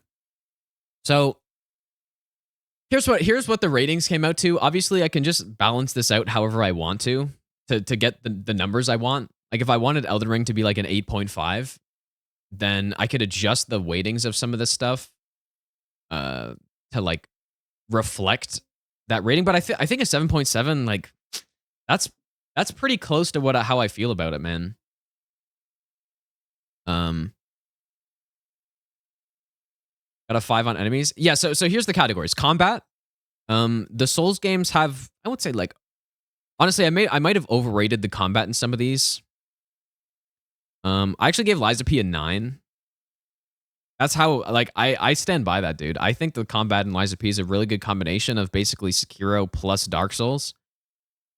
So I gave it a 9. I think it's pretty good. Movement.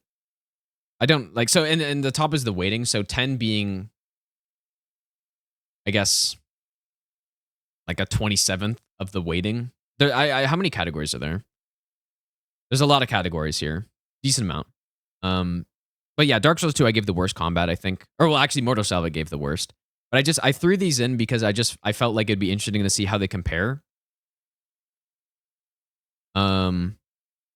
Yeah, so basically the shortcomings of the combat, like, this is why I think I might have overrated some of these, is when you actually break down the combat in the games, you're rolling, you're attacking, strafing is cool. You know, there's a lot of positional stuff, which is why I rated a bit more highly as well. I feel like it should have. It's very simple. You're rolling and you're attacking, essentially. But yeah, Elden Ring adding a jump, I thought, you know, there's another dynamic to the combat, which is already okay. And Sekiro, you know, even more than that, adds some more mechanics. So 8.5 is really high. I think Sekiro, like, maybe I overrate Lies of P a little bit. Like, maybe this could be an 8 and be reasonable, but so far I really like it. So yeah, Bloodborne I rated pretty highly. Dark Souls 1 and Dark Souls 3 are pretty similar to me. It's just Dark Souls 1's or Dark Souls 2 is the one that stands out, which is like quite sluggish. So there's that. And again, these two kind of go hand in hand a little bit with the movement. So I rated Sekiro. I guess I can. So yeah, Lies of P, I might have overrated this. And especially like recency bias. I'm really enjoying my playthrough. I might have overrated that, but I'm going to leave it for now. I stand by that for now. Yeah, Mortal Shell, I gave the worst. I don't know. Maybe that's a little underrated, actually. But yeah, the way to look at these ratings are, you guys, because, you know, me rating these games like a 7.7 for Elden Ring, that might seem super low, but I'm really as you go on, you'll see, I guess, why. I'll explain why, but 7.7 is really high, I feel like, based on this kind of rating, these rating categories and the weighting I did of everything. Obviously, this is purely arbitrary, but yeah, I would say, like, you know, 5.4 is just like slightly above average, obviously. 7.5 would be really high. This would be like slightly below average. And then obviously, you know, I have different weightings because these are different types of games, but okay, so yeah, that's combat. But yeah, the thing with Sekiro is it you know, it adds jumping, it adds parrying. The dodging's okay. Like, I think if you could rely on dodging a bit more, then this would be higher, which is kind of why I put Lies of P slightly higher than it. But yeah, so okay, so movement, Lies of P's movement's okay, it's fine. Sekiro I put low. Like, the movement in Sekiro might be surprising to some people. I'm sure most people wouldn't agree with this, but the reason I put it low is because the grappling and like the movement around the world is cool, except for things that I complain about all the time is the dash before you sprint is horrible. Like, that's a horrible decision they made, in my opinion, and it takes it down a couple notches. And then also the ledge grabs that happen inconsistently in Sekiro, I really don't like. And so the ideas behind the movement in Sekiro are like really good. I'd probably give it like a 9, but those major blocks in the movement bring it way down for me. So, but yeah, Elden Ring, I think movement's fine. Like the jumping around the map is cool. Jumping like the buildings, I like that. I gave Bloodborne movement a 7.5 because of the dashing. I think the dashing is pretty cool, so it's slightly better. I think that's pretty self-explanatory. Movement in Mortal Shell is pretty bad. Movement in DS2 is really bad with like the tank controls, basically. So yeah, that's why DS2 is bad. In terms of mechanics, this is stuff like, you know, when I think of mechanics, I think of DS2, like bonfire aesthetic, and I think of now I'm somebody who really likes controlling your iframes. Most people wouldn't agree with this probably when it comes with that, but I like it, doing challenge runs and stuff. So, you know, that sort of thing I think of. Like power stancing would be included in there. That's why like there is a lot of overlap here, right? But Lies of P mechanics, again, that might have been some recency bias on this, but I like the mechanics in Lies of P a lot, dude. I really do like it. Like maybe this is a little bit too high. But let me just think about it. I didn't even get a free key of the game.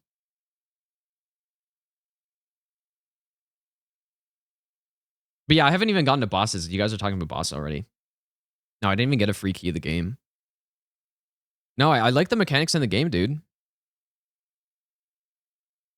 Okay, maybe this is taken down, like, maybe a 7's more reasonable for that, actually. That's probably a bit more reasonable. I might have rated that a bit too highly. And especially considering, like, some of these could just go hand in hand, right?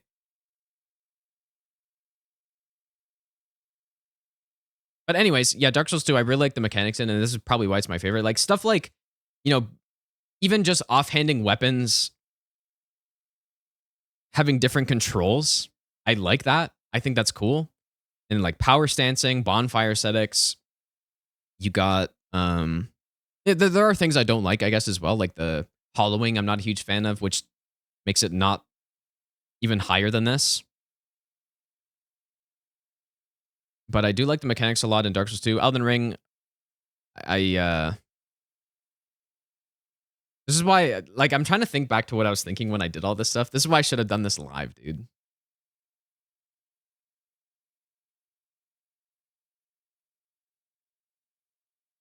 Anyways, this I also rated this very highly in terms of things that I care about a lot. And you'll notice too, the things that I have weighted very heavily are things that Dark Souls 2 and Elden Ring do very well. And that's not a coincidence, right? It's because, like, those are I'm not doing that, I guess, retroactively, where I'm like, oh, I want this to be rated highly because I want Dark Souls 2 to be my favorite. Or Elden Ring to be my favorite. It's just that these are my favorites because I care about these things the most. They're all in redo. Yeah, I could do that. I could do that, but I don't really want to sit here for like 2 hours going through this. But yeah, mechanics, like, I definitely think they got better.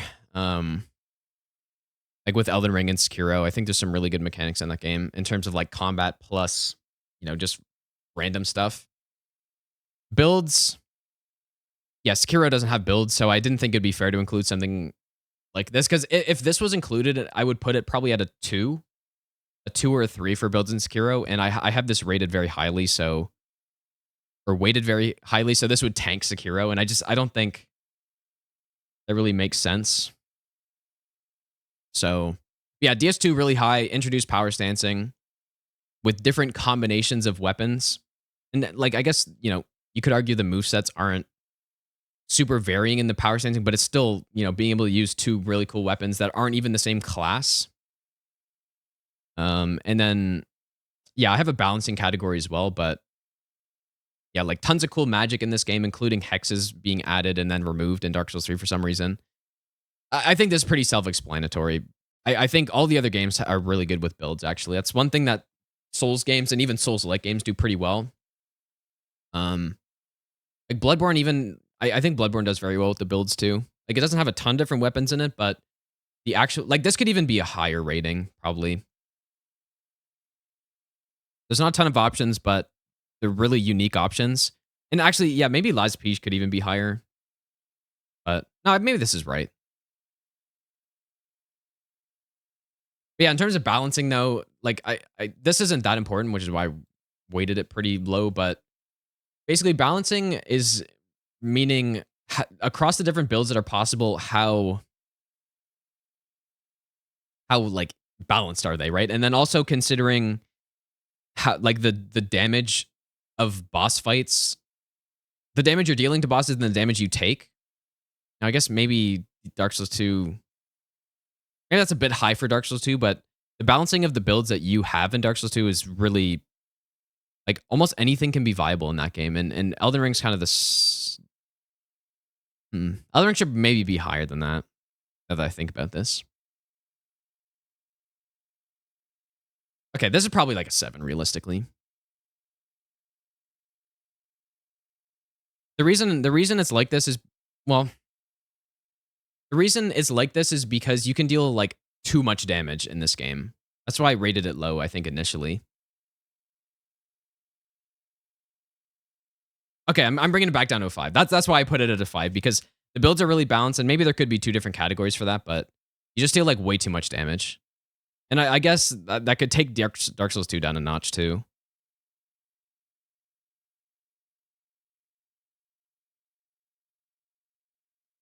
Yeah, these games I put low balancing just because fucking sorcery is so busted and pyro is so busted in these games, dude. Like Black Knight Halberd and Black Knight weapons are just like way better and all this stuff. Not to mention the upgrade pass. I considered putting that in here, like upgrading, but I didn't. But I could add that in. Yeah, replayability, I guess, next one. This is basically a combination of like the builds plus progression. Level design slightly in there, but yeah, I gave Dark Souls 2 and Elden Ring a 10 because I think that you could play, basically all of these games are good for it. Bloodborne 9, Dark Souls 3 9, Dark Souls 1 9, Demon Souls 8. Some of these are very arbitrary, and I'm trying to remember exactly why I picked these numbers, but it was just how I was feeling at the time I did this, so. Yeah, this is probably one of the sections where Dark Souls games do like almost the best, is having replayable games. Okay, and then progression is basically meaning like what I care about in progression is how many options you have and how many ways that you, and again, this goes just hand in hand with replayability, how many ways that you can beat the game. And I gave Dark Souls, maybe a 10 is a bit too high. Let's say 9.5 for Dark Souls 2 because the reason I gave it so high is because you can do so many different combinations of bosses to progress the game with soul memory. That playthroughs can be vastly different every time, but I think it's not perfect, right? Oh,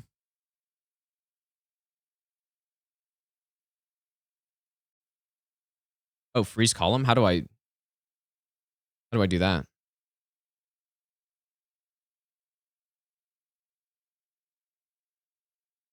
Oh. I didn't know I could do that. Okay, where were we at again? We were at, yeah, replayability. So I think, or no, we are progression. So yeah, I think Dark Souls 2 has so many options for progression. Also, Smire and Miss, thanks for the Prime subs, you guys.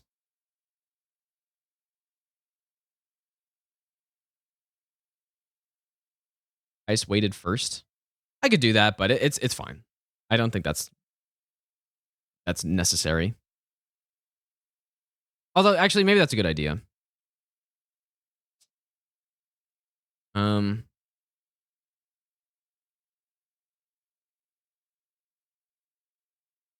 Let me remember. Just saying remove filter.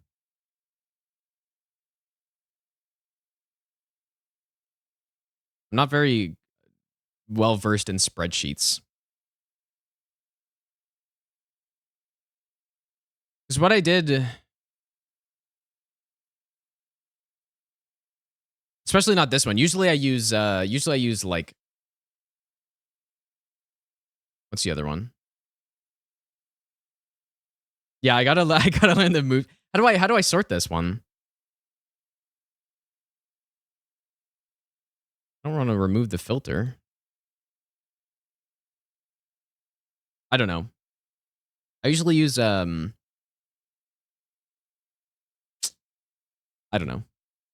I'm just I'm trying to sort this order here, but I don't remember how. Anyway, it doesn't matter. It's really not a big deal. Like sort the weighting order, I guess. Yeah.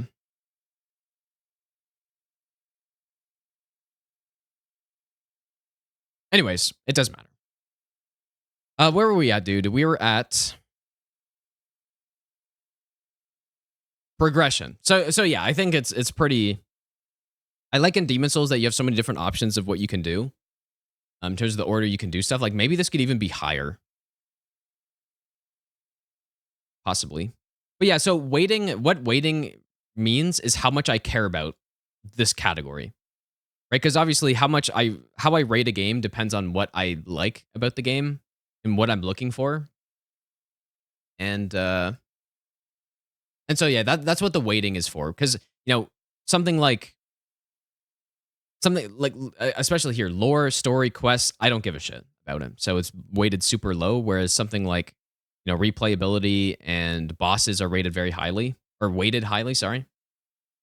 So yeah. But anyways, yeah, progression, I think All the other games are acceptable. Level design, I put Demon Souls the highest. And Elden Ring Dark Souls 1's kind of close.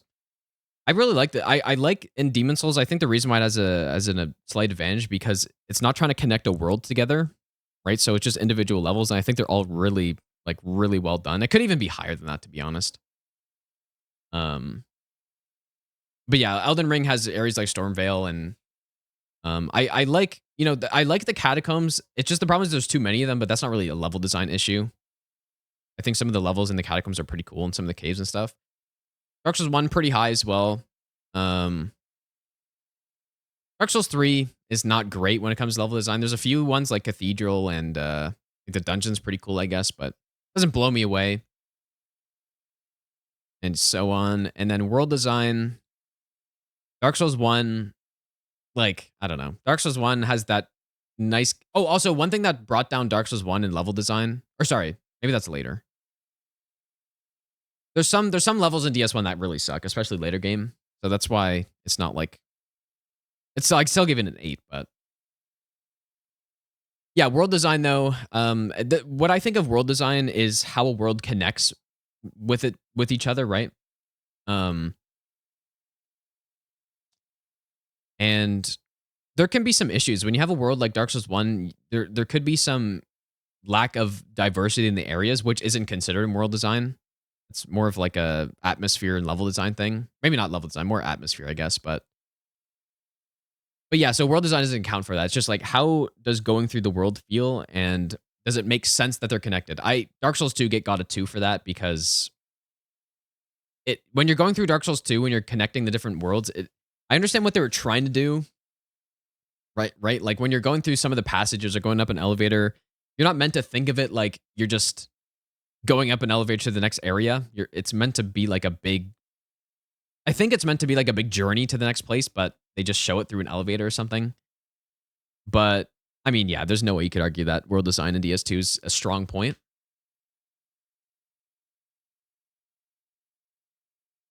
Mainly because of that point. But yeah, the rest of the games are fine for that. Exploration... This one was a little tough, I guess, but I just rated it based on how I felt going through the world and how rewarding it is. I don't think Elden Ring is probably my favorite just because I like open world games and stuff. And I think it's fun to run around and like find all these stuff. But the reason it's not higher is a lot of the exploration isn't super rewarding. So it kind of knocks it down a bit. But yeah. Atmosphere. I gave Elden Ring a 10. So this is obviously that's just preference mostly, right? It's how much do I like how the areas feel? And I think I'm going to change Lies. I put it at a 9 because when I was first thinking about this, I was just considering more of like the theme of the world. But if I'm considering also the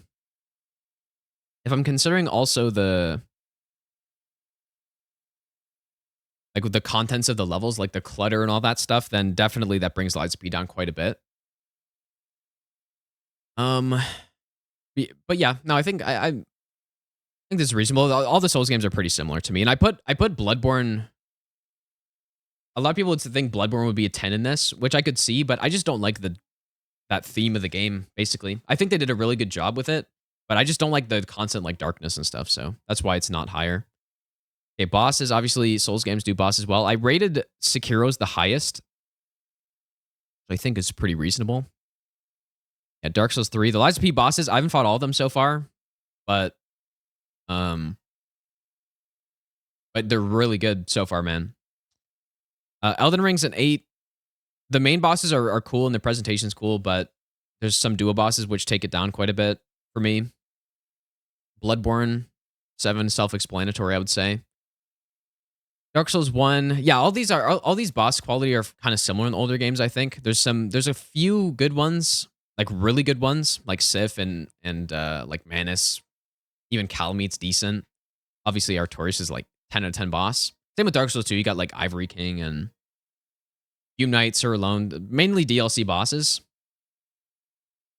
But it's brought down a lot by some of these absolutely atrocious bosses, so that's why it's not rated more highly. This is also one of the categories that this like age thing kind of makes up for, because obviously the bosses have gotten better as they've gone along. Why is Bloodborne not a 10 in bosses? Are you actually asking me that, or is that a joke? And yeah, Mortal Shell 5, like, I put these, I put Code Vein, Mortal Shell, and Lies of P in just as a comparison to, like Souls-like games and similar games. But yeah, feel pretty good about the boss rating. But yeah, Bloodborne has so many horrible bosses in the game, dude. Like, I contemplated putting it even lower, but the thing that makes it the bosses in Bloodborne actually decent is when you get to the DLC or the late main game. Right? Like, obviously there's Orphan and there's Maria and there's Ludwig and Gehrman and stuff, which take it up, but you have to go through so many garbage bosses to actually get to that point. So that's why it's a 7. I think, and 7's still good, to be honest. Like, those bosses do a lot of the carrying in that game. But it could be lower than this, to be honest. So enemies, this is basically just the quality of the normal, like, fodder enemies you fight and how much variation there is in them. And Sekiro bosses, or Sekiro enemies, are really fun to fight. And this also would include, like, some of the elite enemies and stuff. And really, once they got into Bloodborne, I would say they really started improving, like, just the basic enemies. Dark Souls 1 and 2, they're very simple. And in Dark Souls 2, I rated it low because they're really annoying in some cases. And they're, like, really fast and stuff. So that's why I rated it below average. But yeah, Dark Souls 1's got some cool enemies, but a lot of them are just kind of enemies. But I think, like, when I think of Dark Souls 3 enemies, I think of, like, the Lothric Knights and like Stray Demon and just a lot of enemies that they clearly put a lot of thought into their movesets while they're just being basic enemies. So this is one category where the Souls-like games, Lies of P, I think, does an okay job, but the Souls-like games really do not capture the same kind of thing, right? Even Lies of P, I think Lies of P is decent with the elite enemies, but it's still not on the same level as the newer Souls games. Lore, I rated this as a 1. But to be honest, like, it's kind of, this is tough for me because I do care about lore in games. When it comes to the Elder Scrolls game rating, I weighted at 20, which is pretty high. But if I weighted this highly, dude, even like that, the ratings would go kind of low a little bit. But I don't know. Maybe I'll put it at like a 5. And this lore is too high. Also, I just realized. I guess we can do this right now. The reason I rated them all the same is because I don't even know the lore in the games. But maybe that speaks to some issues, right? The only reason I gave Lies of P a 6 because I like how it's presented a bit more. But yeah, this one I felt like it would be unfair for me to put in because I don't even know the lore, so. Story looks about right to me. 2s and every one. Those could have been 1s also, to be honest. But yeah, I just, when it comes to these categories, these games don't hit the mark at all for me. Quests, I gave Lies of P a 6 because it's actually really fun to. I like how they did in Lies of P where you like come back to the shrine and the guy, gives you a little task to go find. You go do it. It's easy to follow along, but yeah, no, I actually don't know about Code Vein as much. I just gave them all a 1. Because yeah, all the Souls games are a 1 for Quest, dude. Music, I rated pretty low. I think the music in these games is just decent. I don't think it's anything special for me. I prefer, ambient music, which these games don't even have. So I think it does its job, but I don't think it's anything special for the most part for my taste. And then characters, kind of a similar thing. I remember Code Vein having some interesting character development stuff, so that's why I put it at 7, but it's been a while since I played that game. I put Dark Souls 2 as a 6 because it has a cat in the game. I think I did that, but the characters are fine. Weighted super low, of course. Okay, graphics. Yeah, this is self-explanatory. I didn't weight it super highly because I don't really care that much. Yeah, Demon Souls. By the way, it's important to note for Demon Souls, I only considered the remake of the game, which might not be fair, but I also haven't played the original, so yeah, I think the remake has insanely good graphics. Definitely the best out of all of them, like top tier graphics. Maybe it could have been a 9.5 because I can definitely imagine better. I think I've seen better, but I think 10's fine. Sekiro 9, like this is one where the older games have worse graphics, and this is what this age thing, which is super highly weighted, accounts for. Yeah, Elden Ring's got good graphics. I like the style in the game. Sekiro's got good graphics. Dark Souls 3 is okay. Yeah. Now, performance. I care a lot about the performance of a game. And you might notice Bloodborne's at a 1. But yeah, honestly, even Dark Souls 2 at a 7 is probably too high. But basically, what I was thinking is that these games are capped in 60 FPS, which is already a huge, like, that's a huge demerit. Basically, what in my mind, a 10 would be a game that runs perfectly, unlimited frame rate, tons of options for it. Lies of P's got probably the most options out of any of these games. You could run at unlimited frame rate, and that's why it's an 8. So it's definitely good. But yeah, the Souls games just don't, like, this is too high rated even, man. But yeah, Dark Souls 3 is a 4, Dark Souls 1's a 5. Even that's, I don't know. Maybe a little high, but yeah, Souls games. Dark Souls 2, the reason why Dark Souls 2 is high is because obviously it's capped at 60 FPS, but I've literally never had a single performance issue in the game. Like, I don't get crashes. Frame rate's always consistent. I can run this thing on a fucking toaster probably. And yeah. But this is one category where the Souls-like games actually just do straight up better for the most part than Souls games. That's one thing that FromSoft really needs to improve is better frame rate, better performance, no crashing, right? Dark Souls 3 crashes a lot, Elden Ring crashes. Dark Souls 1 is okay. Maybe this should be lower, actually, because I don't know. Blighttown and certain sections are kind of bad, but I think 4 is probably more reasonable for that. Uniqueness isn't that important, but it's basically just... What I was thinking for uniqueness is, can you find any other game like this? Especially accounting for the time that it was released. And I think, you know, Demon Souls is revolutionary. Dark Souls 1 is as well. And kind of as we go on, they kind of just keep repeating the same formula. And so it gets less and less special. Dark Souls 3, you know, not up there. I think Elden Ring is decent because it's the same thing, but maybe this is a bit too high, actually. It adds open world aspect onto it. Adds another core mechanic in jumping. Obviously, all these Souls-like games are just copies, so that's why they're really low. But I also don't really care too much about this. But Age is also, it's a similar thing, but it's more like how good is the game for when it was released. Because I think this was important because when I had it without this category, the older games were just worse, right? Which makes sense because they have worse bosses, they look worse. You know, their movement is clunkier, all this stuff. So it made sense to... Wow, I'm really bright right now, dude. I didn't even realize. Holy shit, dude. It made sense to me to try to account for that.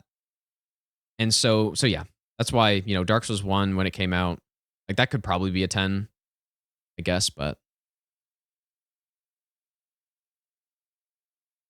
yeah, so this is just like the overall, you know, how does the game look for the time it came out? How many ideas in this are like still hold up to this day and all this stuff. So yeah, those are the categories we're talking about. No, I'm not a Bloodborne hater, dude. Bloodborne rated pretty well. 7? I mean, that's good, dude. Same with Dark Souls 1, same with Dark Souls 3. Yeah, so here are the overall ratings again. So Elden Ring was rated the highest for me at 7.7, Dark Souls 2 7.4.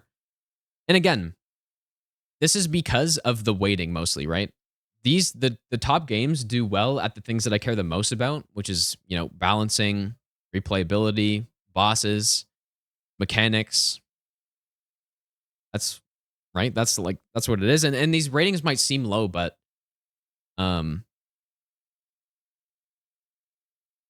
I don't know. Morrowind's my favorite game of all time, and it's a 9.1. So, like, when I see these numbers, you know, Skyrim being at 8.4 versus Elden Ring at 7.7, like, that seems about right to me. But a 7.7 would be, like, extremely high for me, right? And we could do, like, Starfield and Oblivion here, too. I think it would be fun to do Starfield. But I just, the reason I haven't is because I haven't played enough. We could do Oblivion, though. Yeah, Sekiro 7.1, Dark Souls 1, Bloodborne, Dark Souls 3. Dude, is that diamonds? The 333? Yeah, no, but obviously this is just the legendary diamonds is back, dude. Yeah, obviously this is just in my opinion, right? These aren't supposed to be like objective categories. It's just things that I prefer. I wasn't trying to be objective at all in this. So, but yeah, so anyways, yeah, Dark Souls 1, Bloodborne, Dark Souls 3, all at a 7. I think that's pretty fair for how I feel about the games. Demon Souls is slightly below. And then look at Liza P, man. And maybe there's some like recency bias in this or something, but a 6.5. That's not much worse than the Souls games. And that's how I feel about it right to this point. The thing it struggles with the most for me is this atmosphere, I think. Probably the worst thing about it. But I think I need another category because when I think of atmosphere, I think of the, you know, like overall theme of the game and how it was executed. I think they did a really good job with some of that stuff, but the levels really bring it down a bit. And I don't know if that's, I might need a new category. But anyways, I accounted for that in this atmosphere thing, so. I mean, if that's the case, actually, probably this goes up, probably this goes up. Dark Souls 1 does not go up. I think that's fair. Yeah. Yeah, I think that's fair. Doesn't really change anything, though. But yeah, wait. Yeah, if you're talking about Bloodborne bosses, dude, I completely stand by. This might even be, the reason I rate it so highly is because of those bosses that I mentioned that are late game. But there's so many bad bosses in the game that you have to account for that, right? Like think about, so if I go through the bosses in the game right now. So you start out with Gascoigne, which is really good. Cleric Beast is okay. And then, you know, you have, what's that like wet napkin boss called? Bloodstarved Beast, which is not so good, but it's okay. We'll say it's okay. Amelia is maybe slightly better than okay. And when I say okay, I think of like a 7 for a Bloodborne or for like a Souls boss, because the Souls boss is, if you compare it to other games, is still actually really good. Yeah, you have Shadows, which is a shit tier boss. Although even me saying that still, like, it would be like a 4 or something. And then you have Rom, which is actually a shit boss, so that's even lower. And then you have One Reborn, which is even worse, probably. You have a boss like Parl, which is okay. You have Mikolash, which is a shit boss. Wet Nurse is an okay boss. And like, you guys get my point, right? There's so many bosses that are just mediocre to bad. Especially when you compare it to a game like Dark Souls 3, where there's obviously there's like Greatwood and Deacons. There's bad bosses, but most of them are pretty damn good, dude. And especially, it more aligns with my preference for boss fights. Whereas Bloodborne, it just kind of doesn't. That's part of it as well.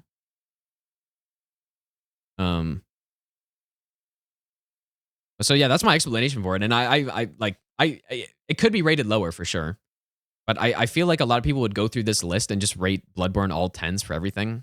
Which, like, you can do that, obviously, but I don't think that's realistic. I was trying to be as realistic as possible.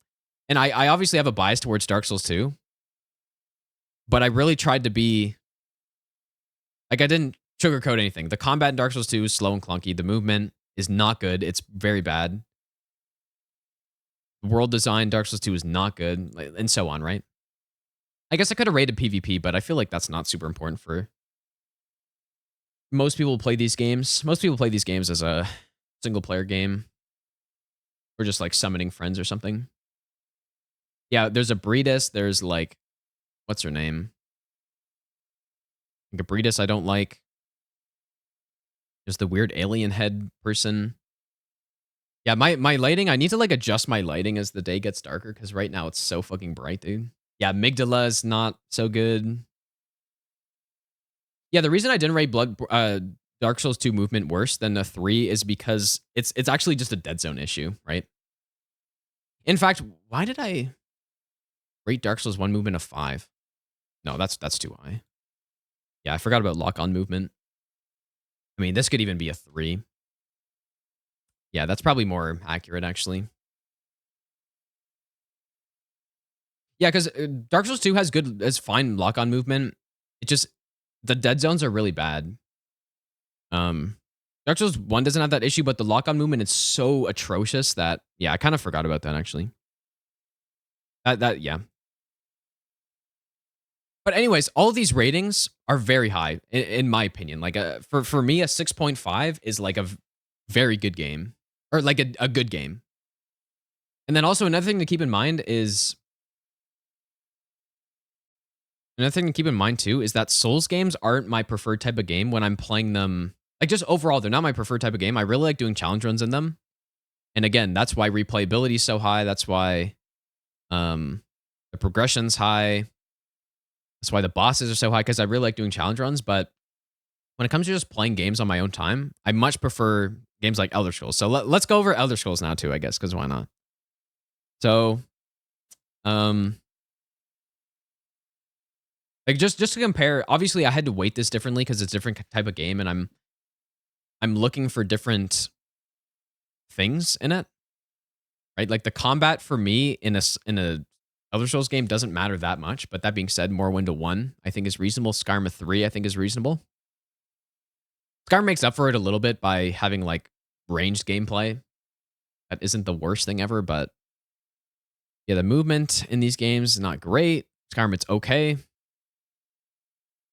The actual mechanics would be stuff like, you know, I like in Morrowind that there's spell crafting, you know, forging, upgrading. I think it's not bad. Builds, when it comes to builds, I kind of consider it a bit differently than in Souls games, where I think of builds. So for example, in the Elder Scrolls games, you need to actually use something to level it up. And what I really like about Morrowind's builds is that you're really forced to specialize, and it's really hard to be like a good at everything. I really like that. So that's why it's rated highly, where Skyrim, it's not so much in that way. Balancing was kind of tough, but I don't know. I basically, I just tried to think of the balancing between the different builds, and maybe that's actually too high for Skyrim. Now that I think about it, maybe a 5. I wouldn't say it's good. It's okay. I think Morrowind does probably a better job of that. But yeah, of course, replayability, both 10. Progression, I wasn't even thinking about like the world progression, but it was more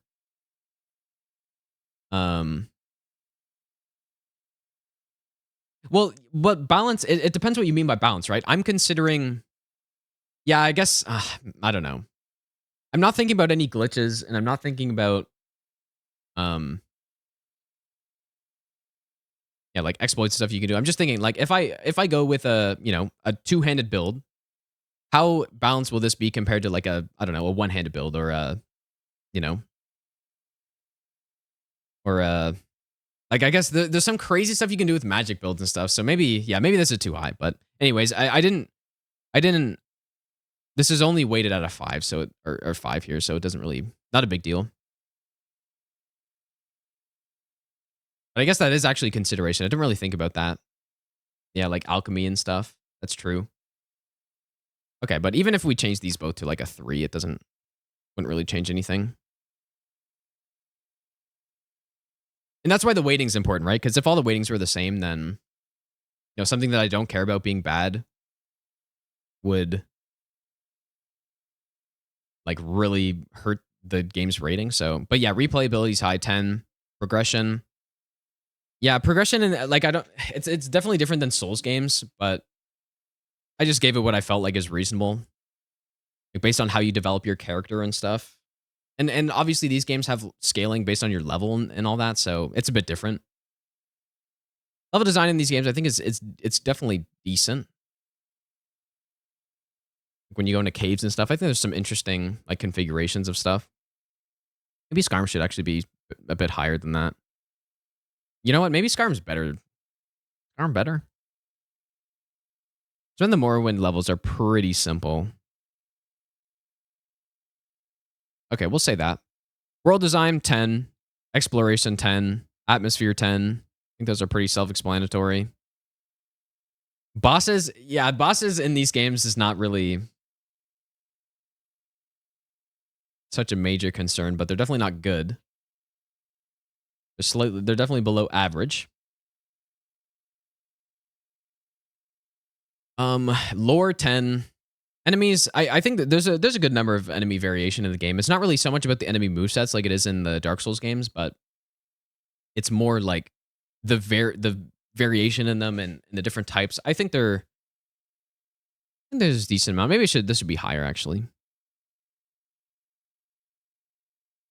Maybe higher for Skyrim. Maybe like a 7 and a 6 here is probably. I went through these ones like really quick. Lore 10. Story, I gave Skyrim a 6. I guess this is more for like the main quest and major quests. More 1 to 10. Rated very heavily. Quest 10 and a 7. Music both 10s, of course.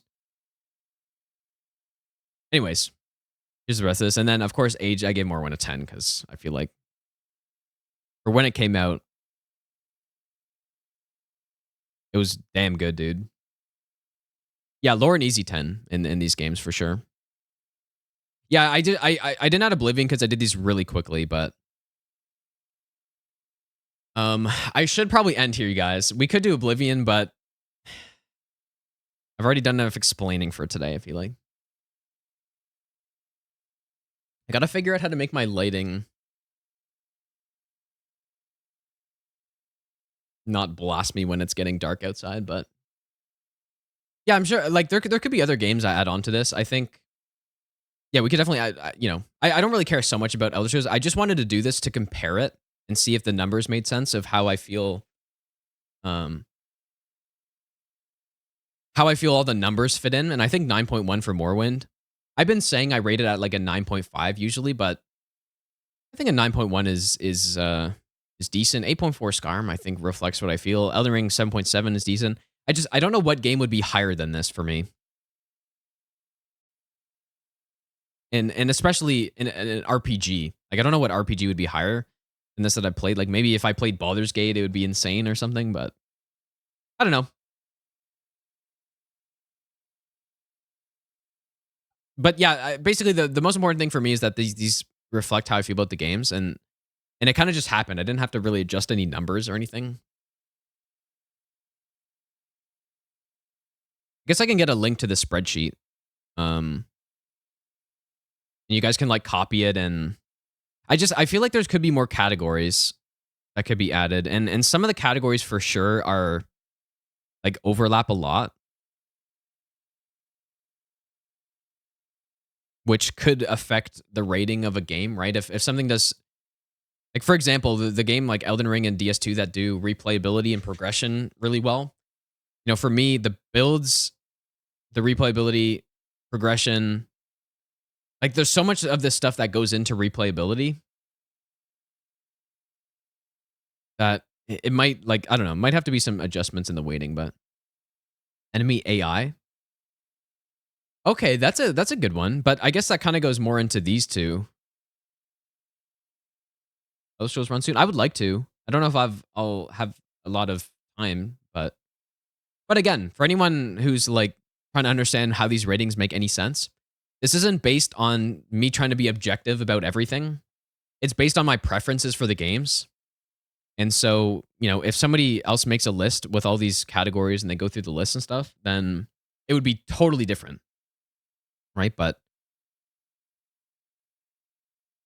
yeah. Loot category. Yeah, there could be a lot of categories, to be honest, but I have a lot here, so you can kind of fit most of them in somewhere. But anyways, thanks for hanging out, you guys. The spreadsheet was it was fun to think about all this stuff. Fashion, yeah, fashion could, oh, that's actually a, dude. Yeah, fashion should definitely go in here. I would probably rate it pretty low, but I'll send a link to this in the Discord so that people can like make a copy, edit it themselves, and then just like share. I'd be interested to see what other people have as their ratings. But yeah, for me, how I feel about these games, like a 7.7 for Elden Ring. Elden Ring's a really good game, and a 7.7 is a really good game to me. So I guess there could be some adjustments to the numbers that makes Elden Ring somewhere around an 8.5, like maybe an 8.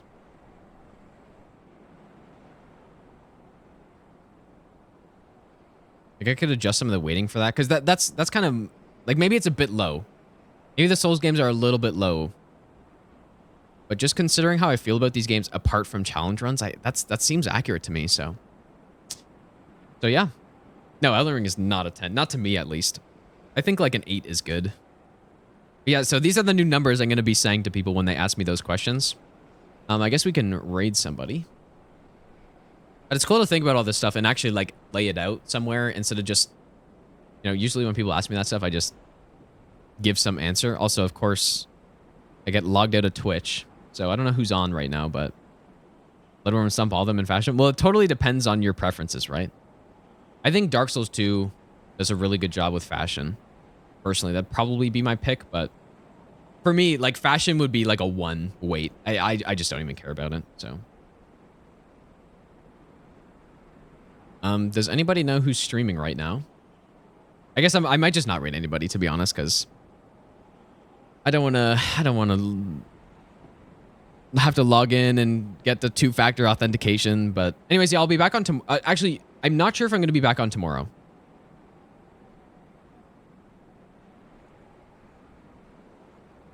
Oh, is Bree streaming? Okay, we can raid Bree then.